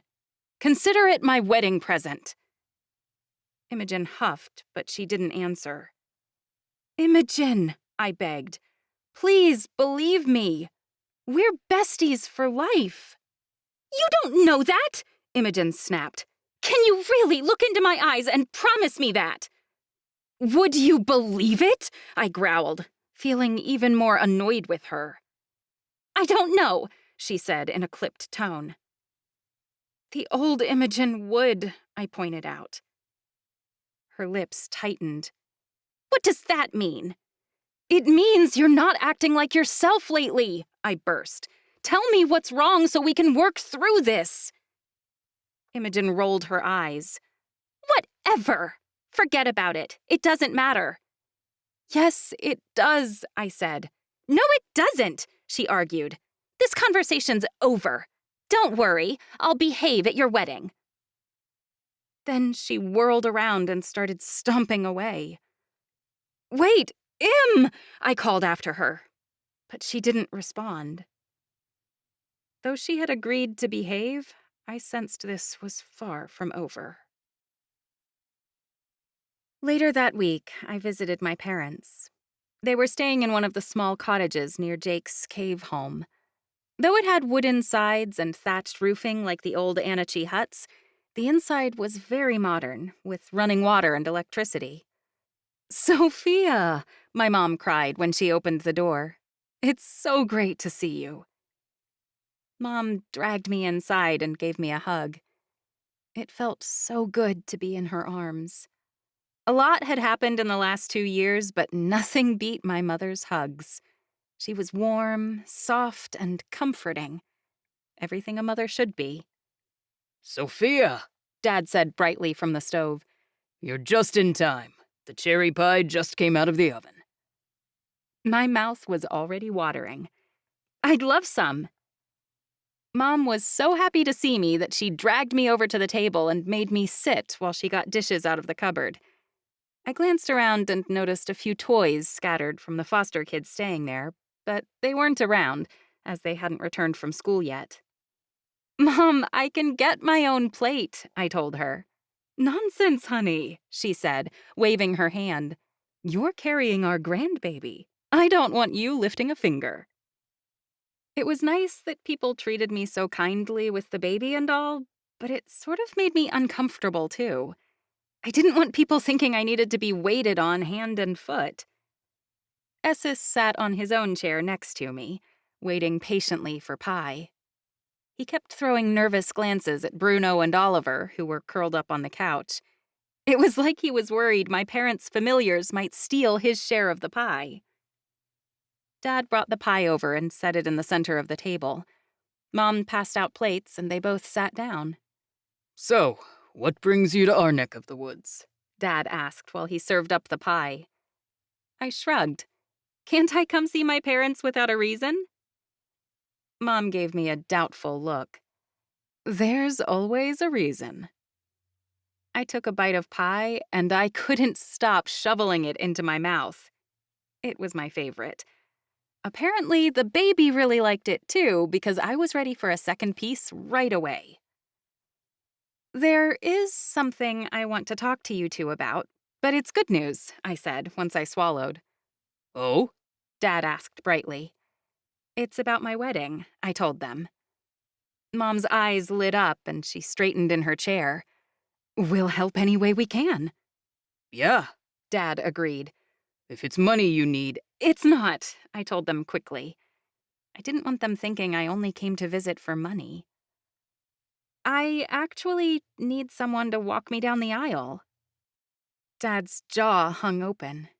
It was like he never expected me to ask him, which was plain silly. He was my dad. What do you say, Dad? I asked hopefully. Do you want to give me away? Dad's eyes started to water. He dabbed them with a napkin. I would love to give you away, Sophia. Liam's a fine man and the chief of our tribe. I can't think of a better man to give you away to. I got out of my chair and hugged my dad. Thank you. Mom smiled sweetly from beside him. Mom, I was thinking you might be able to help too, I suggested. Help how? She asked, looking eager. I took a deep breath. Well, I couldn't find a dress I liked at the store. I was wondering, by any chance, did you bring your wedding dress with you when you moved? Mom's eyes widened and she placed her hand on her heart. You want to wear my wedding dress? I thought we could at least see if it fit, I said. She gaped for a moment before finding her voice. Yes, of course, Sophia. It's in a box in the closet. Mom didn't even finish her pie before she started dragging me toward the bedroom. She pulled out a big box and helped me into the white dress. Essis whistled as soon as he saw it on me. When I turned to the mirror, my heart melted. The dress was perfect in every way. It had long lace sleeves that fell to my elbows, beautiful beadwork on the bodice, and a lightweight skirt. It hugged my curves in all the right places and seemed timeless. It was such a simple dress, yet it made me feel beautiful. I went speechless when I saw it. Mom poofed the skirt out around my ankles. It's a little dirty and wrinkled, but we'll get it dry cleaned. We can put your hair up and— oh, look! Here's my veil! Mom took the veil out of the box and held it up behind my head. It was that moment that I knew with certainty that this was the one. Tears pricked at my eyes. Mom noticed. Honey, what's wrong? I turned to her, my heart full. Nothing, Mom. It's perfect. A knock came at the door. Can I see? Dad asked. Come in, I told him. Dad opened the door and his shoulders sank. He couldn't take his eyes off me. Sophia, you look. There are no words. I chuckled lightly. Thanks, Dad. I gestured him over and the three of us wrapped each other into a group hug. Tears of happiness rolled down my cheeks. I was so lucky to have these two wonderful people in my life. I didn't know who I'd be if they hadn't raised me. I drew away and wiped my eyes. Mom fanned her face. Don't cry, honey. Now I'm going to cry. It's okay, I laughed. They're good tears. I'm just so happy that I get to do this with you guys. What do you mean? Dad asked curiously. My heart warmed just looking at them. I know I hit a dead end with my birth parents, but that's okay because I don't need another set of parents. I have you guys, and I'm really happy Betsy and Alan chose to give me to you. You guys have been the best. I couldn't handle just standing there. I drew them into another hug. Sophia. Dad sighed. We're so happy they chose us too. We've loved every second of being your parents, Mom added. I loved being their daughter, too. I just hoped I could be as good of parents as they were to mine and Liam's little Ava Marie. Chapter 15. Liam. Liam, hold on. Sophia grabbed me as I was on my way out the door one August morning. Her grip on my arm was tight. She pulled me back and planted me so that I faced her. She wore a stern expression.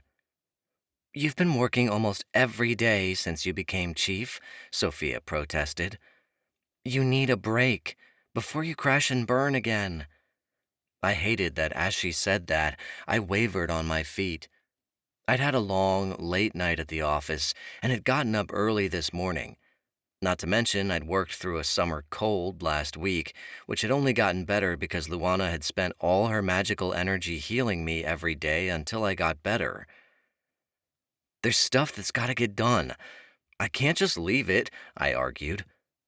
I know exactly how you are. You'll overwork yourself until you burn out, then you'll be stuck in bed for weeks and no use to anybody, she argued. That much was true. That it hadn't happened already was a miracle. I need to be of service. It's my job. You're becoming a workaholic, and it's worrying me. Her eyes narrowed and her tone became stern. I told you if you ended up in the hospital again, I'd kill you. I'm just trying to provide a good life for the tribe, and for you and the baby. I put a hand on her growing stomach. The baby was getting bigger every day. The amount of pride and love I felt whenever I looked at Sophia now was overwhelming.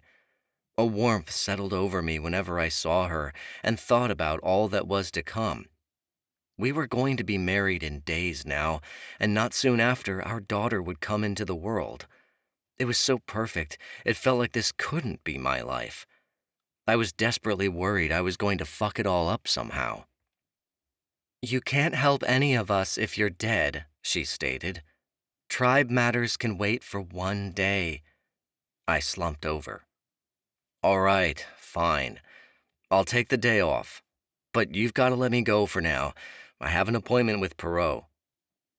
You're taking the night off anyway. Your bachelor party's tonight, Jonah said as he walked by. He and Squeaks began raiding through the fridge. Imogen and Sassy were still sleeping. They hardly came out of their room anymore. Why wasn't I informed? I asked. I wasn't aware that was necessary, Jonah replied. Sophia kissed my cheek. Just hurry back. Julian was waiting outside for me. He was too big to fit in the house now, so he basically roamed around the village at free will and waited for me to come out. He gave a cheerful roar when he saw me and licked my torso with his forked tongue. Ugh, you gross ass. I slicked dragon slime off of myself and playfully punched his shoulder. Julian chortled like he was laughing. Stevie was at Perot's house when I arrived. She was sitting on his desk and swinging her legs, a large yellow bow perched on top of her high ponytail. Her familiar pulled itself around the room and made chirping sounds. The Griffin Hippocampus hybrid looked pretty silly sliding around on the floor with no water to swim in, but she seemed happy. Stevie giggled. Neone, you're so sweet. The cipher chirped loudly. Julian tried to fit his head in the house and failed. He groaned when he got stuck. I had to push him back out the doorway. Wait outside, dummy. Julian groaned, but he did as he was told. As I shut the door, Perot came shuffling out of the back of the house with a collection of potion vials in his arms. Baxter flew behind him with rolls of paper in his claws. Good to see you're on time. I just got done with Stevie, Perot replied. Bet my stats look better than yours, Stevie teased as I took a seat beside the desk. We'll see about that. I laid my arm on the desk so Perot could draw blood. Stevie and I's death bet had somehow become a thing since we'd spoken about it. It was like some sort of undisclosed competition between us had begun to see who was healthier or sicker. Perot took my blood, then jotted some stuff down on his clipboard. In any regard, you're better than ever. Things finally seem to be stabilizing. My research on energy magic has proven fascinating. Any process on finding a cure? Stevie asked hopefully. I cringed. Stevie was obsessed with discovering a permanent solution to this thing. Me, I didn't dare to hope. Learning how to exist with my illness and not desperately wish for some kind of miracle was the only way I got by. I was sure if I let myself believe there could be a cure, my whole life would get sucked up in the hope that I wouldn't be stuck like this forever, and I'd forget to live at all. Perot frowned. No, I'm afraid that's out of our capabilities just yet. Stevie hung her head. There. That was the reason why I refused to believe like she did. Constant disappointment was something I couldn't bear to live with. Acceptance was much easier. How are you handling your work schedule? Perot asked, a hint of reproach in his tone. Perot hadn't exactly approved of me becoming chief. He thought the job was too hard on my body. I've been fine. Sophia's making me take the day off. Good. You need it. Perot frowned. He didn't seem happy these days. I don't know what had gotten into him lately. There is something we need to talk about. I don't mean to damper your enthusiasm over your firstborn, but some things can't be avoided. What do you mean? I didn't get what he was talking about. Luana was primarily responsible for Sophia's prenatal care and the health of the baby. I didn't think Perot had anything to do with it. Stevie and Perot glanced at each other. Perot spoke gently. Liam, you do understand. Your illness is genetic. This much we know from my research.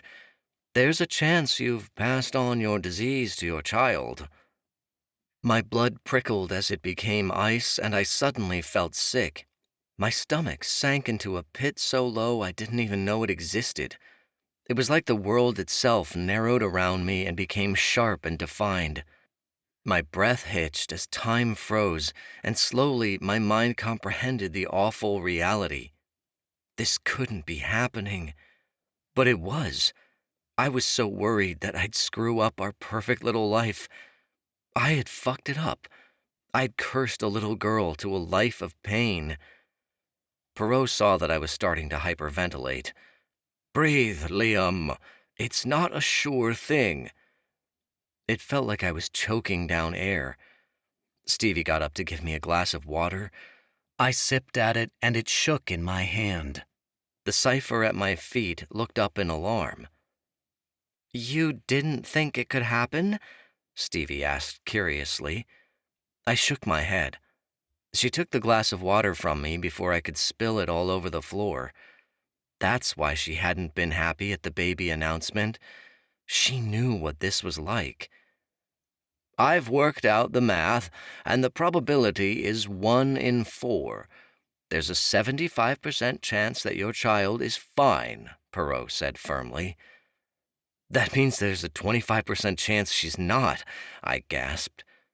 Nobody in my family's line of recent memory had this disease.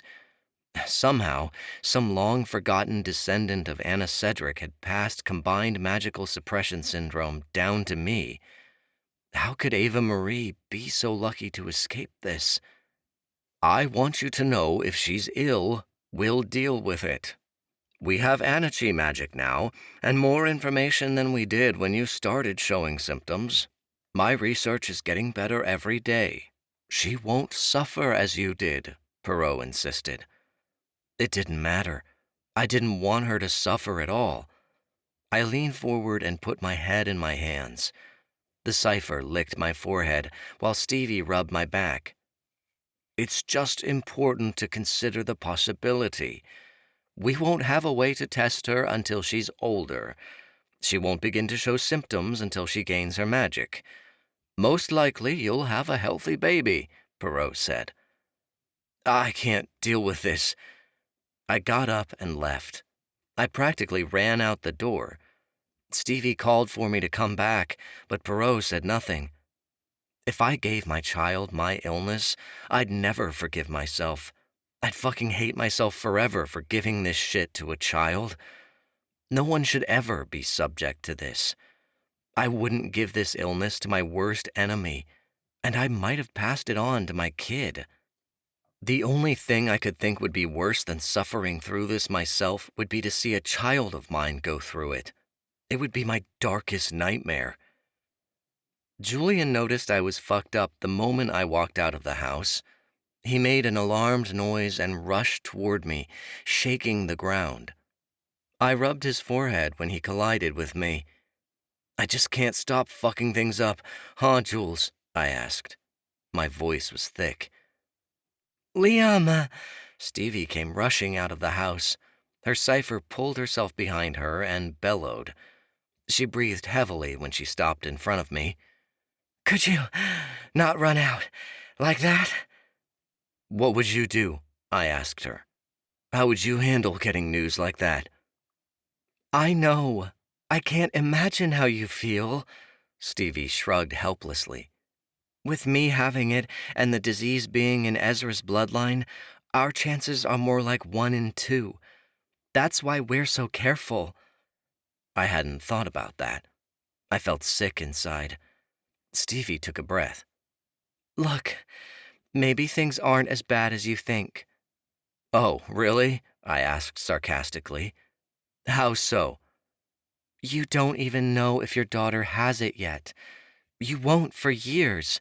And let's be honest, even if you knew she was going to be sick, would you go back in time and not make her exist at all? Stevie asked. No, I said slowly. I'm not sure what you're getting at. Okay, then let me rephrase. Stevie's tone was blunt. Sophia isn't 24 weeks along yet.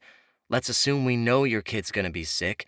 Would you consider taking Sophia in to have an abortion? No, I replied, fucking horrified. Of course not. I wasn't going to get rid of my baby just because she might have my disease. CMSS was chronic and it was awful, but it wasn't necessarily terminal. Then honestly, what's the big deal? Stevie shrugged. I'm sick and it blows sometimes, but my life doesn't fucking suck. You're sick, but you're chief. Your life far from sucks. Yeah, our bodies are basically shit, and there's a probability we'll die early, but does that make our lives any less worth living than anyone else? I'd rather have a short and badass life, even one that's painful, than a long and worthless one where I'm healthy and don't do anything meaningful. She did have a point. Her logic was calming me down, but it still didn't help the guilt. I just don't know what I'm gonna do if she's got CMSS. I can't watch her go through that kind of pain. Disabled people are just as valuable as healthy people. She can do just as much as anyone, even if she's sick, Stevie said firmly. I know this is awful, but you need to get over yourself, because if your kid is ill, she's gonna need you, especially to teach her that this isn't something to give up on herself over. If anyone else spoke to me like that, it would piss me off. But Stevie and I were on the same level. She could speak plainly about our disease, and I would get it. You're right, Stevie. Thanks for knocking some sense into me. You Mito boys can be really dense. I've had a lot of practice with your brother, Stevie said with a giggle. I can imagine. Ezra had a huge heart, but he wasn't the brightest. I waved goodbye and headed on my way back to the house. There was still a sickening weight in my stomach, but it felt lighter now.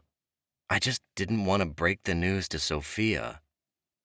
She must have noticed my face was white when I walked in the door, because she put down the brush she was using to comb Esses and took my hands. What's wrong? Esses chirped, and I said, We should talk about something. Her eyes darkened as if this was a conversation long since coming. Esses hopped onto the pillows as we entered the bedroom, and I shut the door. We faced each other as we sat on the bed, and I tried to steady my voice. I met with Perot. He said that there was a chance that I might have given my illness to Ava Marie. 1 in 4. I expected her to freak out, but she merely frowned. I thought about that. It was one of the first things I considered when I thought I was pregnant. And it didn't bother you? I was surprised. What are we gonna do? We can't go back in time and change it, and if you think I'm getting rid of this baby, you're fucking nuts. Her tone was hard. I never said that. I wouldn't want you to. I looked down as I squeezed her hands.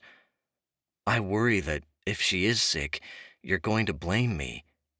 I'd never do that. Sophia moved closer.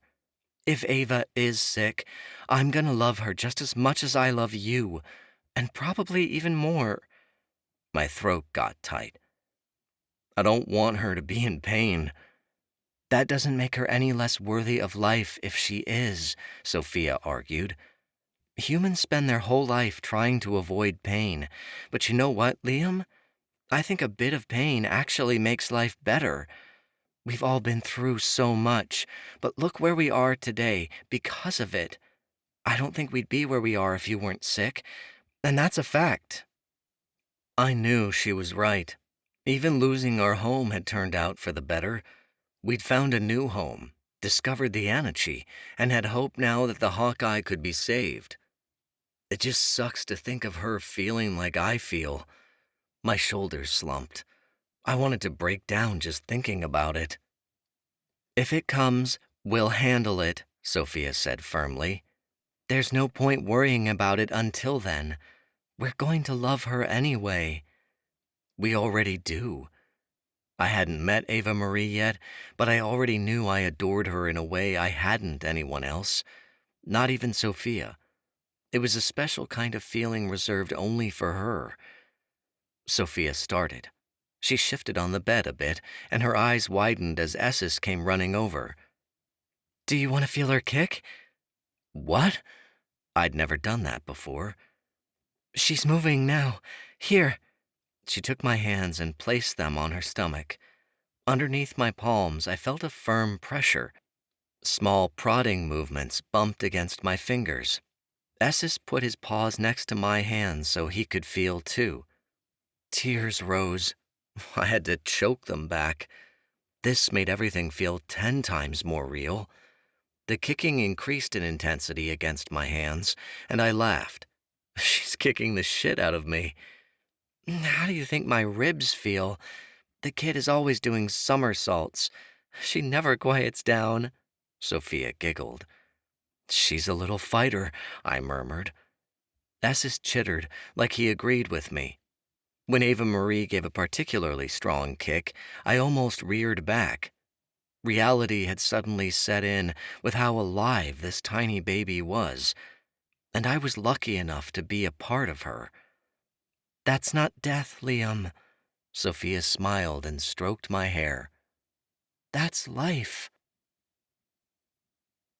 Sophia and I spent a long day lazing around the house and doing nothing. It was kind of uncomfortable for me because I'd been working endlessly all the time. It felt strange to have nothing to do, but it definitely had an effect on me because by the time evening rolled around, I felt a lot less stressed. We had the house to ourselves until nightfall. Jonah had taken off with Jake, and Imogen thankfully left before lunch to get the bachelorette party ready. I still didn't know what was up with Imogen. I was certain that there was something else going on that she wasn't telling us, but with how explosive her attitude was lately, I was afraid to ask. You've been pampering me all day.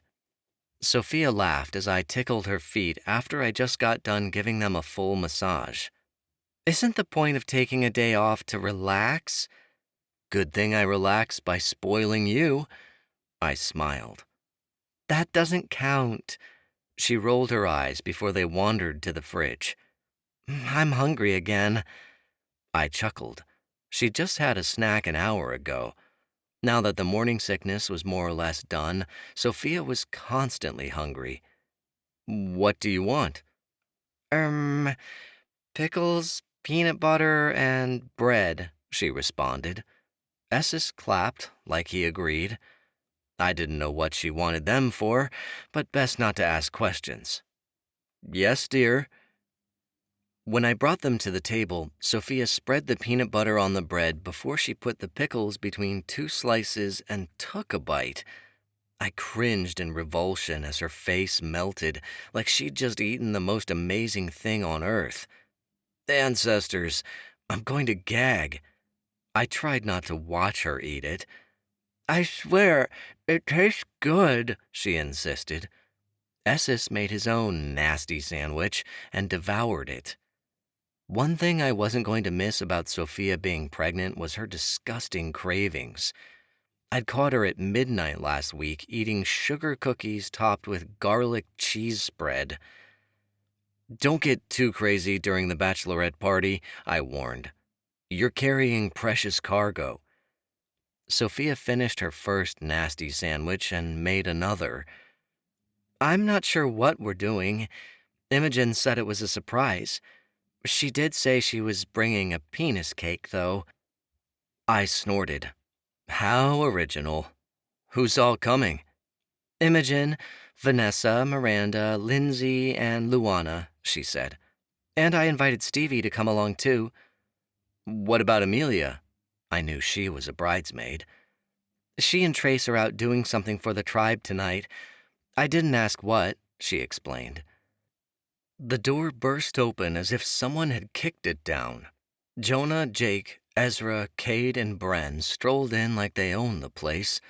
Wyatt was one of my groomsmen, too, but he'd caught the summer cold and opted to stay home from the party, as he wanted to be well for my wedding.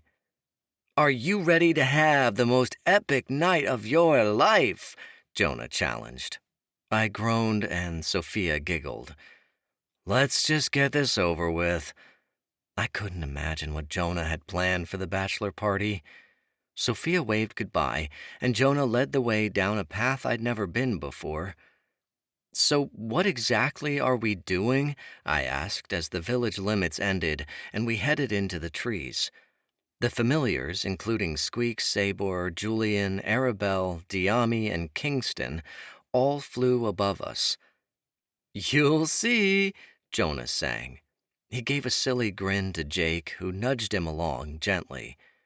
For the love of the ancestors, no strippers, I growled. We can't go to the strip club. Sophia and the girls probably have a reservation, Ezra quipped, and the guys roared. I rolled my eyes. I thought we all agreed to never mention that night again. Nobody agreed. We are all going to rub it in your face for the rest of your life that your wife likes boobs, Cade said as he flung his arm around my shoulders. I sighed. Eventually, the trees parted, and we came to a long runway strip set in the middle of the trees. I tilted my head when I saw what was waiting. A plane. This was interesting. It wasn't very big, just a small recreational aircraft. We climbed inside, and the familiars outside scaled farther into the sky. There was a pilot, as well as some kind of worker in the middle of the plane. He welcomed us as the plane took off into the air. I figured we were doing some sort of airline tour over the village, but when we got inside the plane, it was very bare bones. Only a few seats littered here and there, and some small windows. I took a seat and watched out the tiny window as the plane climbed higher and higher until we were at least 13,000 feet up. Ezra grinned like he couldn't wait for what was coming. Can I have the groom up here, please? The worker asked. He was standing by a large sliding door that opened up the middle of the plane. I got up from my seat. Cade and Bren cackled. Jonah was practically pissing himself with excitement. Sure. What am I doing? The worker didn't answer. Instead, he opened the sliding door. I felt warm air rush by my face, blowing my hair back and exposing the clouds. I went to take a step back, but he grabbed my arm. Have a nice flight! Then he pushed me out of the plane. I didn't have time to grab onto the side of the plane. One second I was safely inside the plane, and the next I was falling through the air at a high speed. I went breathless. I couldn't scream. My heart was pounding, and my hearing went muted as nothing but the wind rushed by. I felt completely weightless as I watched the forest and the mountains below near at a terrifying rate. Holy shit! I wasn't an air elementi. I didn't even have a parachute. I was going to be totally crushed when I hit the ground. He'd totally thrown me to my death. A flash of red caught my eye. My heart tumbled in my chest as I saw that Ezra was falling not too far away. On my left, Kate had also leapt out of the plane. Bren was falling a short distance ahead. Ezra sent me a thumbs up, like this was totally fucking okay. I spotted Jake and Jonah tumbling through the skies at a farther distance. Both of them looked completely content up here and did tricks and flips as they fell. They manipulated the air so they flew through it like a superhero, performing loops and dives. What the hell were they doing? Couldn't they stop flirting for 5 freaking seconds and save us? I tried to get their attention, but they pointedly ignored me. I desperately looked around for Julian, for any of the familiars, but they weren't around. Well, might as well make my peace. My friends had gone completely nuts and decided to jump out of a plane for no good reason. This is what I got for talking to crazy people. As the ground neared, my heart beat even wilder. But then, from out of nowhere, something swooped underneath me and caught me. My weight settled on something soft and feathery. I felt a creature move under me as it dipped in and out of the air currents like they were waves. I looked down. The creature that had caught me was like a fish, a flying fish. I watched with amazement as the creatures caught Bren, Ezra, and Cade. Jonah and Jake ignored them as they didn't need a ride, flying in their own little world. The creatures looked like stingrays, but with white feathers. They had long, flat fins and tails that glowed white. And they could fly. They soared through the air like they'd swim in the water. Their fins/wings glided effortlessly through the wind and over the horizon. I dug my fingers into the feathers and hung on as my creature turned toward the ocean, dipping lower and lower. Our familiars reappeared. Julian let out a greeting as he sailed beside my stingray creature. Arabelle danced with Cade's ray, and Diami tried to tussle with Ezra's mount, though the ray more or less ignored it. The hippogriffs stayed by Jonah and Jake, entwining their talons together like they were performing some sort of mating dance. The ocean approached. The familiars pulled off, and I realized that my ray wasn't going to quit diving. I held my breath as I felt the rush of the sea envelop me and held tight. The feathers on its back melded into spines and smooth scales.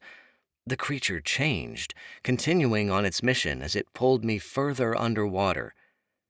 I saw a white glowing up ahead. Ezra's ray had followed me down. Ezra pointed, and our rays swam together toward the light.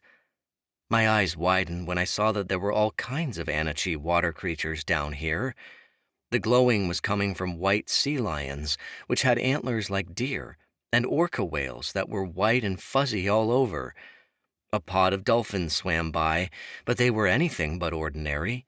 Long white ribbons of light streamed off of them, and swirling tusks like those of narwhals spiraled out of their heads. This was incredible. To think there were so many magical creatures out there that the Elementi didn't know about. So many we even had yet to discover. Eventually, I was starting to lose my breath, so I tapped on the ray's back to let him know it was time to go up. We surfaced. The rest of the party was already waiting on the beach. When I got to the shore and dismounted, the ray I had been riding changed again. His scales became feathers as he joined the other rays, and they sailed back into the skies once more, vanishing into the depths of the clouds. Bren was wet, but being a coigni, he couldn't hold his breath for long and probably hadn't dived as long as we had. Cade was similarly soaked along with Ezra, but Jake and Jonah were completely dry. They'd probably stayed out of the water to make out or something while the rest of us were busy. "Cool creatures, huh?"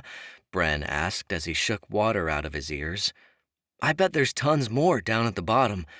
I'm almost jealous I'm not Toaqua." "What were those things?" I asked. I didn't take my eyes off the rays until they were gone from sight. They'd been breathtaking. "They're called sting sailors," Jonah replied.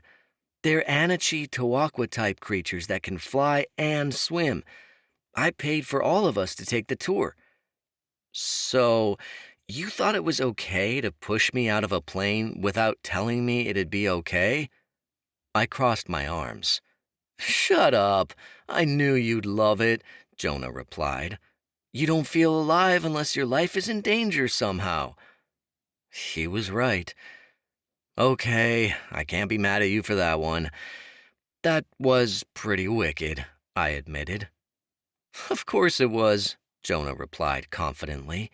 Squeaks nipped at his hair. "So, where can we go get drinks? I'm way too sober for this shit," Ezra asked. Cade nodded in agreement. "There's this really cool bar on the other side of town," Bren suggested. "Vanessa and I went there last weekend." "Good a place as any." Jonah hopped onto Squeaks's back and pointed. "Onward!" As we headed back into town, Bren came by my side. "So, you ready to be a married man?" "More than ever. This bachelor party is really something." Bren laughed. "You should have seen mine. I didn't want strippers, but my buddies hired one anyway. She was aggressive. She jumped on my lap so hard she ripped my jeans and smashed my balls. It was rough." "Ouch," I winced. "Yeah, glad we're not doing that." "It made memories." Bren smiled wistfully before he frowned. "I don't have many friends left. The rest of my buddies didn't make it out of the fire, so I'm glad we're doing this. It's nice." That was terrible. I'd more or less made Bren a groomsman because Vanessa was a bridesmaid and she needed someone to walk with. I didn't really know him that well. Now I was glad I did, because he was obviously lonely after what had happened. I didn't want to damper the mood further, so I changed the subject and said, "How's parenthood?" "It's harder than you could ever imagine, and more incredible than you could ever think," Bren responded. "You'll get what I mean once she gets here." I'm not gonna lie, I'm kind of fucking terrified. I have no idea how to be a father. "You'll learn," Bren shrugged. "I'm lucky. I have a son and I already worry about him night and day. I couldn't imagine having a daughter." No shit. This world was cruel to women. Now I had a little one of my own to protect. A million terrible things could happen to her, and I could only defend her so much. "You might just have a daughter yet," I said. Bren shook his head. "Not until after the war's over. Ness and I agreed it's too dangerous as it is." "I'm with you there." We crossed into town, and I asked, "What do you do here anyway? I rarely see you around." "I was assigned to work maintenance on all the village buildings. It's all right, but I miss the hose boiler room, honestly." He shrugged. "I bet it was more interesting." "I loved the job, but it was never a permanent position for me. I was just saving up so I could open a vintage car shop. I know cars aren't really useful in Kinpago, but I love them." Bren's face lit up as he talked about it. "It was always kind of my dream to work on muscle cars and hot rods." "That sounds really badass. I guess if I ever need something worked on, I'll come to you." I looked at the ground. My dad left me his bike. I love that thing. I was thinking about doing some modifications on it, but I had to leave it behind when we fled. My dad died when I was young. Heart attack. It's been me and my mom for a long time. Bren stared wistfully ahead. But he taught me how to tinker with stuff before he passed away. He had a Z28 Camaro that he left me. It's still back in Kinpago. I hid it before the task force could confiscate it. And working on stuff is the only way I can get close to him. Wish I could feel that way about my dad. We'd shared the chiefhood, but to be honest, most days it just felt like work rather than a connection to my father. All the things we used to do together, hunt, fish, work on the bike, I couldn't do anymore because the war effort took up everyone's time. Your dad just died, huh? I'm sorry. Bren gave me a grimace. The first few years are the worst. How'd you get through it? Some days it didn't feel like I ever would. Bren shrugged. How'd you get through Neshoma? Didn't have a choice, did you? He was right. There was no going back, only forward. I just wish he could have met Ava before he died. I wish my dad could have met my son, but in a way, they will. They're ancestors now. Their job is to watch over us, and they'll be waiting in the ancestral lands when it's our time. Which has not yet come. Ezra had been eavesdropping. He flung his arms around both of our shoulders and said, We drink tonight, gentlemen, for tomorrow we die. Well, maybe not tomorrow, I chuckled. Unless we get alcohol poisoning, Bren cracked. Very possible, with Ezra and Jonah in the drinking party. The bar we entered was packed on a Saturday night. It was dark inside, lit only by the glow of pulsing strobe lights. At least I thought they were strobe lights until I looked closer and saw that giant chameleons were lining the ceiling. They were as big as iguanas and shone with a different neon color every time the bass pulsed, giving the club a rainbow hue. The bar was packed with velvet booths. In the middle was a light-up dance floor that seemed exclusive to familiars only. A blue-tinted creature with the wings of an eagle, face of a fox, and bird talons for feet shook its feathered mane at a dog who was at least 5 feet tall, with a spiky ruff around its head and white, curved horns. At the bar, a silver deer with ghostly horns poured drinks. A dragon-like creature that had the wings of a rooster acted like a bouncer, throwing drunks out the back with a discontented roar. My eyes wandered until I caught sight of Sophia and the girls sitting in a booth big enough for 10 people near the dance floor. The rest of the group spotted them at the same time I did. Bren faced me. Guess we had the same idea. Vanessa waved us over. The familiars rushed onto the dance floor. Julian trampled over several others to get there first.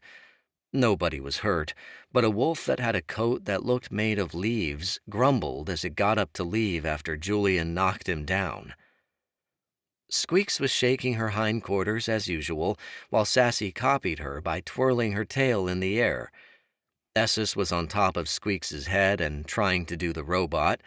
Medusa had entwined herself around Evelyn, and the Kirin was doing some sort of strange twisting move. Aisha was swinging from side to side, but unlike Julian, she was polite enough to watch where she was going. Sierra fluttered her wings as she flew in circles over the entire group. Squeaks and Saber immediately started bouncing together. Sassy hopped onto Arabelle's back, and Diami swayed with Kingston. Julian rumbled lowly in his throat when he saw Aisha, and the 2 dragons crooned.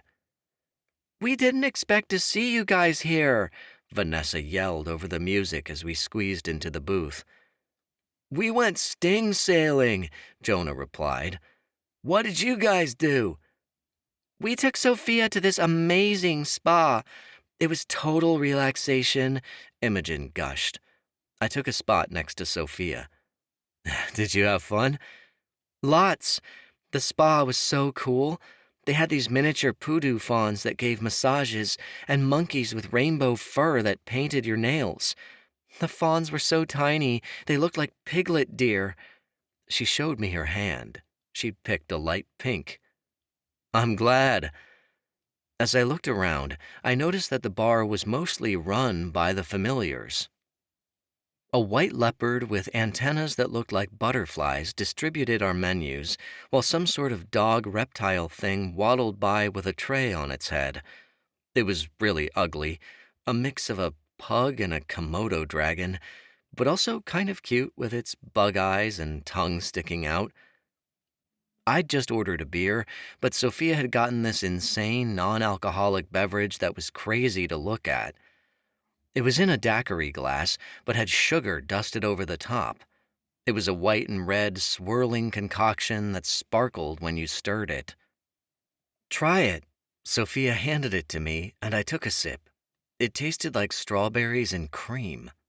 The tones in the room morphed from multicolored to red as my eyesight changed due to the mixture of the drink. It was probably infused with some kind of magical berry. Hints of conversation could be heard around the table. Are you sure you want me to be the face of your cabaret, Jonah? Miranda asked hesitantly. I mean, not a lot of people would consider having a black girl as their lead. Girl, you've got the best singing voice this side of California, Jonah exclaimed. He flung his arm out, and the drink he was holding sloshed out of the glass and hit Ezra in the face. Of course I want you as my star. Miranda sighed. Don't you think Lindsay would make a better star? She's prettier. I croak like a frog when I sing, Lindsay deadpanned as she took a sip of her wine. Ezra coughed up his beer. You'll do great, Miranda. I've heard you sing. You're incredible, Imogen stated. Miranda blushed. Truth is, I'm only half Hawkeye. My grandmother on my human side lives in Georgia. I stayed with her during the summer break as a kid. She signed me up for the church choir. You know, those big southern ones you always see in movies?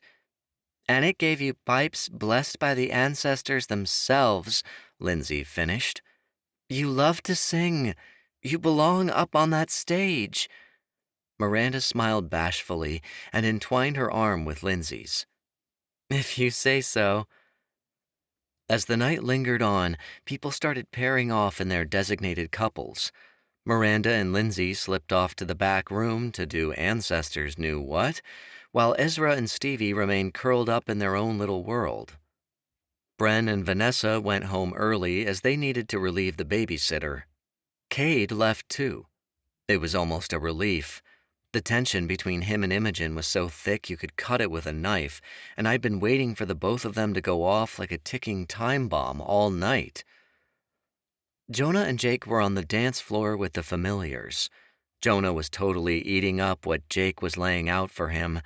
The two of them were stuck together like glue. Luana signed something to Sophia. Sophia said to Imogen, She wants to say thank you for not leaving her alone as the only single person. Imogen frowned. Technically, she was single too, but it was only because she wouldn't let Cade back in. Everyone knew they should be together. Sophia and I are friends first. We started out that way, I said to Luana. And we always will be. Sophia squeezed my hand and smiled.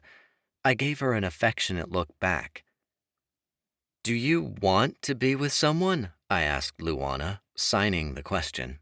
She shrugged. She didn't seem to know. Nothing wrong with that. You can be single and just as happy as everyone else. Sometimes more so. I took another sip of my beer. Just do you. Luana nodded enthusiastically. Jonah and Jake returned from the dance floor. Jonah chugged the rest of his mixed drink and teetered slightly. He was at his limit and about to go over. I'm thirsty. I think I want another. Be careful, Jake said kindly. You don't want to have too much. Jonah blinked. You know what? I'll just get water. I was floored. Wow, Jake had talked Jonah out of getting plastered. No one had ever been able to do that before. As Jonah reached the bar, Imogen rounded on Jake. "Okay, mister, I think it's time we had a talk." "What about?"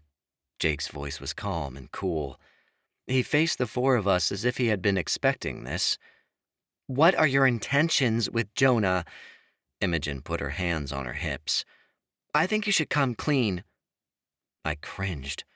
This wasn't really our business, but at the same time, Imogen had the right to be concerned. Raynar had destroyed Jonah. None of us wanted that to happen again. Sophia rushed to explain.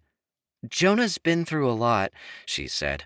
"He's gone through some bad relationships. We don't want him to get hurt." "He's already told me everything," Jake replied. "I know what happened." "Really?" I widened my eyes. I didn't expect that. "Yes, I know what that degenerate did to him." Jake's tone when he spoke of Raynar was so full of disgust and hatred, it made a shiver run down my spine. "So you know why we're concerned," Sophia said. "We're not saying you're a bad guy, but Jonah has a fragile heart." "His home life wasn't the greatest," I added. "I'm well aware of what went on in his childhood. As I said, he's been open and honest with me, as I have been with him," Jake said. "That's a big deal, though," I said. "You haven't known Jonah very long, but I've been his best friend my entire life. He doesn't open up to anyone. He plays off things like they don't bother him. If he's being this open with you so early, it means he really trusts you." "We just don't want you abusing that trust." Imogen raised her eyebrow. A muscle worked in Jake's jaw. "I will be blunt. I like Jonah. He's funny, sweet, and kind. He makes me laugh, and his personal quirks are attractive to me. I know I come across as intimidating and a bit stern. He helps me not to take life as seriously as I do. My only intentions with him are to make him happy." "It's just," Sophia sucked in a breath, "he got attached to you quickly. He really likes you. Don't let this go on if you're not serious." Jake's gaze softened when Sophia mentioned how much he meant to Jonah. "Trust me when I say that I want to make this permanent." That was a big fucking deal. Imogen snorted. "You're moving a little fast, aren't you? You've only been dating a couple of weeks. I bet you've already gotten him in bed." Damn you, Imogen. It was like she didn't have a filter these days. Luana sat awkwardly between us and played with her hands. Jake's voice became cold. "No, actually, we're taking things slow. In fact, I don't plan on sleeping with Jonah until he's ready, which is a long way down the road." "We don't need to know details," I hurried to say. "I know Jonah comes as a package deal. If I'm with him, his friends come with it. You're his family, and you have a right to be protective." Jake took a breath. "I just want you to understand that I'm trying to protect him too." "Then you have our blessing," Sophia said before Imogen could speak. "Anyone who cares about Jonah that much is a friend of ours. Just please, be careful." With Sophia's approval, Jake nodded lightly to us. He walked off and joined Jonah at the bar. He wrapped his arm around Jonah's waist. Jonah lit up and started gabbing about ancestors only knew what, which made Jake smile. Jonah had no idea of the conversation that had just taken place. "I don't think we have to worry about him," I said. "Let's hope not," Imogen grumbled. She sipped her margarita sourly. Sophia grimaced. Luana put a hand on Sophia's knee, as if to say she knew Jake and he was a good guy, one we could trust. Imogen might not be convinced, but I was. Jake was good for Jonah. He brought the guy discipline, something Jonah had never bothered with before, and structure. He was a safe choice, and maybe even something indefinite. The way Jake was talking, it looked like Sophia and I weren't the only ones getting married soon. Chapter 16. Sophia. "Sophia, wake up," Someone shook me, and I stirred awake. I rolled over, expecting to find Liam beside me. Instead, Amelia's dark eyes stared back at me. I startled and sat upright in bed, nearly knocking heads with her. Glancing around, I realized I was lying in Amelia's bed in her cottage. My other bridesmaids, Imogen, Luana, Vanessa, Lindsay, and Miranda, stood at the foot of the bed, beaming. They all wore the same thin white bathing gowns, like someone might wear to a baptism. Esses stood at my feet and threw his hands in the air. Tiny pieces of confetti rained down onto the blanket, and he made a long, cheering noise, as if to say, "Surprise!" The events of the previous night came rushing back. I'd stayed at Amelia's with my bridesmaids, as Liam and I agreed to spend the night apart before the wedding. "Wait! Holy shit! It's my wedding day!" I blurted. I could hardly believe it was true. I had to say it again for it to sink in. "It's my wedding day!" I squealed. Imogen started screaming, and the other girls quickly joined in. If someone next door heard, they'd probably think we were being attacked. Imogen bounced on her toes and flapped her hands as she came to the side of my bed. She was super bubbly this morning. "You're getting married, and we're going to make you look fantastic. Liam's going to orgasm when you walk down the aisle." "Ancestors, Imogen," I groaned. "Did you have to put that image in my head? My parents are going to be there." A voice piped up from the other room. "Imogen said far worse this morning." I glanced to Amelia. "Mom's here?" She shrugged. "She and Loki came to help you get ready." "Imogen and Miranda already have hair and makeup covered," I pointed out. Amelia smiled and tugged at my arm to get me out of bed.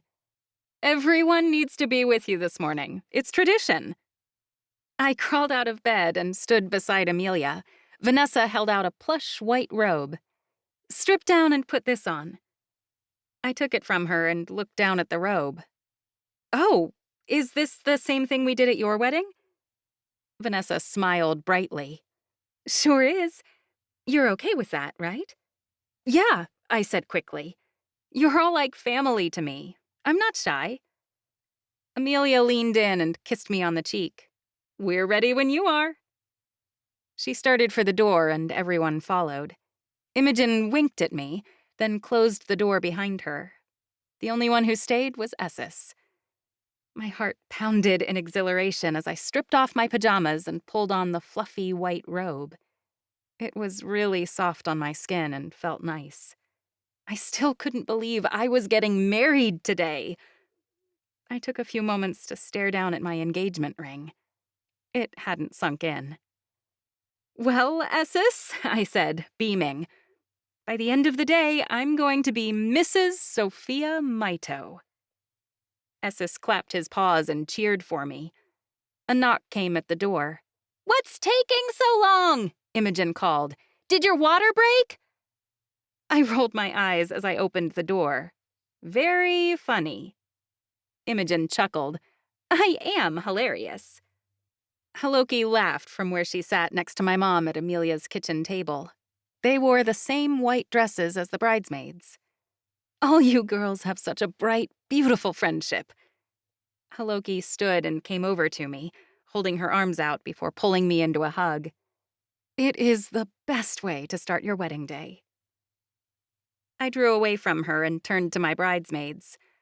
"Okay, girls, get your jokes out now, because no one's saying a word during the ceremony. I don't want to hear any dick jokes." I shot a pointed look between Imogen and Lindsay. Lindsay threw her head back and laughed. Luana signed to me. They've been making shotgun wedding jokes all morning. I placed a hand on my hip and looked to Lindsay. "You've been saying what now?" Lindsay poked Luana in the side, and the two girls chuckled under their breath. "Don't go telling on me now. All I said was we would have had more time to plan the wedding if it weren't for a defective condom." I shook my head, laughing. That'd be funny if Liam and I used them. I realized what I'd just said in front of the older women, and my face paled. Haloki tried to hide her smile. Don't be embarrassed. Liwano and I didn't use them either. It's how Liam was conceived. Same for Amelia, Mom piped up. I swore even more blood drained from my face, which I didn't think was possible. That's a little too much information for my wedding day, guys. Everyone, relax, Amelia said, crossing her arms. We all know this wedding isn't happening because of a broken condom. The real culprit is Perot. She smirked proudly at the jab. Or maybe because Sophia's such a horn dog, Miranda laughed. Imogen's eyebrows shot up. Believe me, those two go at it like bunnies. We do not, I started to protest, but Vanessa cut in. Come on, it takes two to tango, she said. Liam's got to be just as horny. Luana laughed and signed to me. Next thing you know, they're going to ask how you two conceived. As if she could read minds, Lindsay started talking before Luana finished signing. Spill the deets, Sophia. How'd it happen? Ancestors, you guys! Can we not talk about my sex life in front of my mother? I asked. It's not like I don't know you're sexually active, Mom replied. I've kind of figured that one out. I frowned. Yeah, well, you don't need to know specifics. Okay, Amelia caved. We're done. We all know you and Liam are getting married because you love each other and not because of the baby. So, let's get you ready to marry the love of your life. Your carriage is waiting. Where exactly are we going? I asked. To the river, of course, Amelia answered. You must wash to be blessed by the Great Spirit before your wedding. My heart fluttered. I'd spoken with my ancestors before, but never to the Great Spirit. I felt honored to be invited to connect with him. My bridesmaids surrounded me like they were a security detail as we made our way outside. A carriage led by a blue alicorn waited just outside the door, and we all piled in, along with our familiars. It was bigger than the carriages I was used to, almost the size of a bus. We fit easily, except for Aisha, who had to follow along outside.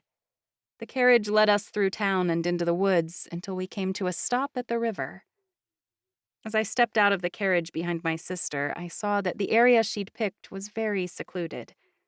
It was beautiful, too. Ivy grew up the side of trees, and butterflies danced above the water. The river was wide, but the pool below us was calm. Esses oohed at the flowers as he scurried out of the carriage. Amelia held her hand out to me. I took it, but instead of leading me forward, she pulled me into a hug. I'm so happy for you, Sophia. Are you ready? I'd never been more ready for anything in my life. Yes. I tugged on the string of my robe and the fabric fell away. Luana took the robe and hung it on a nearby tree branch. I stood stark naked in the middle of the woods in front of 8 different women and their familiars. But I wasn't nervous. I was ready. Amelia helped me down the bank. Her thin white dress touched the water and got soaked, but she kept going. Once I was waist-deep in the water, the other women stepped in behind me. They left their familiars on shore, but entered the water in their white dresses. Lie back in the water, Sophia, Amelia said. I did as I was told, and I found myself floating there effortlessly. I assumed my mother was using her Toaqua powers to keep me afloat, because I felt light as a feather. I took a couple of deep breaths, enjoying the sounds of the birds above my head and the sun on my toes. My muscles relaxed and seemed to melt into the water. My mom ran her soft hands through my hair, fanning it out through the water. I felt her put something on my head, and the sweet scent of vanilla hit my nose. Sophia, she said softly, today you are a bride, not just for Liam, but for the Great Spirit. She worked the shampoo through the ends of my hair. The Great Spirit has blessed us with this water. As you wash yourself in it this morning, you will shed your past and become one with the Great Spirit." I took another deep breath and relaxed even more. I couldn't explain it, but when she spoke of the Great Spirit, I swore I could feel him here with us. His energy permeated deep into my heart, and I felt my worry melting away. "You remember the story of the Great Spirit, yes?" Mom asked. I thought back to the lesson Professor Lopez had given when I accompanied Liam to his Hawkeye Legends class in my second semester. The Great Spirit wanted to create life, so he split himself into 4 parts, I recalled: earth, water, fire, and air. "Yes," she confirmed. "And then each of those spirits created gods and goddesses from themselves. All were born from the Great Spirit. Sophia, today I call upon the Whale Spirit to bless you with courage. May you hold to courage even in times when it feels impossible. May you be courageous as a wife, a mother, and a leader." A lump rose in my throat, but it was only brief. I swallowed it down, and peace washed over me. I felt at ease as the energy of the blessing touched every inch of my body. Though my eyes were closed, I felt myself rotating through the water. It was ever so slightly that I barely moved a foot. My mother's hands left my hair, and I felt Haloki's hands on me next. She worked the shampoo into my scalp. "I bless you with the power of Deer Spirit, Sophia," she said. "May you always be gentle with your family, your community, and your enemies." "I will," I whispered, as I spun through the water again.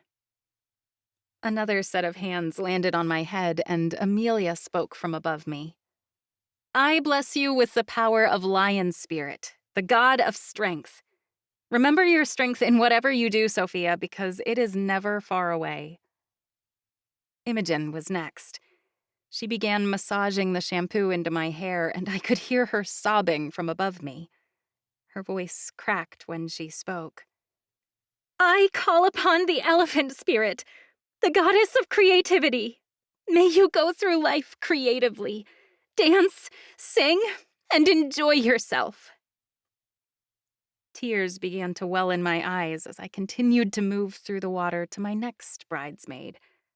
I felt Luana's gentle hands touch my hair, and I opened my eyes to see her signing above me. "I bless you with the Sloth Spirit. Be patient, Sophia, with others and yourself." I nodded to her and signed back, "I will." Lindsay washed my hair next and spoke gently as she swept the ends of my hair through the water. "I choose the Dolphin Spirit. May you be blessed with youthfulness, not just in your health and body, but in your mind. Stay playful. Connect with your inner child. Remember that you are young and free, no matter your age." Each blessing they bestowed upon me was like another weight lifted off my body. By this time, I felt like I weighed a mere 2 pounds. "I bless you with Eagle Spirit," Miranda said as she began washing my hair next. "May you have virtue, Sophia, and be willing to fly above whatever ails you." Vanessa cleared her throat and started washing me. "I call upon the Salmon Spirit, the god of abundance, to bless you with a bountiful life in the emotional and physical realms." Tears began to fall down the side of my face and into the water. They weren't the heavy kind, though. They were happy and light. There was just too much emotion flooding through me now that I couldn't keep it all in. I felt each and every one of their blessings touch me like a warm blanket. I'd never been so connected to the Great Spirit that I had been in that moment. I rotated through the water one last time until my mom's hands landed on me again. She rinsed the shampoo out of my hair while she spoke. "The Great Spirit has blessed you, Sophia. You are now connected to him and him to you. Hold these blessings in your heart, Sophia, for they will always be with you. A final tear streaked down my cheek and landed in the water. "A coty et veni," I whispered. "Let it come." "A coty et veni," my bridal party replied in unison. I opened my eyes, and the force holding me up in the water fell away. My body sank, and I placed my feet on the bottom of the riverbed and stood. When I walked out of the water, I felt like a different person. I was weightless. I was bright. I was Kyra Koignichi. Imogen's eyes glistened as she handed me my robe. "Well, Sophia, are you ready to get married?" "Absolutely," I said, beaming. Imogen smiled back. "Then let's make you the most beautiful bride the Hawkeye have ever seen." Something must have happened between the time we left the river and the time we made it back to Amelia's cottage, because that was the moment shit started to hit the fan. Whatever blessings I'd received this morning apparently weren't in place until after the wedding, because whatever could go wrong did go wrong. It started with the rain. Down at the river, it was beautiful and sunny, but by the time we made it back, dark clouds had rolled in. It was only starting to sprinkle when we got out of the carriage, but within 5 minutes, it was a full-on downpour outside. "We can't have a wedding in the rain!" I cried as I stared out the window. The rain was so thick, I could hardly see to the next cottage over. Rainwater ran down the street like little rivers. "Can the Tawakwa do something about the weather?" "Calm down, Sophia," Haloki insisted. She grabbed me by the shoulders and guided me over to a kitchen chair. "I'm sure it won't rain all day. Let's just wait it out. Then we can decide what to do." "Technically, you're not allowed to manipulate the weather," Imogen pointed out. "But I'm sure the Tawakwa chief will make an exception for you." She winked at me, then held up a makeup brush. "Close your eyes." I sat there patiently while Imogen worked on my makeup, but my hands knotted in my lap anxiously. I tried not to focus on the sound of rain hitting the roof, but I couldn't help it. I really hoped the rain let up soon. "There," Imogen said after a good 20 minutes. "You look amazing." She set her makeup brushes aside and held up a mirror. My eyes were so bright and big, and my lips were pink and plump. I looked like a supermodel or something. "Thanks, Im," I said. "I love it." "Now it's my turn," Miranda sang. She came over carrying a bag full of hairbrushes, clips, and hot tools. "I'm sorry to duck out, but Jonah and I have some decorating to do," Imogen announced. My jaw dropped. "But what about the rain?" Imogen patted me on the shoulder. "You let your wedding planners take care of that. I'll be back soon." "Okay," I said nervously. I didn't know how Jonah and Imogen were going to stop the rain, considering they weren't Tawakwa. But I trusted them to come up with something, hopefully. Maybe the Storm Lord had something in mind. Amelia noticed me shifting in my chair. "Don't worry about it, Sophia. You're the bride. You're not allowed to worry today." "I just want to get married," I admitted, as Miranda started brushing out my hair. "And you will," Amelia promised, "no matter what happens." It was easy for her to say because we didn't know what the day had in store for us at the time. As Miranda was finishing the last of the curls in my hair, the front door banged open. We all whirled around to see Jonah and Imogen stumbling inside. They were both soaked head to toe and were dripping rainwater all over Amelia's rug. Squeaks and Sassy followed. Squeaks shook out her feathers and water went everywhere, sticking to the walls and ceiling. Jonah clutched his palm with his other hand and sucked in a sharp breath. All the color had drained from his face. My stomach plummeted to my toes. "Ancestors, what happened?" "Essus!" Jonah squeaked. "We need Essus!" I shot out of my chair. Luana and Essus both rushed over to Jonah.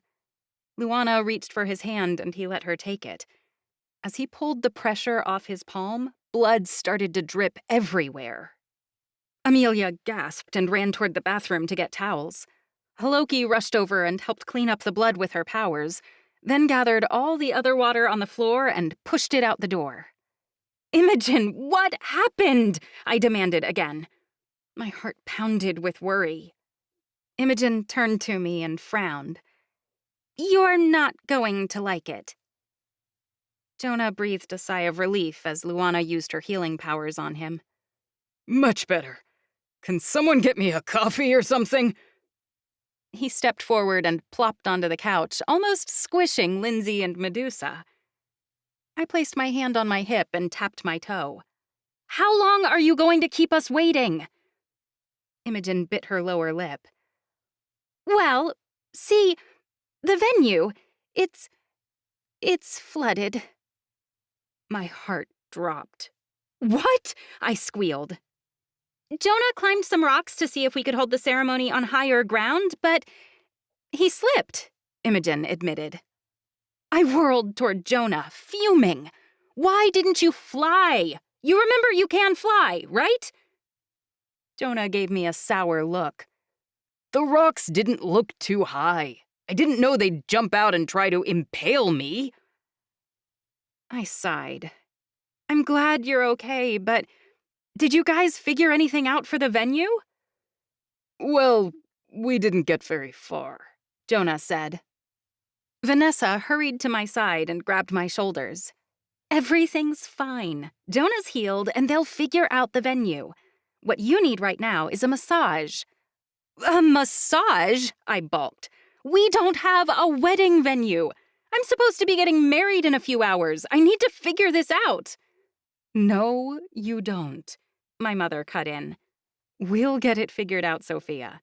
You don't have to worry about a thing." Vanessa dragged me into the bedroom. She cocked her head at the familiars, and the smaller ones came rushing behind us to help. "I was nervous on my wedding day, too, but you have to just relax," Vanessa said reassuringly as she waited at the door for the familiars to filter inside. Right before she shut the door, I heard Imogen whisper lowly to my mother, "Don't mention the missing rings to Sophia." My heart stopped. I didn't hear her right, did I? I grabbed for the door as Vanessa was swinging it closed, then stepped out into the main room. "Missing rings? The rings are missing?" Imogen grimaced, like she'd made a horrible mistake in letting me overhear. They're not lost, per se, Jonah said. Just a little misplaced. "A little misplaced?" I shouted. How could this be happening? My blood was starting to boil. This has to be some sort of bad omen. No, just a bad case of forgetfulness on Ezra's part, Jonah said. He'll find them. My head was starting to hurt. I pressed my fingers to my temples. "Is there anything else I should know?" Imogen and Jonah exchanged a look, but neither of them spoke. The whole room had gone silent. Jonah dropped his head. Well, I got a call from the DJ this morning. He's sick and can't make it. Ancestors! Someone tell me the cake is okay, I insisted. Imogen sucked a breath through her teeth. "The cake is fine, as far as we know, but the caterer, great spirit," I breathed. "What happened with the food?" Imogen frowned. "Well, a fight broke out between two familiars at the restaurant this morning. All the appetizers they prepared last night are ruined," Imogen admitted. My jaw dropped and my eyes watered. I didn't know how much more I could handle. I was starting to wonder if the ancestors wanted this wedding to happen at all. Amelia's hands curled into fists. She stepped forward and exploded. "That's it? Sophia, we have this handled. You're getting your massage. Everything will be ready when you're done." "But, Am," I cried. I had to do something to help. "No buts." She pointed to her bedroom. "You're the bride, and you're not going to deal with this crap today. Mom, Haloki, I need your magic. Miranda and Lindsay, we need a couple extra hands. And you two," she shot a pointed look at Imogen and Jonah, "we need your wedding planning expertise. Luana and Vanessa will stay here with the familiars and Sophia." She turned back to me. "Trust me, sis, we have everything handled." I literally couldn't argue, because everyone started moving all at once following the instructions Amelia barked at them. For once, I was actually grateful for my sister's bossy attitude. Vanessa dragged me back into the bedroom.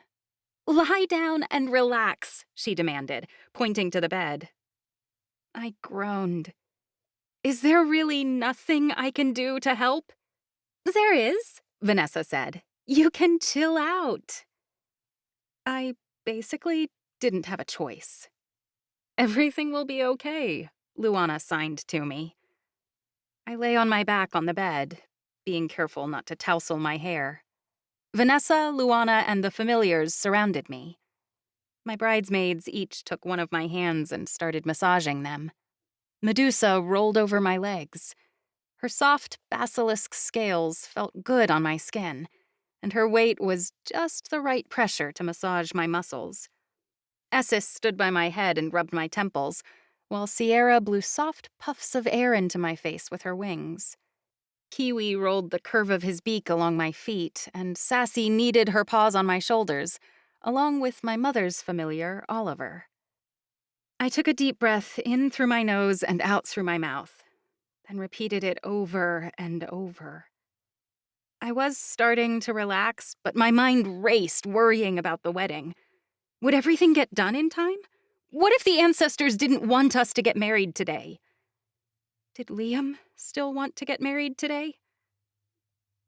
I was starting to drift off when I heard the sound of the front door. I startled. A bunch of voices spoke all at once that I couldn't hear what they were saying. Vanessa, Luana, and I exchanged a glance, then got out of the bed to see what was up. My bridal party was back, along with Jonah, but they looked flustered and uncertain. Mom and Haloki hadn't returned. "Is everything taken care of?" I asked. Imogen turned to me, biting her lip. A moment later, her eyes brightened. "All taken care of." I could tell she wasn't being entirely truthful. My face paled. "What's wrong?" "Nothing," Amelia insisted. "Everything is great. Let's get dressed." I wished I could say I stayed relaxed, but I didn't. There was this energy in the air that told me things weren't quite as perfect as Amelia said they were. By now, we didn't have a lot of time until the ceremony started. My bridesmaids rushed to do their hair and makeup, and Jonah stayed around to help. I remained on edge. Everyone insisted I calm down, so I didn't say anything. "Time to get in our dresses," Imogen sang. She reached into the closet and pulled out her bridesmaid's dress. Everything was fine until... rip! The sound of tearing fabric met my ears, and my heart dropped. I whirled around from where I was combing out Essis' fur. Imogen stood frozen solid, her eyes wide and her jaw practically on the floor. I closed my eyes, certain I couldn't take one more thing going wrong today. "Please tell me that wasn't what I think it was." "It'll be fine," Imogen said, but I heard the uncertainty in her tone. "Ancestors," I sighed, sinking down onto the bed. Luana rushed over and rubbed her hands over my shoulders. It was supposed to be reassuring, but all it did was remind me of the weight this wedding was putting on me today. "If one more thing goes wrong, I swear it's fine," Imogen insisted. "All that matters is you're getting married today." "Imogen's right," Amelia agreed.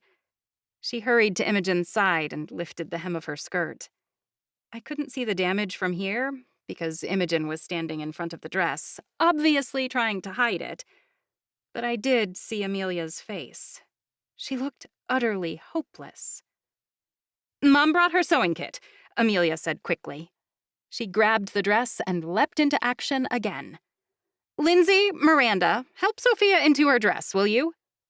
"Please don't tell me that's ruined too," I said sourly. I wouldn't be surprised, considering how this day was going.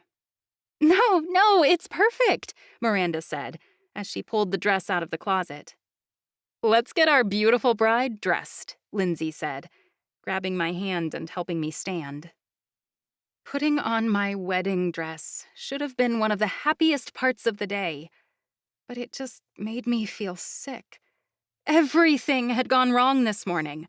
I feared what might happen at the ceremony. At least the dress fit, which I'd been uncertain of with my growing belly. "How is everything in there?" Jonah asked through the door. I huffed.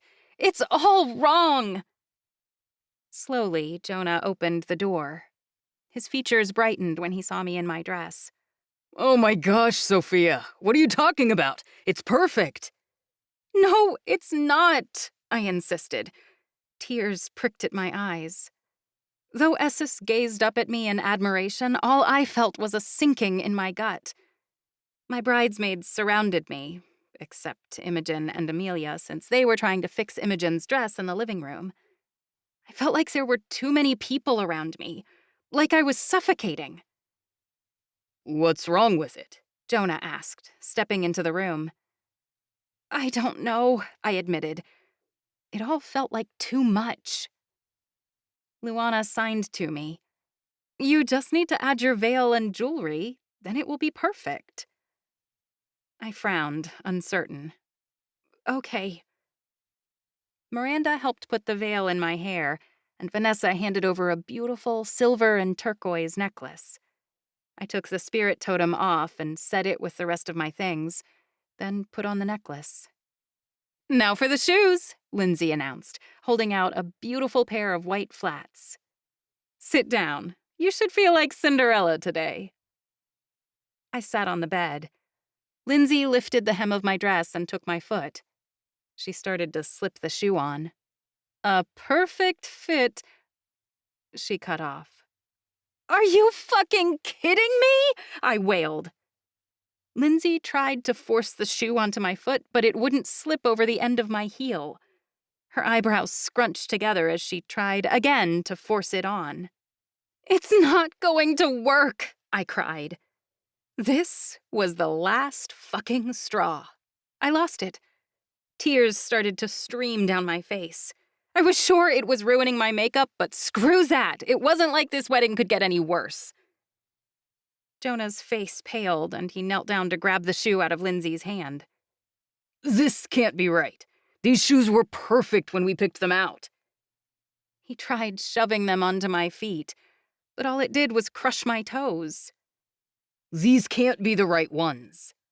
"They are," I sobbed. "I have pregnancy feet." Jonah scrunched up his eyebrows. A little birds and the bees 101. Your feet can't get pregnant, Sophia." "Not like that, dummy." Lindsay swatted Jonah on the shoulder. "She's saying she's retaining too much water." Heavy sobs rocked my shoulders. Vanessa and Luana shared a worried look. "This wedding's a disaster," I cried. "Liam's not going to want to marry me once he sees my big fat feet walking down the aisle. Hell, the way this day is going, we'll be lucky if he even shows up." "He's going to show up," Jonah promised. "He loves you more than anything." "He won't care about your feet," Vanessa promised. "You can walk down the aisle barefoot." "How?" I growled. "The aisle is probably underwater. If Jonah's hand weren't healed, he'd be trailing blood down the aisle instead of rose petals. Imogen's going to be walking in front of me with a dress that's in 2 pieces. There's no food. There's no music. Who wants to bet the officiant's late, too?" "Sophia?" Imogen stepped into the doorway. Her face fell when she regarded me. "What's wrong?" "Everything!" I cried, hot tears rolling down my face. I need some space." I sniffled uncontrollably. Lindsay, Miranda, and Vanessa backed off, But Luana continued rubbing my shoulders. Esses came closer and snuggled onto my lap for comfort. Jonah shot a look at Imogen like he didn't know what to do. 3 of my bridesmaids left the room, but Imogen stepped inside and closed the door. I felt like I could breathe better now that there were only 3 people and my familiar in the room with me. "I'm sorry," I said, wiping my tears.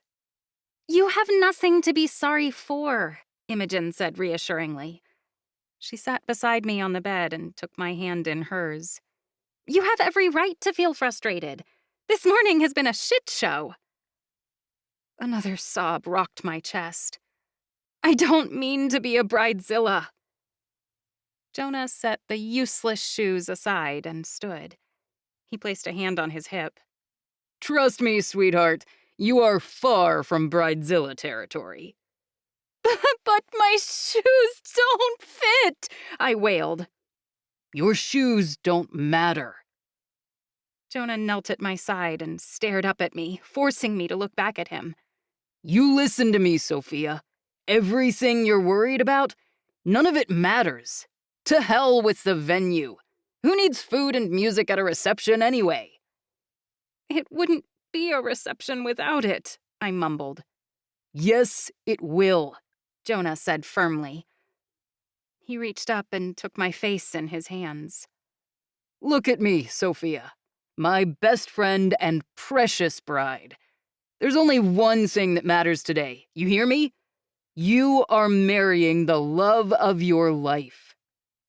"Well," I muttered, "I can't get married without rings." Yes, you can, Jonah reminded me. and you will. Forget about the rings. Forget about Imogen's dress. She's not the one getting married today. You are marrying Liam, the love of your life and the father of your baby. And you're doing it surrounded by all the people you love most in the world. In a few hours, you and Liam will be bonded for life. "I guess, but—" No buts. Jonah cut me off, shaking his head. You and Liam are getting married today. Tomorrow, you'll laugh about everything that happened today because everything will pale in comparison to the moment you say, I do. That's what you're going to remember from today. And from then on, all that matters is your relationship with Liam and your little baby girl. That's what's important. The rest of this day can suck it. Jonah's words completely touched my heart. His reasoning made all the terrible things fall away. "You're right," I whispered. Luana stopped rubbing my shoulders and shifted on the bed to sit next to me. "You and Liam are going to have the most beautiful marriage," she signed. "And that's more important than any wedding." I sniffled and wiped the tears from my eyes. Imogen wrapped her arm around my shoulder. "I just know all the bad luck is over, Sophia. Just wait until Liam sees you walking down the aisle." A final sob broke out of my chest. "Well, he can't see me like this. My makeup is ruined." Imogen gave me a friendly smile. "Good thing your makeup artist has a touch-up kit." I chuckled under my breath, mostly to break the tension. "Thank you, you guys." That's what we're here for, baby girl. Jonah stood and held out a hand. Let's get you aisle ready. Imogen and Jonah teamed up to help touch up my makeup, while Esses fluffed my veil and Luana straightened all my jewelry. Finally, the redness washed from my face and I felt like I could breathe again. Ready? Jonah asked. I nodded. "I'm ready." Jonah opened the door and Esses scurried out in front of him. "Da-da-da-da!" Esses sang. All eyes turned toward me as I stepped out of the bedroom. Several screams of delight hit my ears. Lindsay, Miranda, and Vanessa practically swooned. Amelia got all teary-eyed. "Do I look okay?" I asked. "Of course you do!" Amelia cried. She spread her arms out wide and walked over to me. "You're the most beautiful bride I've ever seen." "Absolutely," Vanessa agreed. Everyone else quickly joined in. Amelia hugged me tight. I smiled nervously. Well, let's hope everything went well on Liam's end. Amelia drew away and took my hand. Everything is going to be fine. You keep saying that, I pointed out. She smiled proudly. That's because it's true. Jonah cut in when Amelia stepped away, and he drew me into a hug. Squeaks and I have to go get dressed. You've got this. He kissed me on the cheek, and I blushed. Thanks, Jonah. Your Royal Highness the Storm Lord, He corrected playfully. I rolled my eyes at him and smiled. How could I forget? You never miss a chance to remind me. He chuckled. I'll see you at the ceremony. Jonah's right, Imogen said, as soon as he and Squeaks left. This wedding is going to be fantastic. Within minutes, Imogen had finished sewing her dress and she got changed. I couldn't even tell it was ripped. All the bridesmaids matched. Their dresses were light blue, floor-length chiffon gowns with thin straps on the shoulders and ribbons around the waist. The familiars dressed up, too. Essis wore a black bow tie around his neck, while Sassy wore a flower to match Imogen's bouquet. The others had on some sort of scarf, tie, or flower around their neck to celebrate the occasion. It was still raining outside, but Amelia used her Toaqua powers to push aside the rain so we wouldn't get wet when we piled back into the carriage. My hand shook in my lap, but Essis brushed his tail across the back of my hands to soothe me. I closed my eyes, trying to stay calm, and didn't open them until the carriage came to a stop. I let out a shaky breath. Are you going to be okay? Amelia asked. I nodded. I'll be fine. Can everyone just give me a minute? Sure, she said. My bridal party climbed out of the carriage, but I stayed inside with Essis. In the stillness of the carriage, I placed my hand on my stomach. It's going to be okay, little Ava Marie, I whispered. Your daddy and I are getting married today, and nothing, not rain, not rings, not music, nothing can stop that. We love each other so much, and we are so excited to share that love with you. This day isn't just for us, it's for you too. Today, we become a family. A single tear streaked my face, but it wasn't because I was scared anymore. I was overcome with joy that in just a few moments, Liam and I would start on a beautiful new chapter of our lives. I couldn't wait to see where it took us. I opened my eyes and my breath became steady.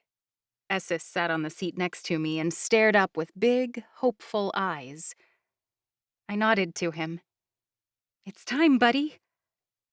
My heart pounded in exhilaration as I exited the carriage. The first thing I noticed was that the rain had let up. A smile touched the corners of my mouth. The bridesmaids and groomsmen crowded beside a tall rock structure with trees all around it. It was the same rock Liam had placed his handprint on during his chief ceremony. We couldn't see the ceremony from here, but I knew it was just around the corner. Everyone stopped talking and mingling when I stepped out of the carriage. My mom and Haloki had arrived and joined them. They all looked at me with the same soft expression. Is something wrong? I asked. Ezra stepped up and offered a hand. My bare feet hit soft, moist ground. Everything's perfect. Ezra patted his breast pocket as if to tell me the rings were safe inside. You look beautiful, my soon-to-be sister-in-law. I smiled, then turned to Imogen, Jonah, and Amelia. Thanks for taking care of everything. What do you think sisters are for? Amelia asked. Before I could answer, Imogen stepped in. Everything's right on schedule, Sophia. In a few minutes, the familiars will take their seats. Then the ushers will seat the parents. After that, Christian and Katie will walk down the aisle and smudge the area. Then it's just like we practiced, okay? I nodded and looked around. Where's my dad? Right here. He came walking around the side of the rock formation. Sorry, just a few last-minute decorations to take care of. We're all set. We are? I asked, hope surging in my chest. Dad's eyes softened as he looked at me. Oh, Sophia, my sweet baby girl. Dad reached out and hugged me. There seemed to be a lot of hugs going around today. After a few moments, he drew away, and I noticed the tears dotting his eyes. You're... He sighed before finding his voice again. I'm honored you asked me to walk you down the aisle. Liam's truly a lucky man. Thank you, Daddy, I said, trying not to cry. I wouldn't have asked anyone else to give me away. I love you. Dad wiped his eyes and chuckled under his breath. Who turned on the waterworks? Jonah stepped forward and placed a hand on my father's shoulder. Mr. Henley, it sounds like it's time. My heart fluttered. I turned my attention to the ceremony. I heard the sounds of drums, whistles, and flutes playing. The familiars were already walking off to take a seat, except for Baby and Essis. Baby wore a bag around his neck filled with white flower petals, and Essis held a small white pillow. Ezra tied the rings to it. My mom and Haloki were both arm in arm with one of the ushers. They waved as they were guided around the side of the rock formation. My heart pounded. Wow, I can't believe it's really here. You still want to do this, right? Dad asked while Imogen lined up the wedding party. I nodded to him. Absolutely. Good, he said. Because I can't imagine handing you off to anyone but our chief. Liam's a fine man, Sophia. I know, Daddy, I chuckled. That's why I'm marrying him. Sophia? Imogen said, holding out my bouquet. It's time. I got all jittery as I took the bouquet from her and lined up behind her and Jonah. I barely had a chance to take a breath before Essis started forward. I wanted to smile and cry all at the same time. I couldn't decide which one, so I just did both. Vanessa and Bren stepped forward next, followed by Miranda and Jake, Lindsay and Wyatt, Luana and Cade, and Amelia and Ezra. Finally, my maid of honor and Liam's best man were up. Jonah turned around to wink at me. You've got this, Boo. The moment Imogen and Jonah stepped around the side of the rocks, my heart started to pound so hard my legs shook beneath me. Dad noticed my arm shaking in his, and he placed a gentle hand on mine. It's going to be okay, Sophia, he whispered. I mostly believed him, but part of me worried that I was going to step into the ceremony and everything was going to go wrong. Like Liam wouldn't be there, or he'd take one look at me and go running. What if he wasn't at the altar? Ancestors, I was going to faint. To be honest, Dad, this wedding is scaring the shit out of me, I replied. Dad squeezed my hand. I was scared when I married your mother, too. So it's normal? I asked. He nodded. It's your ancestors speaking through you. They're asking you to prove yourself.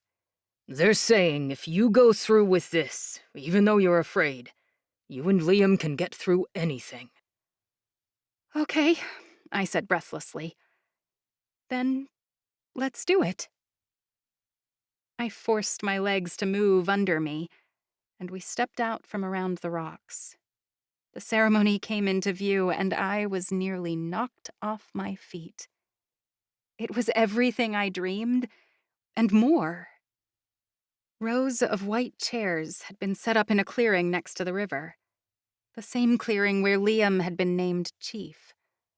A huge cliff face rose on the other side of the river, and vibrant green trees surrounded us on all sides.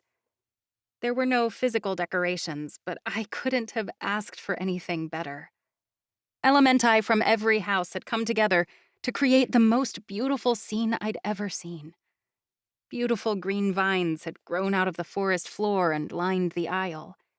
Beads of water had been strung into formations that looked like ribbon. Tawakwa, somewhere in the crowd, must have been controlling it, because it hovered in the air and connected one row of chairs to the next. Above our heads, Yapluma used their power to keep tea light candles floating in the air. Between them, raindrops hovered. Each raindrop spun so that they reflected the candlelight at different angles, making it look like diamonds sparkling above us. The cry of a bird came from above. I looked skyward to see squeaks flying overhead. Sassy was on her back, tossing rose petals down on us. They fluttered down to the ground gently, and I smiled in delight. My eyes returned to the ceremony. My attention was completely stolen by the archway at the end of the aisle. One side was made with swirling water, and the other was a calm fire. The two elements met in the middle and swirled together effortlessly.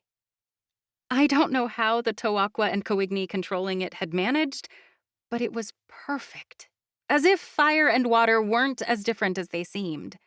They did mix, just as Liam and I did. Finally, my eyes fell upon the most beautiful, amazing thing in the forest. Liam. He stood in front of the archway in a black tux, his hands crossed in front of him. Julian was at his side, but I barely noticed the dragon. All I saw was the incredible, heartwarming face of my future husband, staring back at me. When our eyes met, my heart swelled beyond anything I'd ever felt before. That soft, gentle look he gave me was everything. I felt every ounce of his emotions flowing across the space between us and settling deep into my heart. In just that one look, I heard everything he wanted to say. I love you, Pawi. But it was more than that. So much more. These weren't empty words or something said to make me feel better. The words weren't even said at all, and yet I could feel them the way I felt the air on my skin and the humidity in the air. Liam Maito loved me, and he was aching to pledge himself to me. And I, him. At that moment, the clouds parted and sunlight broke through. The beautiful golden light streamed through the forest and landed on my magnificent groom, highlighting him for all the world to see. It was like the ancestors themselves were reaching out to touch him. I was sure the guests stood as I walked down the aisle, but I didn't notice. All I saw was Liam. For all I knew, we could have been the only two people in the world right then. He was my light, and I would walk down this aisle for eternity just to reach him. All my anxiety from earlier washed away as a sense of peace touched me, so strong it sent tears rolling down my cheeks. In that moment, there was no earth, water, fire, or air. There was only Liam, and he was all I needed to survive in the world. I felt like I was floating down the aisle. I barely noticed I was walking. But somehow I reached Liam. Take care of her, Dad whispered before handing me off to Liam. My shoulder shook as Liam offered me his elbow, but it was for all the right reasons. I looped my arm through his, and he reached up and wiped his thumb across my cheek. That soft, caring look never left his eyes. Why are you crying, Pawi? He asked gently. Pregnancy hormones? I shook my head and my voice cracked. No, I just can't keep in how much I love you. Tears welled in his eyes. I love you too, Pawi. Let's get married. Liam turned back to Julian, who stood in front of the archway. For the first time, I noticed a narrow table in front of him with a tall candle on top. Liam led me in front of it and took my hands as we faced each other. The forest went completely still, except for the sound of water flowing behind us. Julian bowed his head and blew a puff of fire from his nostrils. The flames caught the wick of the candle. As soon as it was lit, the dragon stepped aside and Bane came forward. Traditionally, the chief of your tribe officiated wedding ceremonies, but since this was the chief's wedding, we'd asked Elder Bane to officiate. I couldn't think of anyone better to marry us than our mentor. Bane raised his hands to the crowd. You may be seated. An eagle cried from above us, and I looked upward. At first I thought it was Squeaks again, but her cry was louder. Instead of a hippogriff, it was a bald eagle. I looked back to Liam, who was beaming. I've heard eagles are a sign of luck. Liam nodded.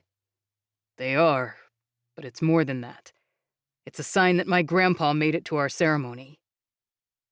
I squeezed his hands. I hope all our grandparents made it. They wouldn't miss it for the world, Liam whispered. Our ancestors are with us today. Bane cleared his throat, and Liam and I went silent. We are gathered here to honor the love and connection between two of our very own. Today, we break boundaries that have been in place for generations. In Hawkeye tradition, one must marry within their own house to preserve their bloodline. Liam leaned in and whispered to me, Remind me again why we let Bane officiate? I snickered under my breath. At least he's not giving us sex advice again. Liam winked at me. Yet. Bane continued like he didn't notice our side conversation. Today, Liam and Sophia prove that the lines we have drawn in the sand are of our own making, that we have the power to erase those lines. Today marks the beginning of a new era. No longer will we divide ourselves between Toaqua, Coigni, Navita, Yapluma, and Anichi. With the union of these two great souls, whose society has deemed opposites, fire and water will become one. We are one, Hawkeye. And with their deep love for one another, Liam and Sophia have paved the way for us to reclaim that title. Tears welled in my eyes again. I half expected Bane's speech to be comical, but it wasn't. It made me realize that Liam and I had a larger purpose together, and that made me love him even more. To our chief of Toaqua, Bane said, nodding to Liam. And our chosen one from Coigni. He nodded to me. May the Great Spirit bless you and your future, and may no element separate you. I beamed at Liam. Nothing could separate us. Not now, not ever. Come forth and wash your hands, Bane said, gesturing us through the archway and toward the water. Shed your past evils and your past loves. Liam took my hand and led me forward. We stopped just past the archway at the bank of the river. Liam flicked his wrist and water spouted up from the river, allowing me to reach out and stick my hands into it instead of kneeling in the dirt. Liam kept his voice low as he spoke for only me to hear. This is our new start, Pawi. Our past doesn't define us anymore. Not after today. Agreed, I said, feeling it deep within my bones. Liam reached for my hands. As we clasped them together, he made water swirl around them, giving our hands one final wash. Bane waited patiently until we finished. Now for the blue paint ceremony. We stepped through the archway again and returned in front of Bane. He held out a ceramic bowl with blue paint inside. Blue is the traditional Hawkeye paint color for weddings, Bane explained, loud enough for the guests to hear. As you paint each other's hands, you are motioning to the Great Spirit your promise. In this, you vow that you devote your souls to one another. Even in the case of death or divorce, you will always be joined in the eyes of the Great Spirit, forever. Bane lowered the bowl.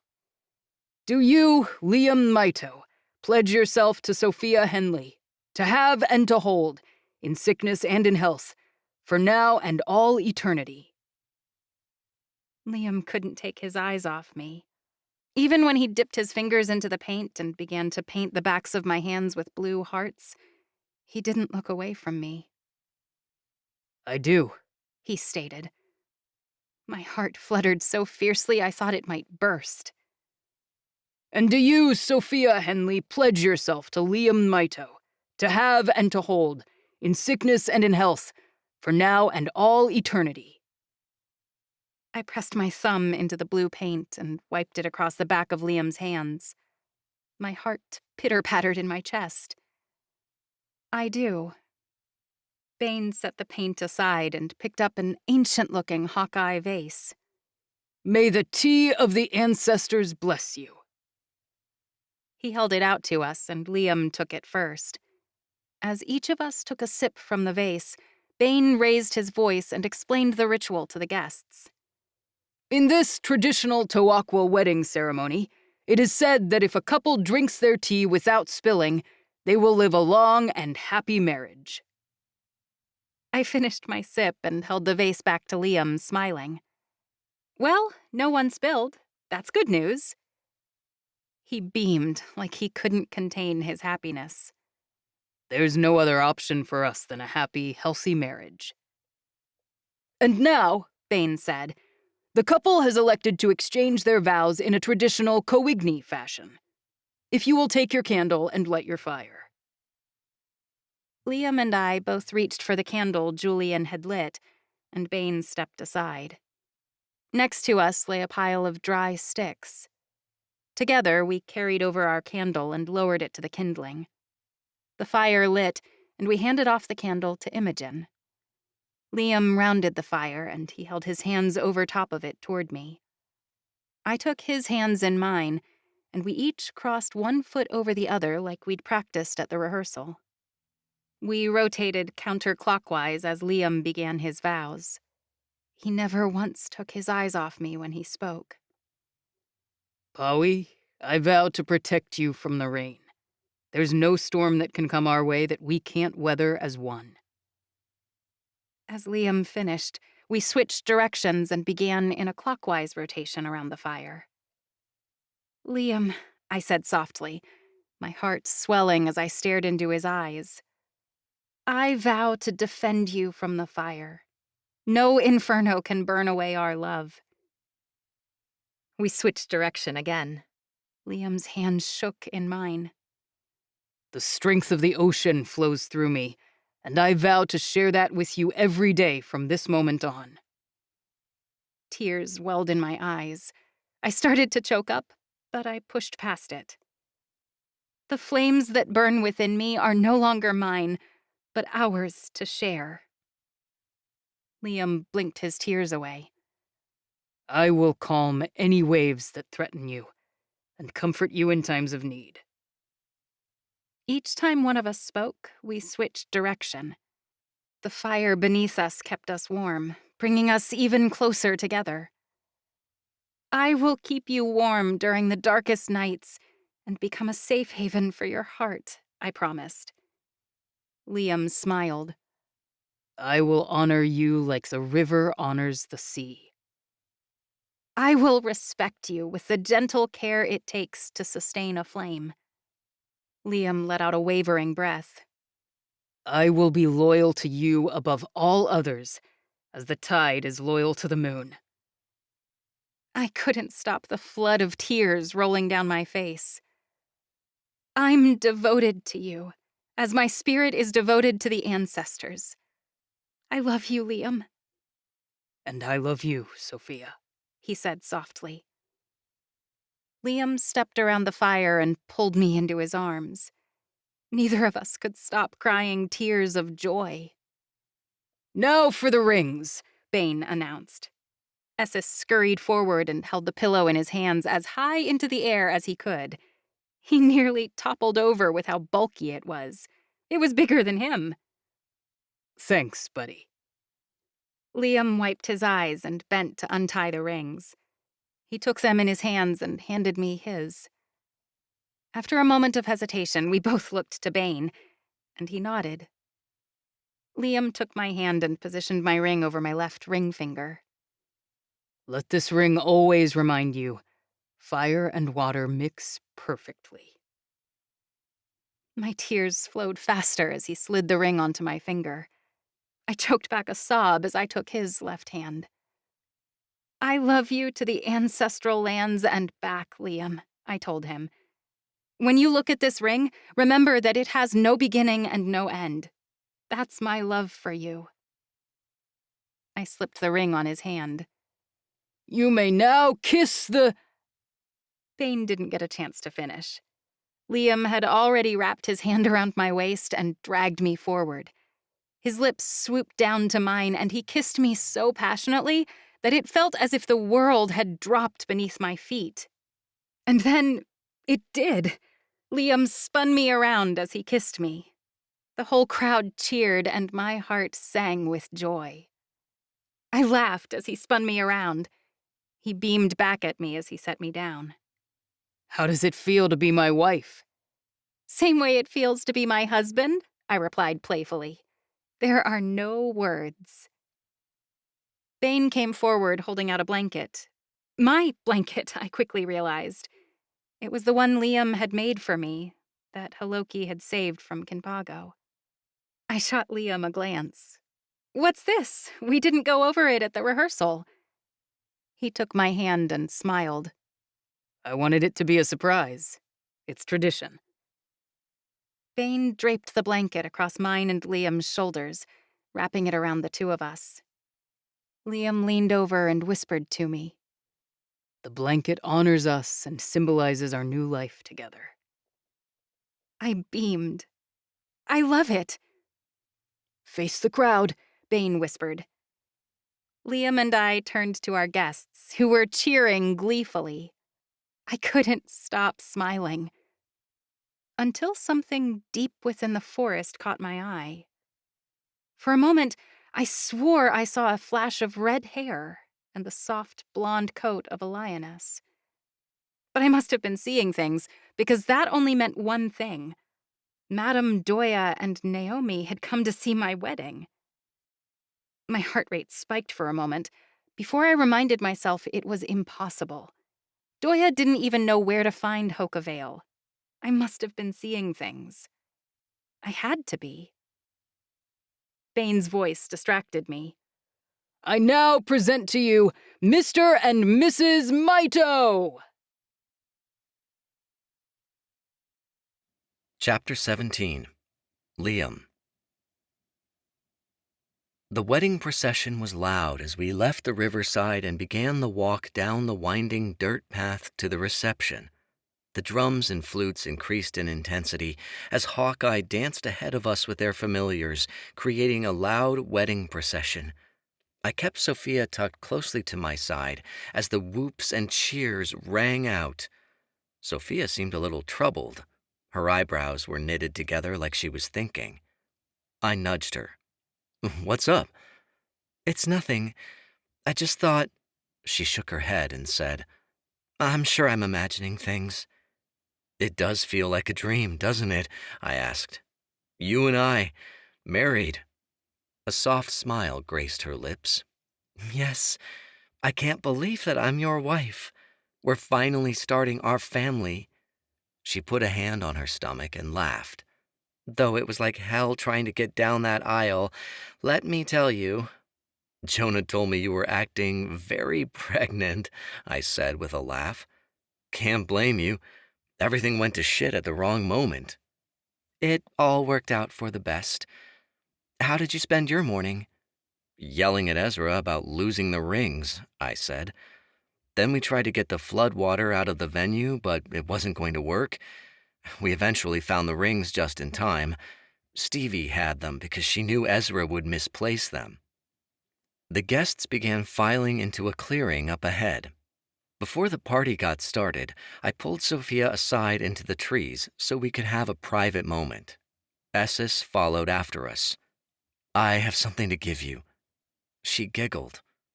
Always with the gifts. The first of many in the rest of our lives. I pulled a small jewelry box out of my pocket. I want you to have this. As I opened the box, Sophia gasped. Lying on the velvet was a copper key, outlined with green patina from age. The key's handle was shaped into a heart formation, a crown sitting in the center of it. It was as long as Sophia's forefinger and suspended on a gold chain. Her eyes grew wide as her fingers caressed the key. I saw it at the bottom of the waterfall a long time ago. It was glowing like it was some sort of magic, I said. Remember when I proposed? When I dropped the ring in the pool, my magic grabbed this first. Imogen made it into a necklace for you. I thought it would be a perfect gift since it came from the waterfall and that's our special place. Liam, it's perfect. Her eyes sparkled in that special way of hers as she observed the key. Sophia took off the silver and turquoise necklace and gave it to Esses. I looped the key around her neck and fastened the chain. It looked beautiful around her neck. Consider it the key to my heart.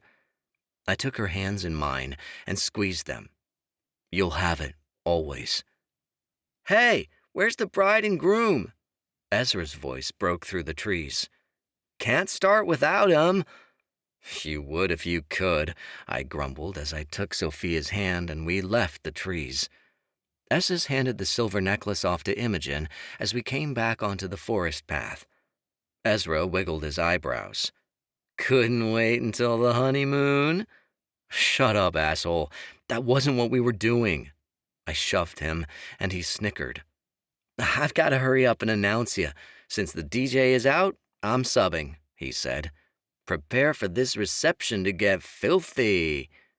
Great. I could only imagine the kind of music he was going to play. As we waited at the clearing's entrance, Ezra began to announce the bridesmaids and groomsmen one by one until it was our turn. And now, the moment you've all been waiting for. Please welcome the brand new Mr. and Mrs. Maito. As Sophia and I entered into the clearing to a state of applause, my mouth dropped open. The clearing was surrounded by redwood trees. Yellow stringed lights hung in a crisscross fashion over the area. Wooden tables and benches carved straight from the trunks of trees gathered in an open square around the dance floor, which was made of hardwood. White wildflowers and candles were strewn out along the tables and in various places on the ground. Fortune fairies hovered in the air, and a wall of ivy had been set up behind the bridal table at the head of the clearing. The bridal clearing had a twisted arch of roots over the groom and bride seats, and a three-tiered white wedding cake perched on its own wooden stand at the corner of the reception. White Anichi birds with long tail feathers and shimmering wings perched in the trees and sang to provide music for the dinner. Their voices sounded like a string quartet. Jonah and Imogen had really outdone themselves. This looked fantastic. As we drew to the bridal table, Jonah did a twirling maneuver. I present to you your wedding, styled by the fashionable Mr. Chani and Miss Arnold. Keep in mind we did all this in the span of, say a few hours. We refuse to accept payment. However, we'd be more than happy if you gave a tip. Imogen stepped on his foot, and Jonah yelped. Sophia appeared delighted. She spun on the spot in wonder, trying to take it all in. You did an amazing job, you guys. You should think about doing this for real, I said. We'll be too busy planning Jonah's wedding next, Imogen teased. Jonah went pink before fluttering his eyelashes. Is there food? Sophia asked anxiously. While you were finishing up getting ready, Haloki and your mom cooked like mad, Imogen said. They got the main dishes done in time. It was nuts. But smells amazing. We sat down at the bridal table and were immediately served salmon, venison stew, corn, fry bread, and squash. Esses started packing food into his chubby cheeks, while Julian groaned to save some for him. I cut into a bit of salmon with my fork and held it up to Sophia. She lifted a curious eyebrow as she noticed everyone was looking at us. Am I supposed to do something? It's Hawkeye tradition for a groom to feed his bride, I said. It signifies he'll be a good provider." "Oh." She leaned forward and took a bite. Once Sophia swallowed, everyone else started eating. Friendly conversation permeated the area, though I noticed that Coigny had taken one side of the clearing and Tawakwa the other, with our loved ones mostly in the middle. I hoped everyone got along tonight. Today was supposed to be a day of peace. When dinner was nearly finished, Jonah got up with a glass of champagne to make his speech. "As best man, I've known Liam for a very long time. Over 15 years, as a matter of fact," he began. "And I can testify that he's never been very good at dating. Most women he just scared off. Turns out he just needed to find someone who's scarier than he is." Laughter broke out amongst the guests, and Squeaks bobbed her head in agreement. Sophia smiled, and Jonah continued. "Sophia and Liam were obviously head over heels for each other right from the start, and though they tried to hide it, it was obvious to everyone who knew them. I personally couldn't be happier that my two best friends are hitched. Ancestors know they deserve it. They've taught us something about love I think we can all acknowledge. That no matter what stands against it, love will always persevere so long as two people are committed to weathering whatever storm that comes. And that's good, because if their kid is anything like either one of them, or ancestors forbid, like both of them, great spirit help us all." The crowd laughed harder. Jonah turned toward Sophia and me. "Sophia, darling, Liam, baby, I love you both. Now keep making lots of cute babies." Awws resonated around the clearing. Mom wiped a tear from her eye away at the end of Jonas's speech. He passed the microphone off to Imogen, and she slowly stood. She fidgeted on the spot. "I tried for weeks to come up with words to express how I feel about you guys," Imogen said. "I came up flat, because words could never describe how I feel in my heart. So instead of talking about it, I thought I'd just show you." Ezra and Wyatt carried a large trunk in front of the bridal table. They opened it, and Imogen reached in to hold up whatever was inside. I became speechless. My regalia. My regalia had been ruined in the riots, but it had been completely restored. New beads had been sewn along the parts that had been broken, and feathers that looked like they'd come from Squeaks replaced those that had been destroyed. The regalia was more elaborate than it had ever been, though. The design on the back placed blue, gray, and white beads in the formation of a powerful ocean, the moon shining over it while a black wolf waited on shore and a red dragon flew across the dark sky. The detailing on the regalia was so complicated, it looked like it had to be completed by a master.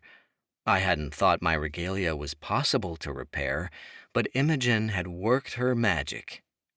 "Your mother brought it when she fled Kinpago. I've been working on it since we arrived," Imogen said shyly. "I wanted your regalia to be worthy of a chief." Sophia and Jonah looked similarly shocked. Neither of them knew about this. Tears rose in my eyes. You can't possibly realize what this means to me." "I do, which is why I fixed it," she replied. "And I'd say you don't have to thank me, but screw that, because this thing was hell to work on." Sophia laughed. Imogen looked at her and said, "It's time for your present, Sophia. It's not something physical, but something I hope you can cherish in your heart." Cade came onto the dance floor, carrying an old acoustic guitar. Imogen faced us as Cade tuned the instrument. "We wanted to give you guys something special before your first dance," Imogen said. "So Cade and I wrote a song that we think symbolizes your relationship, and we want to play it for you." Holy shit, they'd written a song? How the hell had they managed to get along well enough to do this for us?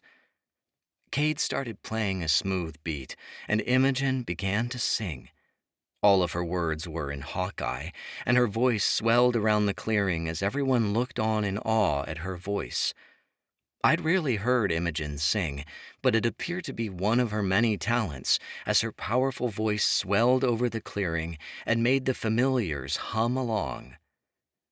We began like the start of a story, a fairy tale just meant to be in a world without happy endings. We didn't want to be in love, but love takes what it wants, and I knew all I wanted was you. The world thinks we've gone insane, but if I'm insane, it's because of you. The world tried to drive us apart, but it cannot keep us apart. I will always come back to you. So stay with me, cherished one. I will bring you back to me.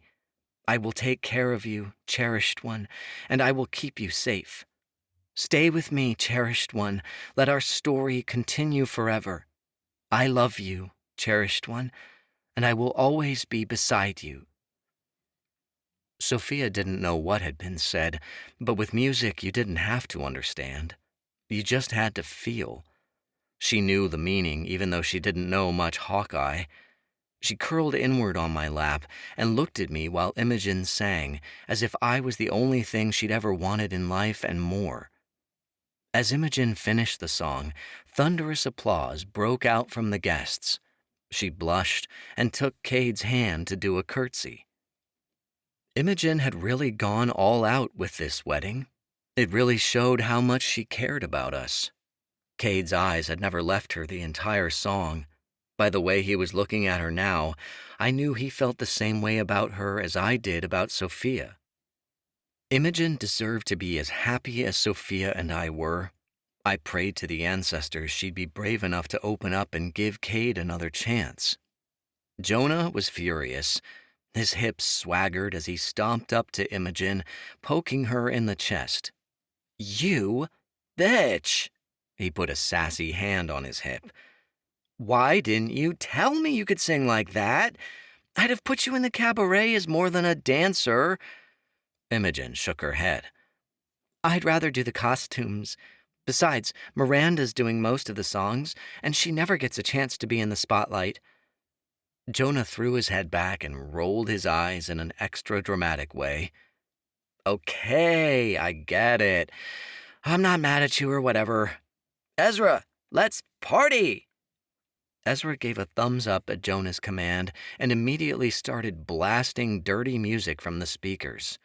The familiars in the trees got spooked and scattered, while the guests stampeded onto the dance floor.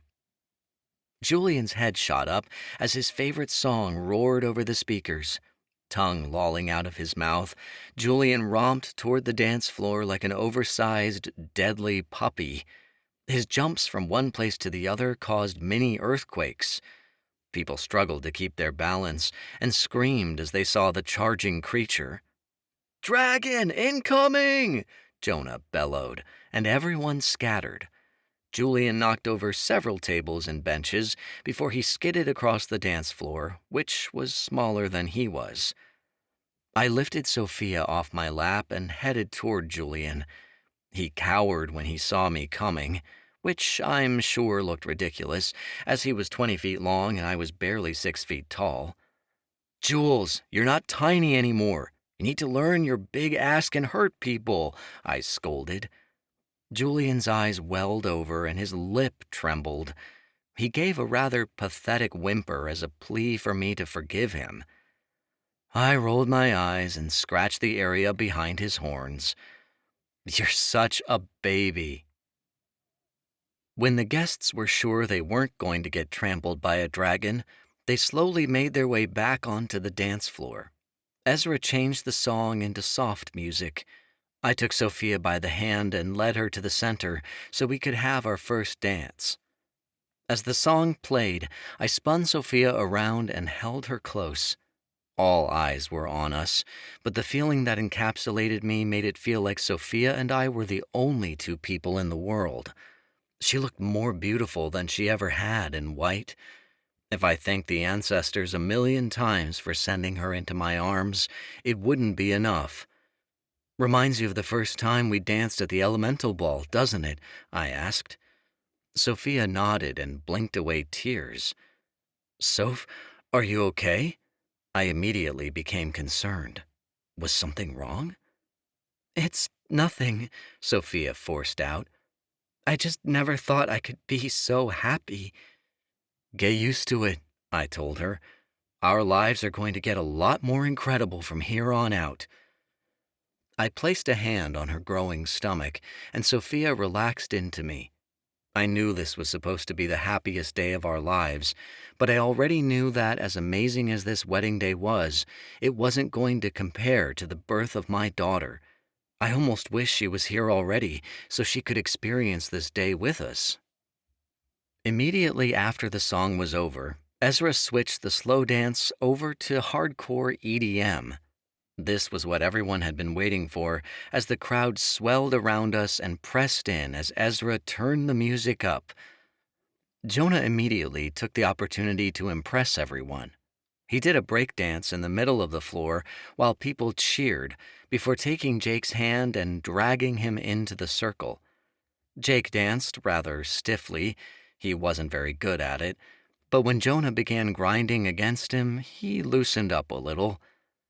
Lindsay and Miranda pressed their bodies into each other and swayed, while Amelia twirled with Trace. Luana couldn't hear the music, but she still danced alongside everyone else. I think she could feel the bass thump from the speakers and enjoyed the vibrations just as much as everyone else enjoyed the music. I nearly fell over in shock when I realized Imogen and Luana had choreographed a dance together to one of the songs. They must have practiced together before the wedding. Maybe Imogen was finally getting back to her old self. I think Julian had the hots for Aisha. He was crooning as they danced together. The two dragons wove their heads back and forth like serpents performing a mating ritual. Aisha replied with low notes of her own, and Julian's tail wagged in delight. Squeaks was brushing up against Sabor and leaning into him so heavily he nearly fell over. Usually you couldn't get Squeaks away from Jonah at dances, but at the current moment, all she had eyes for was Sabor. Was it familiar breeding season around here or something? Something about weddings made everyone fall in love, even the animals. Esses, who clearly had no lady friends to pursue, entertained the crowd by doing the worm before spinning into a pose. The guests cheered at his non-stop performance. Sassy stepped in and did some dance moves of her own, though the two familiars started shoving each other to retain the spotlight. After an hour of dancing, Sophia walked to the head of the dance floor to throw the bouquet. Amelia, Imogen, Lindsay, Miranda, Stevie, and Luana lined up behind her, their eyes fixed on the gathering of flowers in Sophia's hand. As Sophia turned her back to the group and prepared to throw, Amelia shoved her way to the front. "Out of my way, bitches," Amelia growled. "That bouquet is mine." Sophia threw the bouquet. It sailed in an arc. Amelia crouched down like a predator waiting to strike, eyes on the bouquet that was heading directly toward her. Jonah came charging out of nowhere like an Olympic runner. His hand reached up, and he jumped 3 feet off the ground. Amelia's mouth dropped open in rage as Jonah caught the bouquet. As if he'd scored a game-winning touchdown, Jonah proudly held up the bouquet for all to see and did a victory dance. Amelia fumed, her face turning red as she stomped to the bar and demanded Trace order her another cocktail. Sophia sat down in a chair for the garter removal. I stood in front of her as Ezra changed the music to something corny. I swear it sounded like what you'd hear in a bad 80s porno. Girls gushed in excitement. Sophia gave a nervous laugh and asked, what's going on?" "I will never do this again, so you'd better enjoy it," I said. As Ezra turned the music up, my jacket slipped off and I tossed it to the side. Her eyes grew wide, and people screamed as I undid the top buttons of my shirt and rolled my shoulders. Yep, I was doing a sexy dance for her. Imogen and Jonah had insisted this was the only right way to do a garter toss, and I knew Sophia would be into it, so I subjected myself to humiliation in order to please my brand new wife. I gyrated my hips and swung my body as if some sort of porn star giving her a lap dance. I was sure I looked like a member of a boy band. It was absolutely fucking ridiculous, but it made Sophia smile, so I could really give all a fuck of what anyone thought. And what the hell, the crowd was enjoying it. I fell down to my hands and knees and lifted her skirt as I went under to remove the garter. I took my time, though. I grazed my teeth against the lace thong she wore and felt her stiffen as my lips pressed against her clit. Her legs shuddered as I took the garter off with my mouth, and I ran my fingers between her thighs as a reminder of what was to come. Sophia was blushing when I came out with the garter. I gave her a wink as the groomsmen gathered to catch it. "Good job, bro," Ezra called out. "If being chief doesn't work out, I'm always sure you could be a stripper." I flipped him off. When I tossed the garter, Jake caught it. It wasn't a surprise, as he was taller than everyone else and merely had to lift his hand to snag it. He twirled it on his finger and wiggled his eyebrows at Jonah, who I swear fawned like a girl. Like, seriously, Jonah held the bouquet he'd caught up to his face and everything. It was obnoxious. As the music started up again, Julian knocked over one of the ivy walls while dancing with Aisha. He profusely apologized to Imogen, his grumbling moans being heard across the entire reception. "It's fine, Julian," Imogen said quickly as she tried to get the ivy wall to regrow. She lifted her hand over the pile of leaves, but only a single ivy strand grew out of the pile. Her face became contorted as she struggled. Huh, Im's magic looked really weak today. She must be tired from all this wedding planning. People were watching her curiously. Her cheeks reddened as she struggled to grow a single leaf. "Here, let me." Cade came up beside Imogen and waved his hand over the ivy leaves. The wall regrew immediately. If possible, Imogen turned even redder. She rounded on Cade. "Do you have to interfere with everything?" "I was just trying to help," Cade offered. Imogen gave a huff. "Well, I had it handled. Thanks." She stomped off, seeming a little miffed. Cade looked like he wanted to follow her, but he didn't. I pulled my attention away from them and watched the other guests. Maddie had shown up to the wedding, but she didn't seem very happy. She danced with Drew a few times, yet she'd barely smiled all night. I didn't know what we were going to do with her. I wanted my sister to be happy again, but she seemed to be in a place that none of us could reach. Not even a wedding could cheer her up. I knew she missed Irikari and was worried about her familiar, as was everyone who had a missing companion. Wyatt seemed to be burying his sorrows in beer after beer. I wanted to make him feel better, but I knew nothing I could say would help. We had to find those missing familiars soon, before everyone without them lost hope.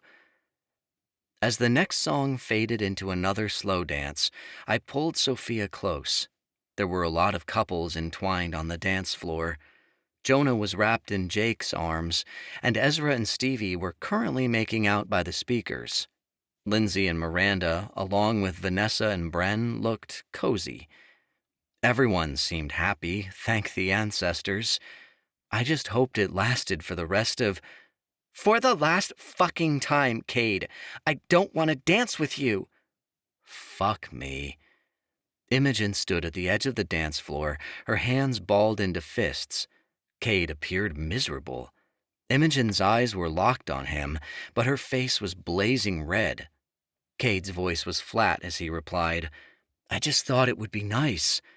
"What do I have to do to get through to you? I want to be left alone," Imogen shouted. Ezra noticed that Cade and Imogen were making a scene and hurried to change the music back to something upbeat. But too late, the argument had already started. Arabelle cringed against Cade's side, and Cade replied, "That's not how you acted last night." The reception went dead silent. A vein in Imogen's temple twinged, and she said, "Last night was a mistake. You're a mistake. One I don't intend to make again." Imogen ran off in tears. Cade looked close to crying himself. Ezra ducked in to save the day and spoke to Cade in low whispers. Sophia went after Imogen, but I held her back. "No, Sophia, it's not your job to handle it. Not tonight." Sophia gave a hesitant glance backward in the direction Imogen had gone. "But there's drama, and—" "There's always drama at weddings," I said. "Let it go and enjoy the night." Luana was chasing after Imogen. Sophia still seemed reluctant, but she relaxed into me and continued with the dance as if nothing had happened at all.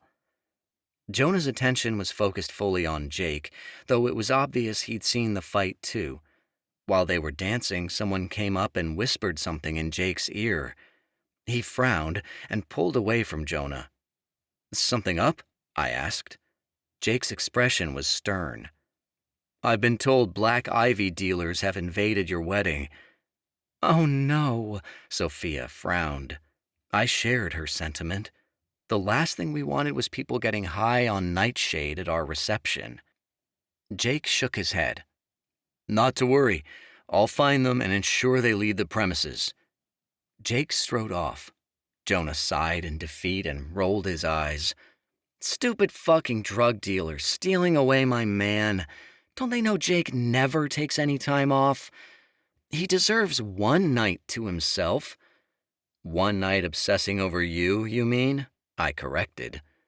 Jonah tossed his hair over his shoulder and replied, "Well, we all know I'm hard to resist." I glanced around the dance floor. Bane was getting down with Chief Kawak, although Kawak was dancing in a more traditional and dignified way. Bane was pulling out all the worst dance moves out of the book. He varied between doing an awkward version of the sprinkler before transitioning into the running man. I'm sure his moves were popular 30 years ago. Even so, more than one woman had her eye on him. The thought of my professor getting laid was really freaking gross, so I tried to block Bane and his shitty dance moves out of my head as much as possible. Ezra had one too many drinks and was wearing his tie around his head. Diami had gotten his head stuck in a tankard and was trying unsuccessfully to pull it out with Squeak's and Sabor's help. Wyatt had passed out on a bench, and Cade was nowhere to be found. We were getting close to cutting the cake, but it seemed the reception had gotten out of control. Some older woman with gigantic breasts had noticed Bane's muscles and had her claws in him by the punch bowl. The woman ran her fingers up and down his biceps. "I'm impressed that a man of your age still keeps himself in good shape. It's very attractive." Bane seemed uncomfortable. Thank you, madam." Ugh, I didn't want to hear this. I turned away. Still, I cringed as I overheard the woman whisper, "We should go somewhere more private, somewhere I can truly appreciate those muscles in person." Bane gaped, clueless on how to respond. Before he could, the smell of burning hair filled the clearing. I whirled around. The woman screamed as her hair lit on fire, erupting into a raging inferno. Bane did the worst possible thing he could do and summoned the punch from the bowl. He doused the woman's hair in it, extinguishing the flames but leaving her soaked. The fire had eaten away her hair down to the scalp. She wasn't burned, but it'd take a long time to grow back. The woman put a shaking hand to her bald head and screeched. "Who's responsible for this?" she raged. She rounded on the fireside of the reception, who'd frozen completely. Suspicion immediately turned to the Coigny in the area. Things were a little tense. I knew everyone got along in the village, but a marriage between fire and water was still considered taboo, and the Tawakwa were looking to blame Coigny. Bane stepped in before any accusations could be thrown. Now, it's all right. Just a little mishap. I'm sure some poor Coigny drank too much and had an accident. No harm done." The woman huffed and stomped off. Bane blinked, then resumed conversation with Perot as if nothing had happened. Liam! Sophia came running to my side, breathless. Liam, it's Doya. What? I was totally confused. Jonah heard the name and came by, curious. I saw her in the woods, Sophia hurried to explain. She cast her magic and ran off. Are you sure? Doya's been missing for a while now, I stated. I didn't want to tell you this earlier, but I think I saw her in the crowd at our ceremony, Sophia said. I shrugged it off because I thought I was imagining things, but I'm certain I saw her this time. She and Naomi are here. My gut tightened. Jonah's tone remained skeptical. If Doya found Hokavale, wouldn't she show up with an army and not alone? I don't know. Someone lit that woman's hair on fire, and it wasn't one of our guests. I'm certain it was Doya, Sophia insisted. So her grand plan is to ruin your reception? Jonah seemed unimpressed. Maybe. Sophia threw her hands up. Who knows? That doesn't make sense, though. Why would she come to our wedding and not attack us? I asked. Maybe she wanted to see Sophia get married, Jonah suggested casually. Please, she hates me, Sophia said in a scathing way. She has to have an ulterior motive. But if you saw her at the reception and she did nothing, it could be true, Jonah suggested. Or she's been looking for us, and she's going to run back to Oleander to tell him where we're at, Sophia insisted. I'm not sure, I mused. When we spoke with Haley, she made it sound like Doya and Oleander aren't on good terms. I don't think Doya's working for him anymore. She might be in hiding like us. We can't trust Haley. We need to find Doya, Sophia said firmly. What if she's trying to turn Hokavale against each other and put that lady's hair on fire to start a fight between fire and water? That was a valid concern. I'll send out Tawakwa to look for her, I said. If she's here, she won't get far. I ordered some men of the tribe to search the forest for Doya, while Sophia, Jonah, and I searched the reception. We tried to remain inconspicuous, as not to alert our guests there could be an enemy nearby. I informed Chief Kawak, and he sent out Anichi to search as well, but an hour passed and we came up empty-handed. She's not here, Sophia, Jonah said tiredly. If she was, we'd have found her by now. My wife was unconvinced. Doya's a slippery one. She could have gotten away. Jonah shook his head, but I turned Sophia to face me. If she is here, we'll find her eventually, but I don't want this ruining our wedding night. Let's trust Chief Kawak to do his job.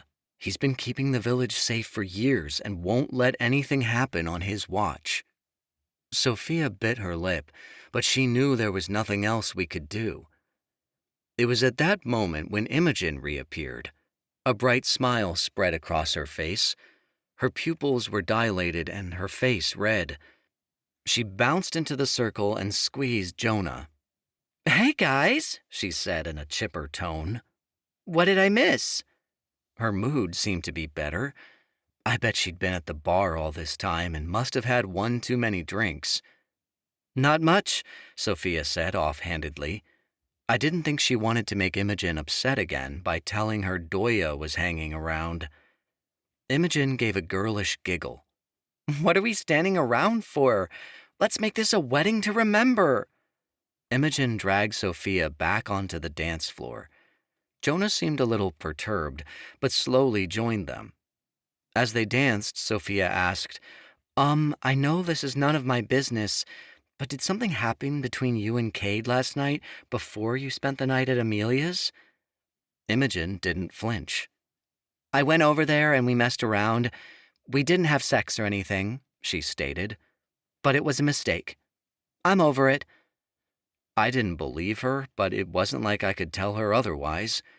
If Imogen and Cade were hooking up without any sort of commitment in place, That was bad news. It was obvious they couldn't be friends with benefits. They cared too much about each other. But I couldn't stop them, and it wasn't my business, so I pushed it out of my mind and hoped they'd come to their senses eventually. For the rest of the dancing, Imogen was energetic and talkative. Cade seemed to be entirely forgotten. She spun with Luana, Sophia, and Jonah in a delirious haze, riding some sort of euphoric rush. Not everyone was as happy as Imogen, unfortunately. I heard shouting at the edge of the clearing. I was just about to ignore it, but did a double take when I realized that a fist fight had broken out. By the looks of things, it was between Tawakwa and Coigny. I immediately ran to break up the fight. There was only 6 or so guys going at it, and thank the ancestors they weren't using their elements, but a couple of people already had bloody noses. Julian rushed onto the scene and roared, forcing the two sides apart. The men faced off, blood dripping down their faces and breathing heavily, like they wanted to go at it again. "What the hell is going on?" I snapped. Out of the corner of my eye, I watched Sophia approach, but thankfully Maddie saw and rushed forward to drag Sophia away. She was the bride. It wasn't her responsibility to handle a bunch of drunk thugs. "This whole wedding is wrong, Chief," one of the Tawakwa complained. "Tawakwa should be with their own." "They've already tainted pure Coigny blood," a Coigny shouted. "The Chosen One's bloodline has been poisoned with a weak half-blood child." My insides raged at what they were calling Ava Marie. No child of mine would be considered less in our tribe, not when I was alive to say anything about it. "Anyone, Coigny or Tawakwa, who dares to insult my daughter will fully experience my wrath, and I promise you, none of you want to tempt that." "But Chief, you're not the same," another Tawakwa protested. I knew this was going to cause trouble. Even though the tribe had welcomed me as their chief, they didn't approve I'd married a Coigny girl or was having an inter-house child. "Sophia is my wife. You are honor-bound to accept her, as are you," I shot at the Coigny. "The ceremony has been completed. Sophia and I are married in the eyes of the Great Spirit. There is no undoing what has been done." Resentful glares were sent by both sides. I wondered if there was ever going to be a halt to this endless conflict between fire and water. They were opposites. They were bound to have conflict, but they could also work together better than anyone else could. Look at Sophia and I. I was about to give a lecture on how the houses needed to get along before Ezra came barreling in. He was a little tipsy, but not so drunk he couldn't defend me. The tie around his head was gone, and he looked severely pissed. Ezra bunched his hands into fists. "Look, this is my brother's wedding, and I'll raise hell before I let anyone ruin it. So unless any of you want to throw hands with yours truly, I suggest you disperse." "And me." Jonah came up to stand beside Ezra, and everything went quiet. There were a few muttered taunts, but the two sides broke off. No one was stupid enough to fuck with Jonah.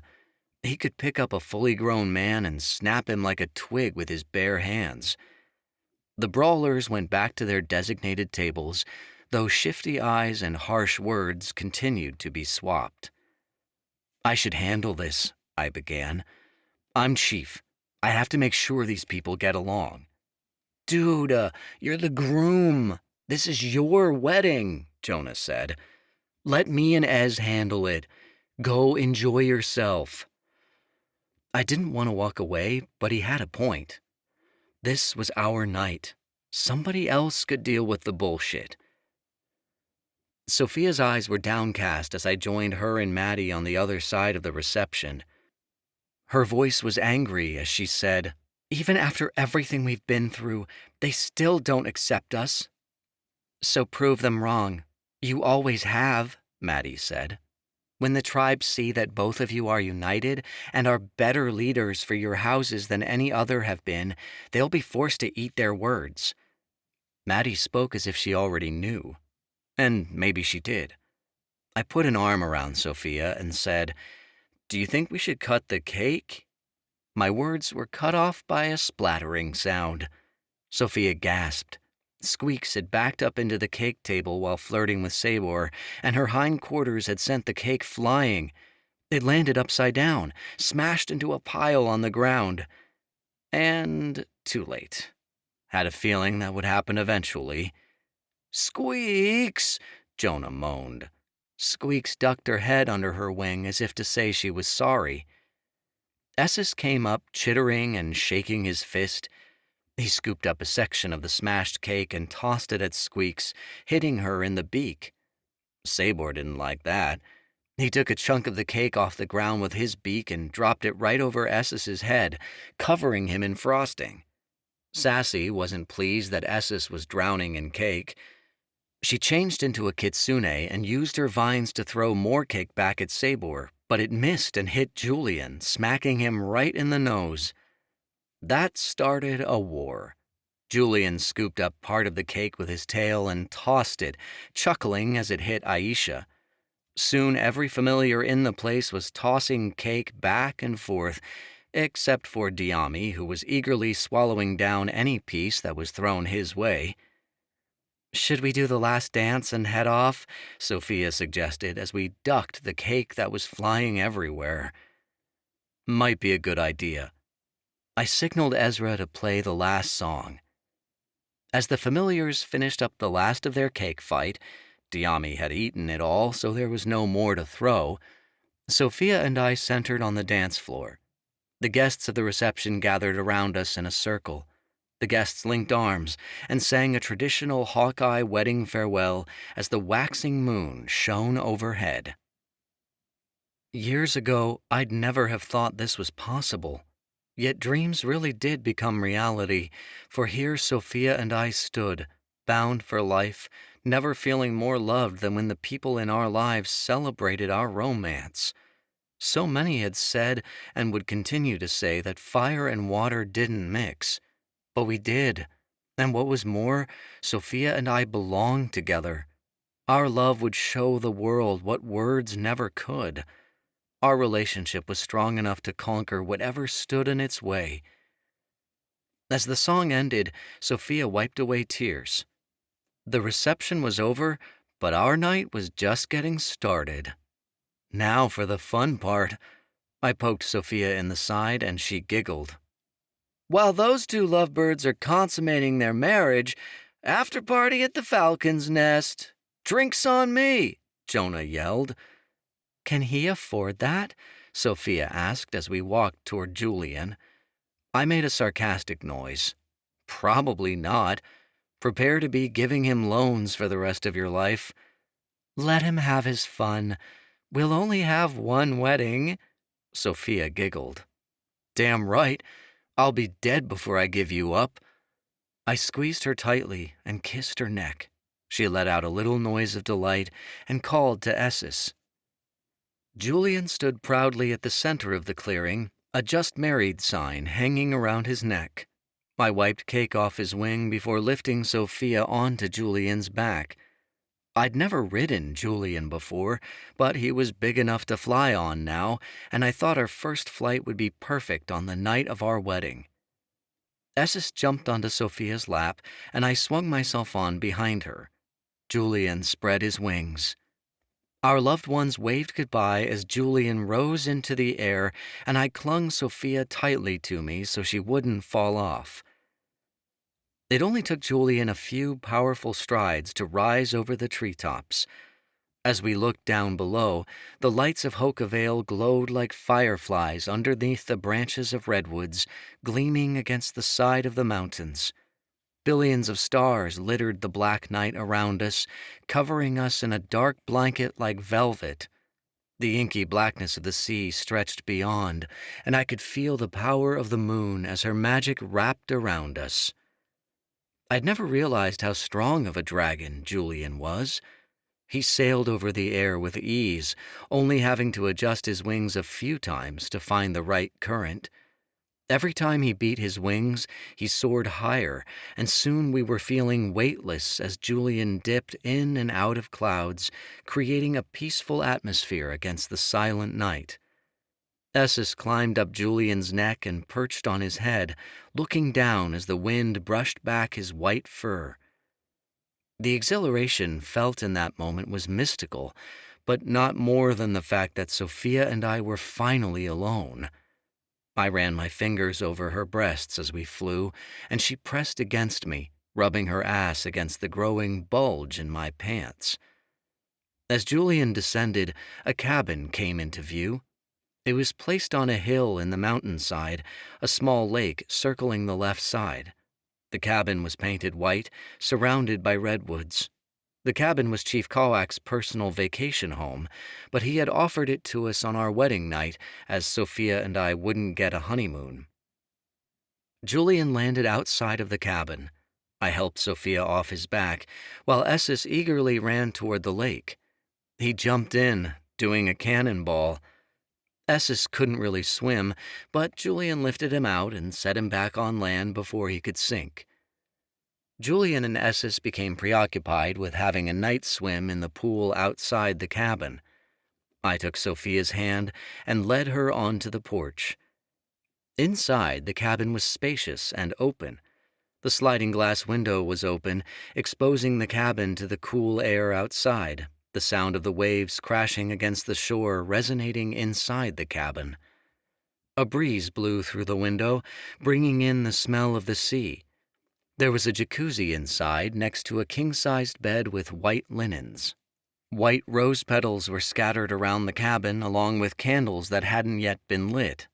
Sophia waved her hand and the candles ignited, casting the room in a soft glow. Sophia lifted her dress and looked down.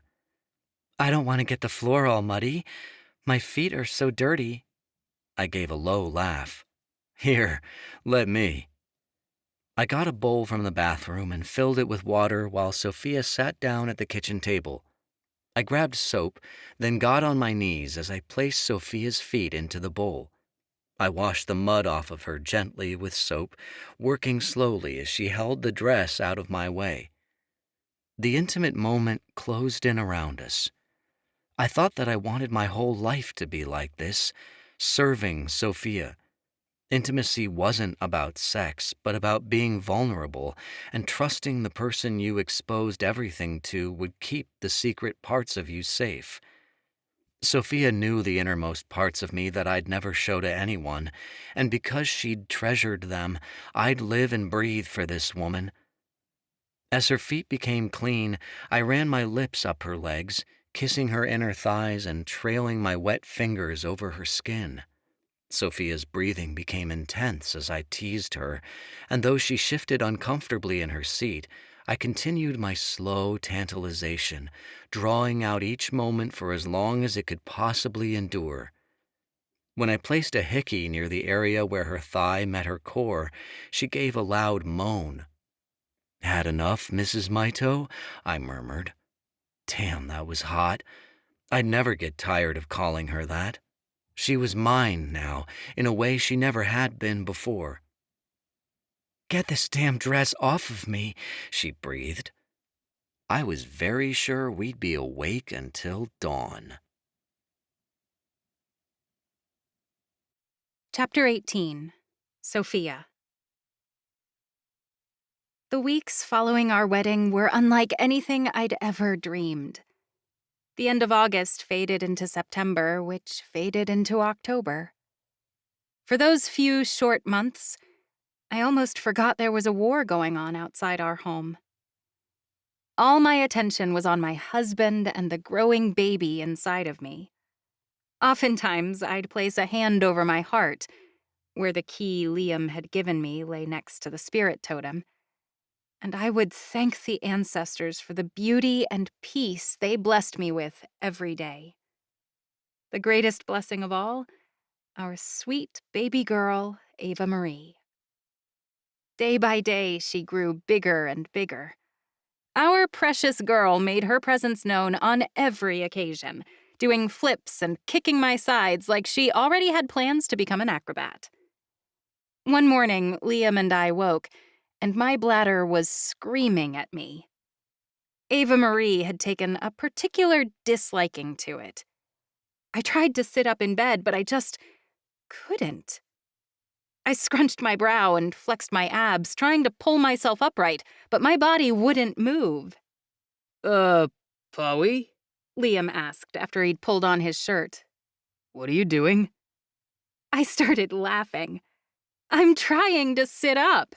Ava's so big now, I can't do it. Are you serious? Liam chuckled. Yeah, see? I raised my arms in front of me and tried to use them to offset my weight, but I only got a few inches off the pillow and couldn't go any further. I feel like I'm going to crush her or something. Liam laughed and took my hands. You're not going to crush her. She's safe in your womb. He helped me sit up, then placed a gentle hand on my stomach. Ava Marie was already doing somersaults this morning. Her heel pressed below my ribs, and she ran her foot along the top of my bump. A twinge came as she pushed herself up against my bladder. I laughed as Liam and I felt her wiggle. I think she's trying to tell me to make more room for her. I really have to pee. Do you need help? He asked, dead serious. I rolled my eyes and stood from the bed. No, I'm not totally helpless. But you can't get out of bed by yourself anymore, he argued. I could if I tried, I replied. I can roll over onto all fours, just not sit up from lying down. Liam laughed. By the end of this pregnancy, you'll be like a turtle. Once you get on your back, you'll never get up. He threw himself onto the bed and imitated what I'd be like at 9 months pregnant. I couldn't help but burst out in laughter. I snatched one of the pillows and threw it at him. Shut up! I will— Oh, fuck! Liam's laughter instantly died, and he stilled. What? My eyes went wide. I just peed a little. I whirled around and waddled to the bathroom. Liam practically died of laughter, and Esses snickered along with him, though I wasn't sure he understood what was so funny. When I came out, the house was quiet again. I went back into the bedroom and was a little shocked to see Liam had made the bed. He never made the bed. The room was empty, and for a moment I thought he'd already left for work, until I heard the sound of his footsteps coming from the kitchen. I turned to see him carrying a pile of wet towels toward the bedroom. I furrowed my brow. What's going on? Don't you have to leave for work? I'm Chief, he said simply. They'll wait for me. Lie down. What? I asked. Esses jumped onto the bed and snuggled in. Lie down, Liam repeated. I want to take care of my pregnant wife. But I don't need— I started. Liam cut me off by grabbing my wrist and practically dragging me toward the bed. Don't say it, Pawi. You may not need it, but my pregnant wife deserves it. I swooned at his gesture. Liam guided me onto the bed and fluffed the pillows behind me until I was lying comfortably. He set the towels on the nightstand and laid them out over my skin on my legs, arms, and belly. They were really hot and felt amazing. Liam began massaging my feet, and Esses rubbed his paws over my hands. I rolled my head back and moaned. Aren't I supposed to be the one doing this to you? I asked. I'm not pregnant, he teased. But you're sick, I pointed out. So? He said with a shrug. Doesn't mean I can't pamper my wife. My stomach fluttered when he called me his wife. I didn't think I'd ever get used to it. I love it when you call me that. What, my wife? He asked. Yes. Well, that's what you are. And you're my husband, I added. See how great it is to hear? He sighed blissfully. It does have a nice ring to it, doesn't it? Mm-hmm. I relaxed into the pillow. and the room went silent for a couple minutes until Liam spoke. So, how are the Shanti lessons going with my mom? Good, I told him. I feel like I know what to expect during labor now. Though your mom wants us to visit together, so you know what to do. One of these days when you're off work, we'll have to go see her. Liam's hands moved from my feet and up to my calves. I'll be fine when you're in labor. You'll have to take care of me, I pointed out. That's what I'm doing, he said. You don't think I'm going to freak out over a little blood, do you? I peeked my eyes open and raised my eyebrow. A little blood? The way your mom made it sound, it's going to be like World War III down there. I'm probably going to yell at you for putting this baby in me. His jaw dropped dramatically. Why would you do that? He teased. I shrugged. I don't know. I'll be all hormonal and stuff. I can't be held accountable for whatever I say during labor. Are you trying to scare me? He asked with a smirk. No, just trying to prepare you, I said. Everything should be fine, though. I'm not even worried. Your mom and Luana will be here, and they're both pretty experienced. Hold up. Liam's hands stopped moving over me. By here, you mean the hospital, right? No, I said slowly. I mean here, as in, I was thinking about having a home birth. A home. Liam's mouth gaped open, and he bobbed it up and down like a fish. It would have been comical if I hadn't recognized he was having some sort of emotional crisis right now. Soph, you can't give birth here. Why not? I asked. It's comfortable, it's roomy, and I won't have to deal with nurses I don't know sticking their hands in places I don't like. You don't trust your mom and Luana? Of course I trust them, Liam said. But I want you to have access to medical resources. What if you need painkillers? Or if the baby comes out and she isn't breathing? We'll have all that here, I assured him.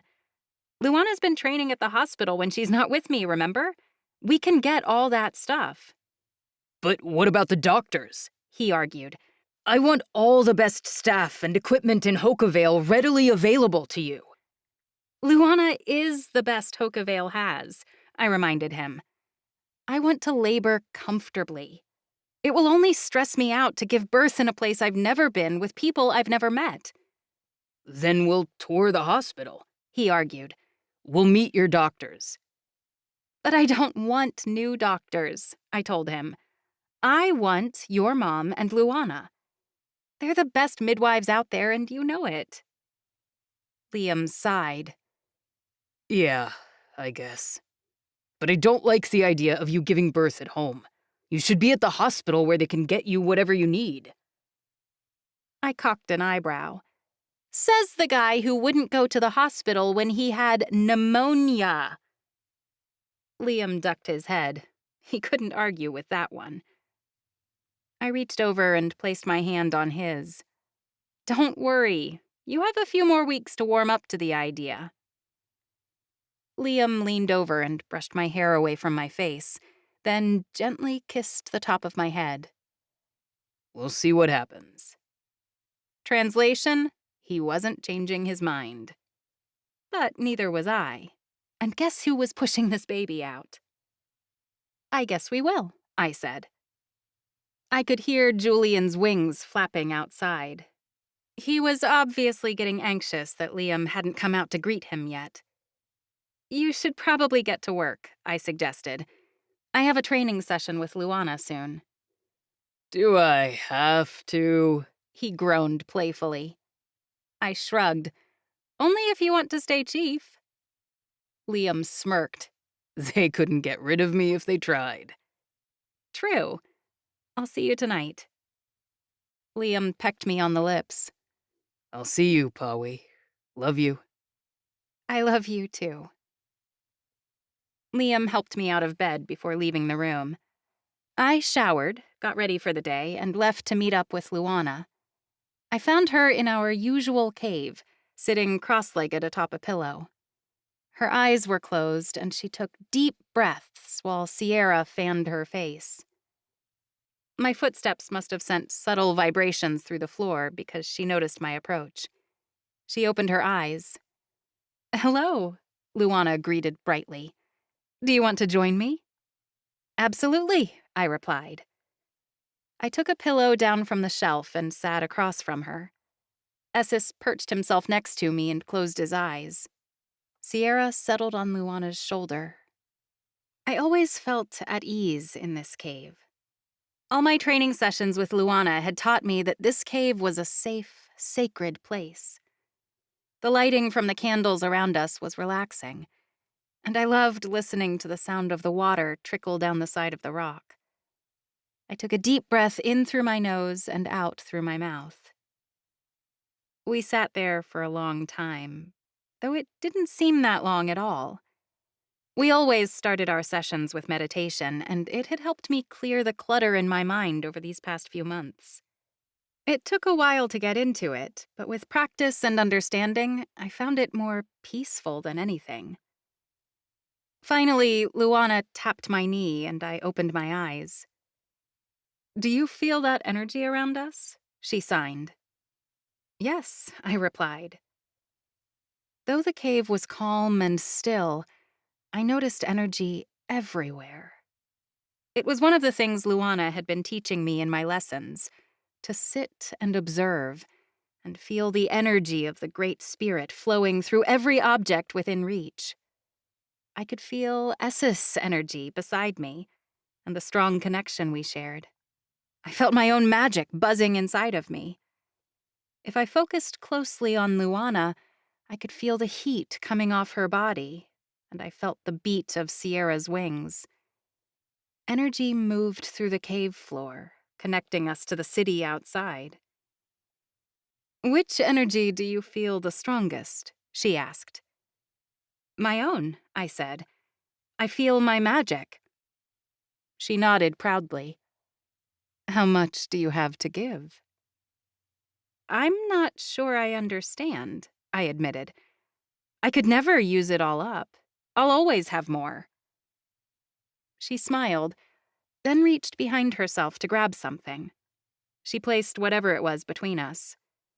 When she pulled away, I saw it was a translucent red crystal. "Can you give your magic to the crystal?" she asked. I bit my lip nervously. We'd been practicing transference for months, and I still hadn't managed to get it. "I'm not sure," I told her. Luana pressed her lips together thoughtfully. She grabbed the crystal and set it aside. "Let's try a different approach. Place your hands on your stomach," Luana instructed. I did as she said, and my daughter responded by kicking me. I giggled lightly. "She's kicking," I told Luana. She smiled sweetly. "What would you do if she stopped?" The blood drained from my face at the thought. "I'd use my healing magic, of course. I'd try to diagnose what was wrong, the same way you do." "How?" she asked curiously. I hesitated. I'd never actually done it before, but I'd watched Luana do it plenty of times. I'd let my Anachi magic flow into her, then read the energy signature that's given back.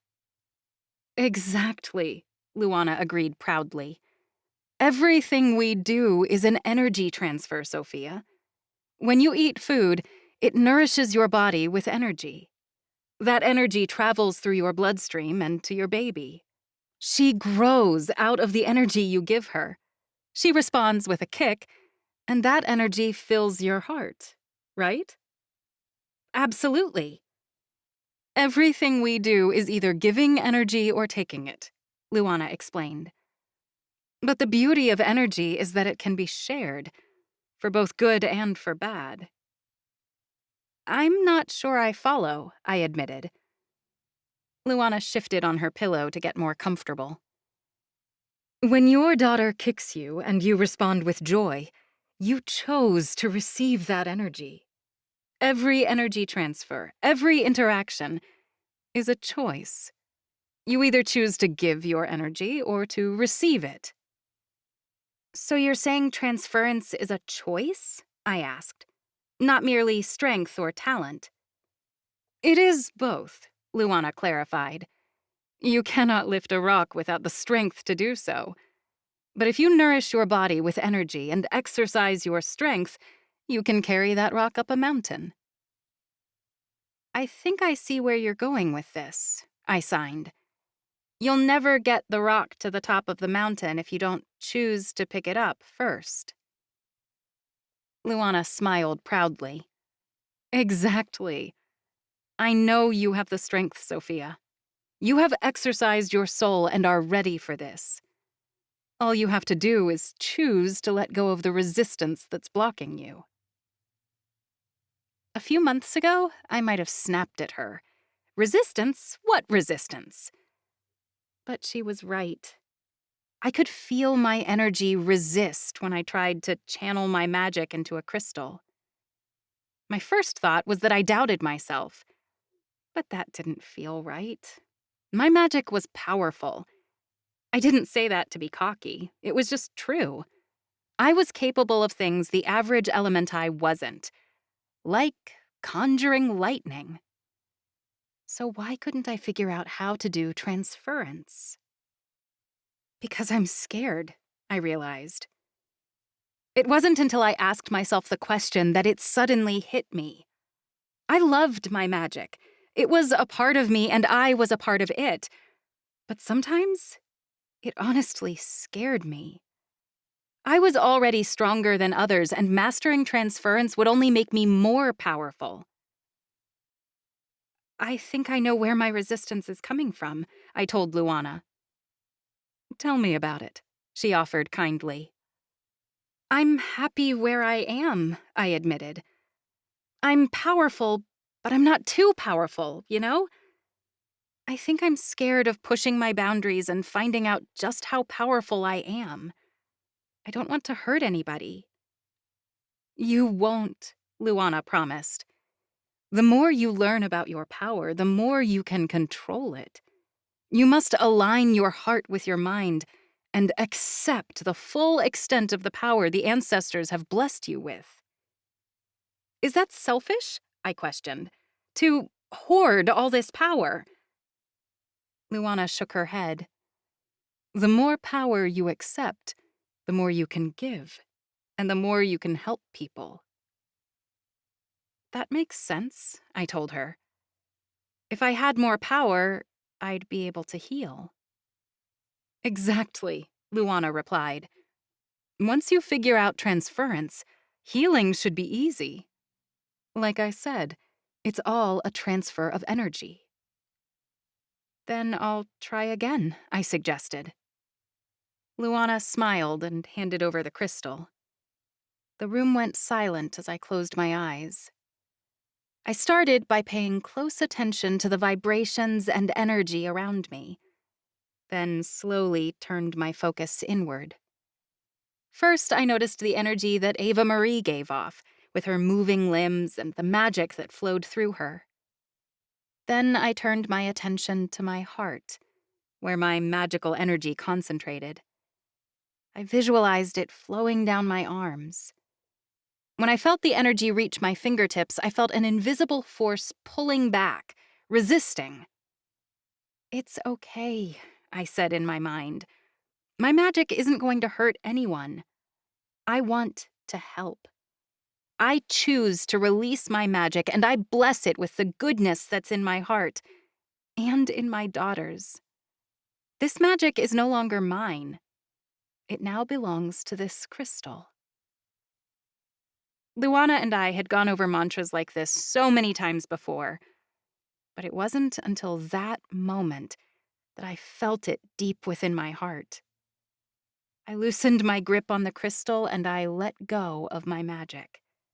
Energy flowed out of me, but instead of manifesting in the form of flames or light, the magic swirled into the crystal. I could feel the vibrational hum of energy in my hand, but it wasn't my own anymore. It was free and ready to be claimed by anyone. I did it! I cried out loud, signing in excitement. Essis jumped at my sudden outburst, then started clapping and cheering. Sierra fluttered her wings from Luana's shoulder. Luana beamed. Great job, Sophia. I can't believe it, I signed back. All it took was letting go. It's so simple. But it's not, she argued. You don't realize how far you've come. Letting go is simple once you know how. But just like carrying that stone up the mountain, you have to work up to it. You weren't ready before, but you are now, Sophia. You've done wonderful. I smiled proudly. Thank you. You've been a great teacher. You're a good student, she replied. Let's try it again. Luana had brought along an entire bag of crystals. We spent most of the morning practicing transference until I found myself getting really tired. Beside me, Essis swayed on his feet, and I could tell I was starting to overexert both of us. I knew we needed to rest for our magic to replenish itself. I think I need a break, I signed.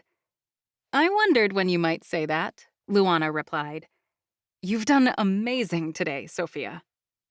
Thank you. I looked to our pile of crystals. There had to be at least a dozen, which I was really proud of. It meant more magic for the war we were fighting. Luana and I took a break for lunch, and Essis and I felt better after that. We spent the rest of the afternoon discussing healing techniques, though I still couldn't do it. You're getting really close, Luana said. You'll figure it out soon. I think so too, I agreed. Can I walk you home? Luana offered. Sure, I replied. I have to make a stop on the way, if that's okay. That's fine.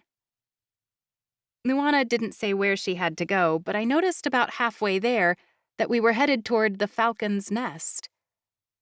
Are we getting something to eat? I signed to her. Why? She asked. Are you hungry? I chuckled under my breath. Always. She smiled. Then you're in luck. Luana and I reached the falcon's nest, and she gestured me forward. I opened the door and... Surprise! A chorus of cries came from behind the door. Essis and I both jumped so high we nearly fell down the stairs.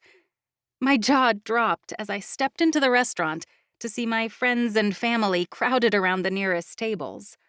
A pile of presents were stacked on a table nearby. Oh my gosh, I cried, holding my heart. What is this? I looked around to see that everyone was here.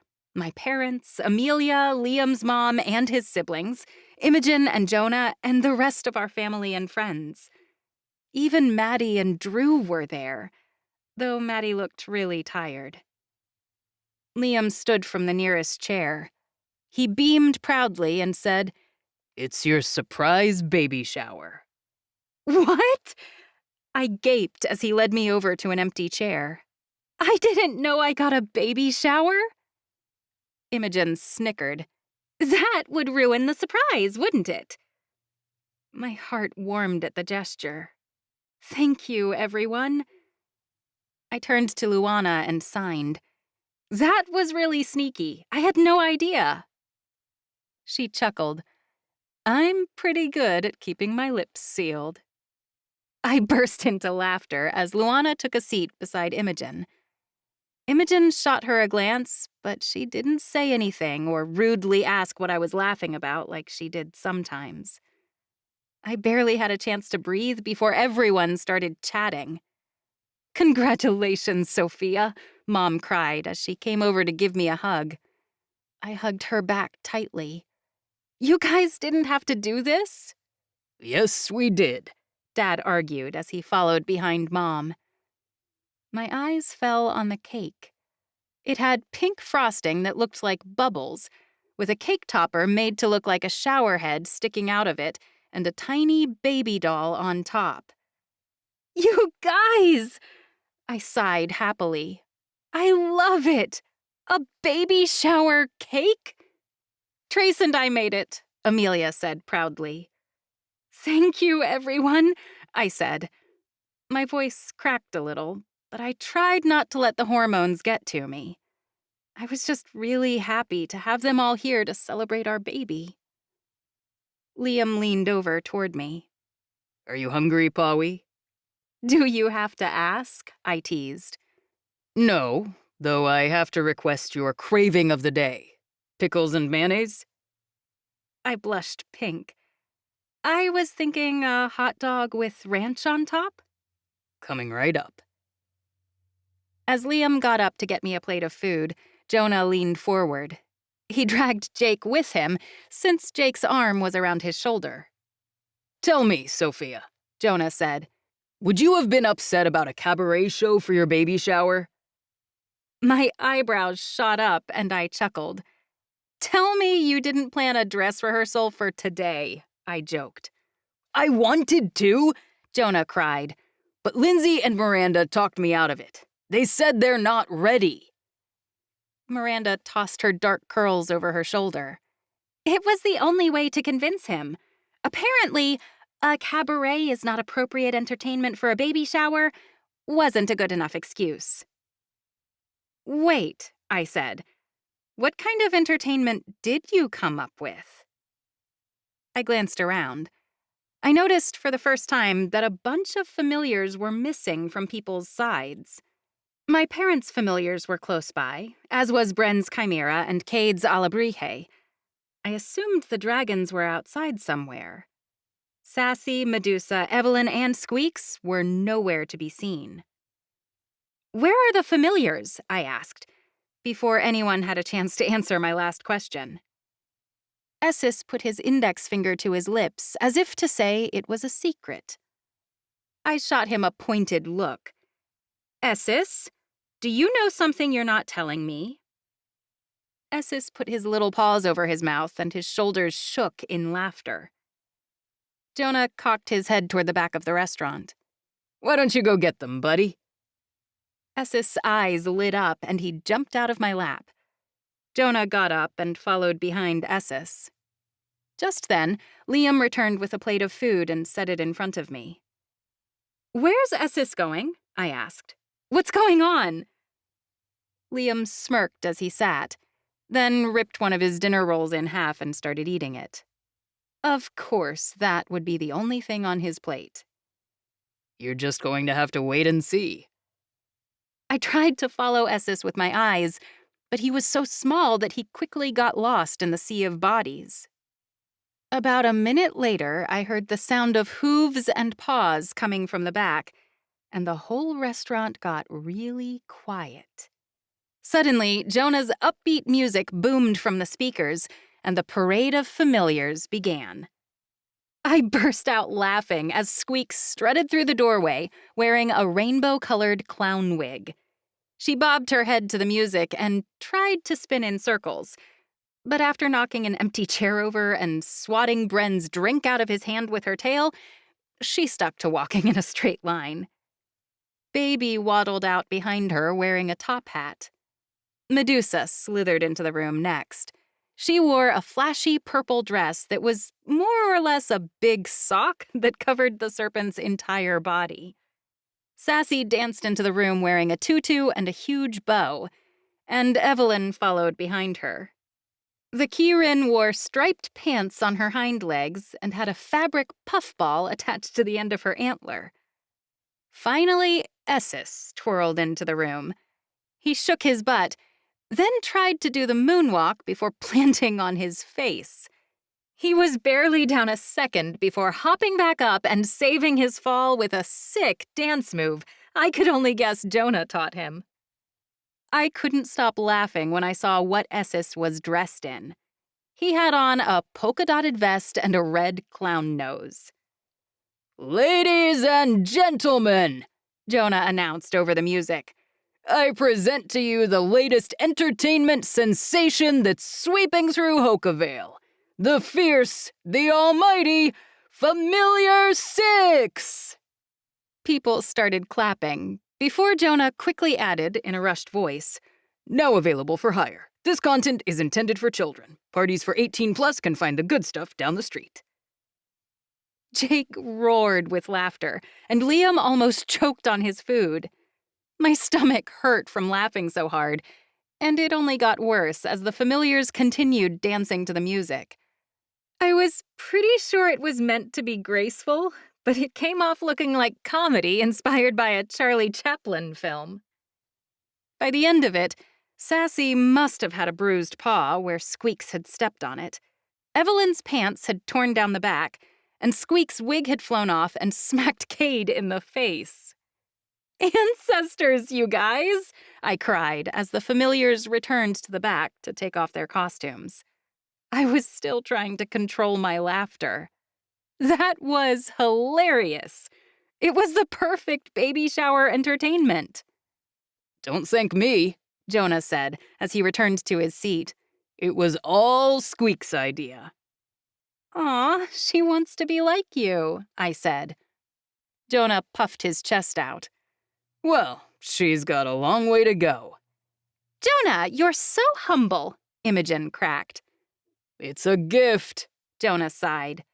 Gifts, Imogen cried. Let's do presents. Before anyone could say anything, Imogen hopped out of her chair and grabbed a bag from the gift table. She shoved it in my direction. Open mine first. Okay, I said, barely having a second to think about it. Shh, Amelia hissed to get everyone's attention. Sophia's opening presents.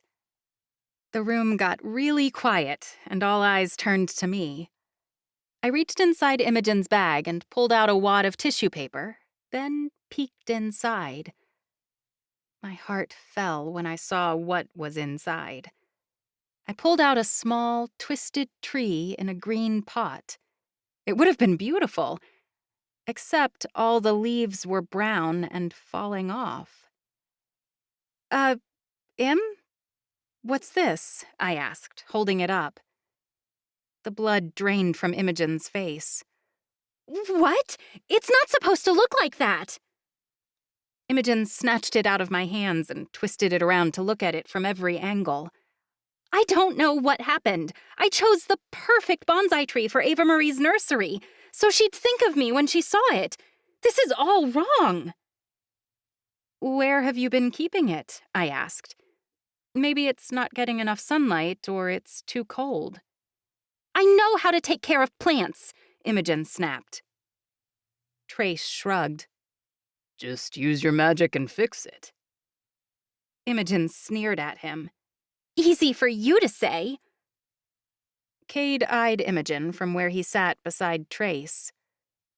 This should be a piece of cake for you. Imogen gaped at him for a moment before snapping out of it. She turned her eyes to the bonsai tree and concentrated. The leaves turned from brown to green, but the trunk was still sad and wilted. Are you okay, Im? I asked, in genuine concern. I'm fine, she snapped. Sorry we can't all be at the top of our game at all times. But Cade's right, I started. I know my magic's all over the place, Imogen growled. So's your attitude, I mumbled under my breath. Imogen was starting to show her irritated side again, and it was bringing down the whole party. I don't need to give you an explanation, Imogen said, before huffing and sitting back in her chair. She shoved the bonsai tree at her brother. Here, you fix it. Everyone stared at her for several long seconds before Amelia hopped out of her chair and broke the silence. Mine next. Amelia hurried over to the gift table, then handed me a large present wrapped in pretty pink paper. I opened it to find a bassinet inside. It came in a large, flat package and wasn't put together yet, but there was a picture on the front which showed it came with an attachable dragon mobile. Wow, Amelia, I said. I love it. I knew you would, she raved. The presents kept coming, and my heart swelled with gratitude. My parents had gotten us a really fancy baby monitor. Haloki gifted me a pile of gifts for the labor, like a soft nightgown, slippers, and aromatherapy oils. Jonah and Jake gave us a really fashionable diaper bag, and Miranda and Lindsay got me a gift card to the spa along with a swaddle for the baby.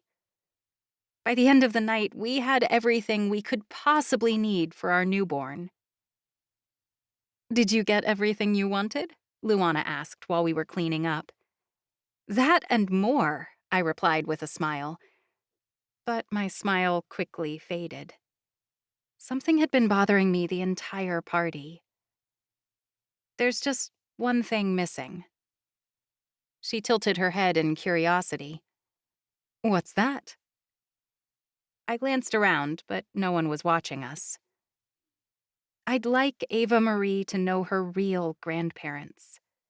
I wish there was a way to find them so they could meet her." I'd tried using the compass Haloki gave me, but the needle spun each time I picked it up.